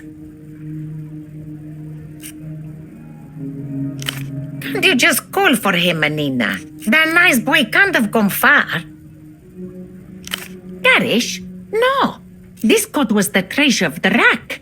Must not be the same man. He was like a son to me, Menina. But no, never got his details.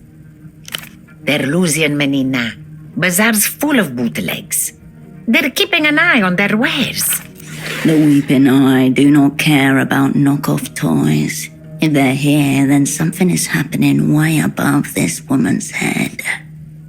The one you're wearing? I'm afraid so, Menina. Very well. Good day to you.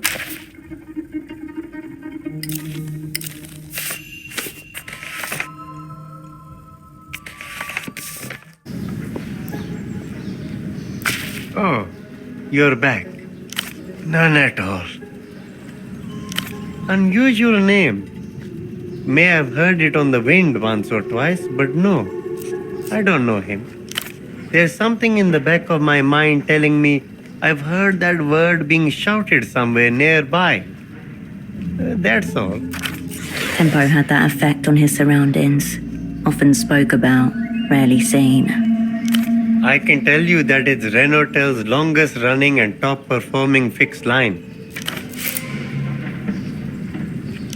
Must be just over a decade at this point. A testament to the reliability of the old wired system. No, that kind of thing isn't for me. It's just part of the job to know about it. Make sure it stays operational. He really wants you to believe. Not a clue. The address has been scrubbed from all records, even for us staff. It's the old payphone along the back ways, west of the dock. Sure.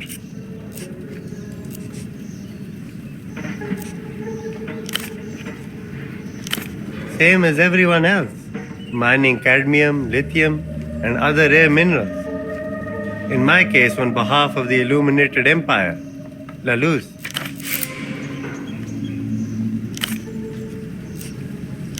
Not for any good reason. It hardly supports life, but is all too ready to offer up a drawn-out death. I saw much of it up there. Statistically, there is more death happening around us here, but it is much crueler on the moon. Perhaps because the spirit is divorced from its home soil and cannot so easily return. It's what gives me hope that one day I will find peace. Of course, it makes the encroaching inevitability of my own death easier to deal with, too. As do I.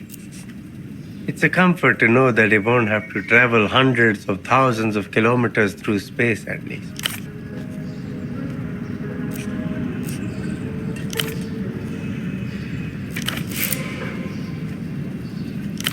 Very much. It's fairly peaceful. And I've always been quite fond of seafood, though I will admit, I'm getting a little bit sick of shrimp. As you depart,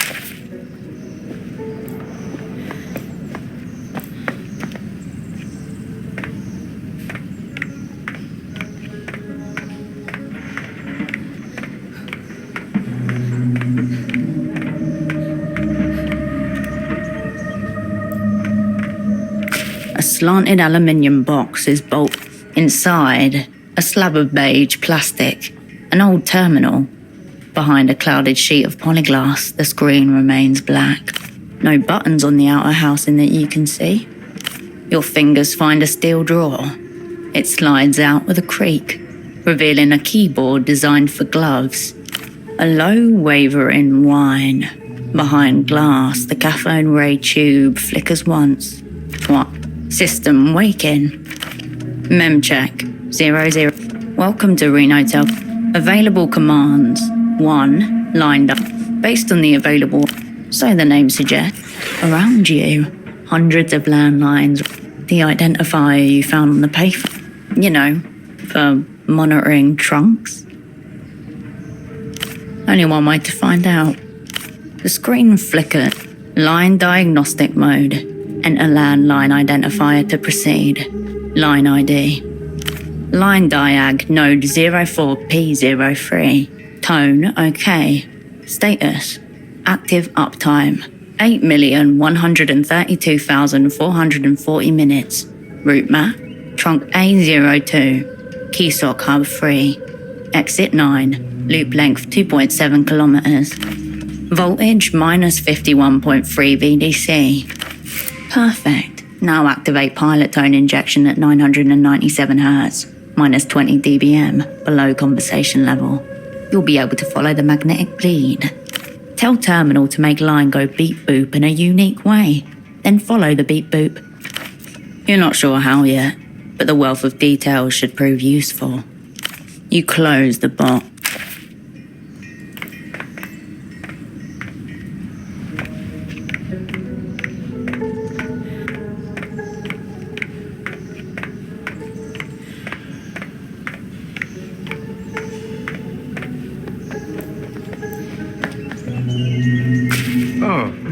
You're back. Of course. Sure.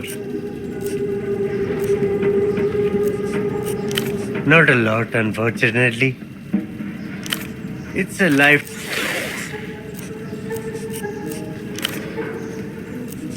Oh. Your obsessions and secret passions have saved you more than as you depart.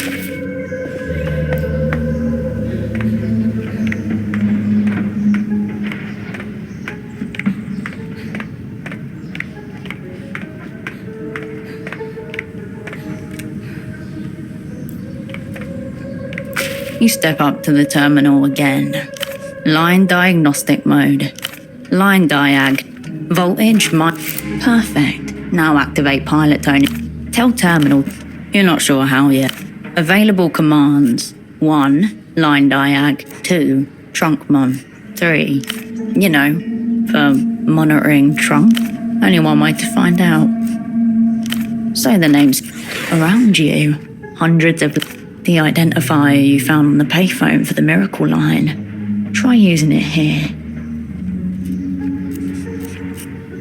The screen flickers, awaiting your input. Line die, voltage, perfect. Tell terminal you're not sure how yet, but the wealth of details should prove useful. Line die, voltage, perfect. Tell terminal to make it. You're not sure how yet. You close the box.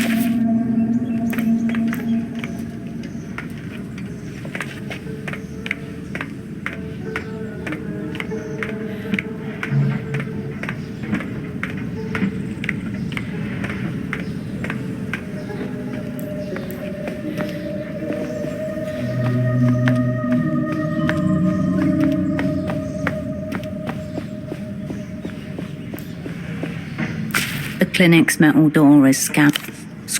Open night. Warped frame. Flimsy. Much like you turn back.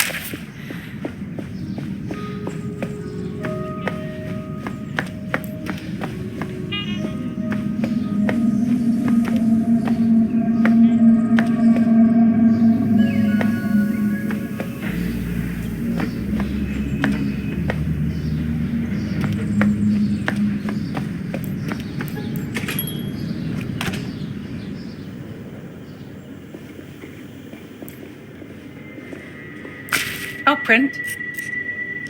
That's understandable. It's leave the bootleg bazaar from the west entrance, then just keep going. Eventually you'll hit water. You'll want to stop then. Very well. She gives you an... I'll be here if you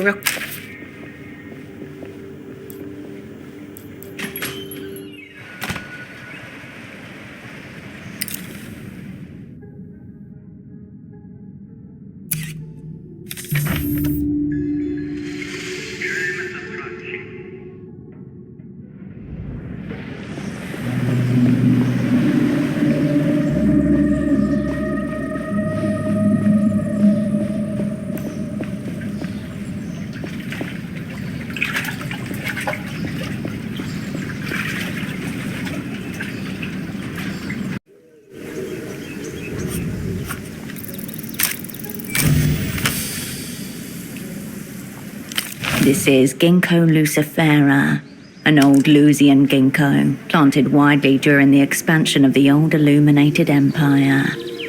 The exact reason escapes you at the moment. Suffice to say, wherever you see one, it means that place once belonged to Leluz. Time passes. No one takes note of you either. To wider Quisach, you're simply a middle-aged woman staring at a tree. You let your vision decouple. The tree becomes a pleasing blur of light and shadow. It's all very aesthetic. Nothing much happens. Yes, and you leave the old loop.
You again.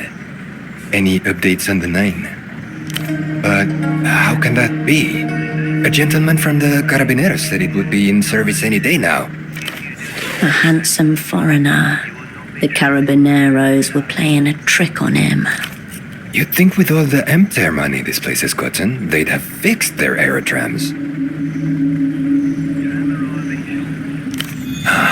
What am I supposed to do now? I was simply passing through on my way back home to Sundak. I had been working in Copablanco, but the work dried up. That was more than a week ago, and, here I am. Despite his predicament, he's kept up with hygiene. His beard is shaved, his nails well manicured. There used to be a more direct route via Havergelie, but the border has been closed since it was re-annexed by La Luz. It's not so easy to get around as it used to be, you know. I'm a political economist by training. Well, not in so many words. Circumstances. I studied on a very generous MTER stipend, one of those programs to take gifted but under-resourced youths from the periphery and educate them in the developed world. But recently, the Sunnis government bought its first computer. Suddenly, they found they no longer have any need for political economists. People have opinions and bribable brains and all sorts of fluids. Some even like circuses. Even decade-old silicon is an improvement. Well, technically, the national computer belongs to everyone. In reality, it answers to no one. One national computer in the right hands could be, as they say, a game changer. Long story short, reality forced me to make alternative arrangement. How to put this? You're surely familiar with the concept. A somewhat rich older lady wants a nice exotic husband without the lifelong commitment, yes? Meanwhile, a clean, well-behaved man from the periphery wants to see the world but lacks the necessary capital. The woman pays for his relocation and gains a valuable commodity. Alright friends, you've been seeing me playing Zero Parades for Dead Spines, which released on the 21st of May this year. Occasionally feels like a bootleg version of Disco Elysium. Really good writing, with good narrative, but also very confusing.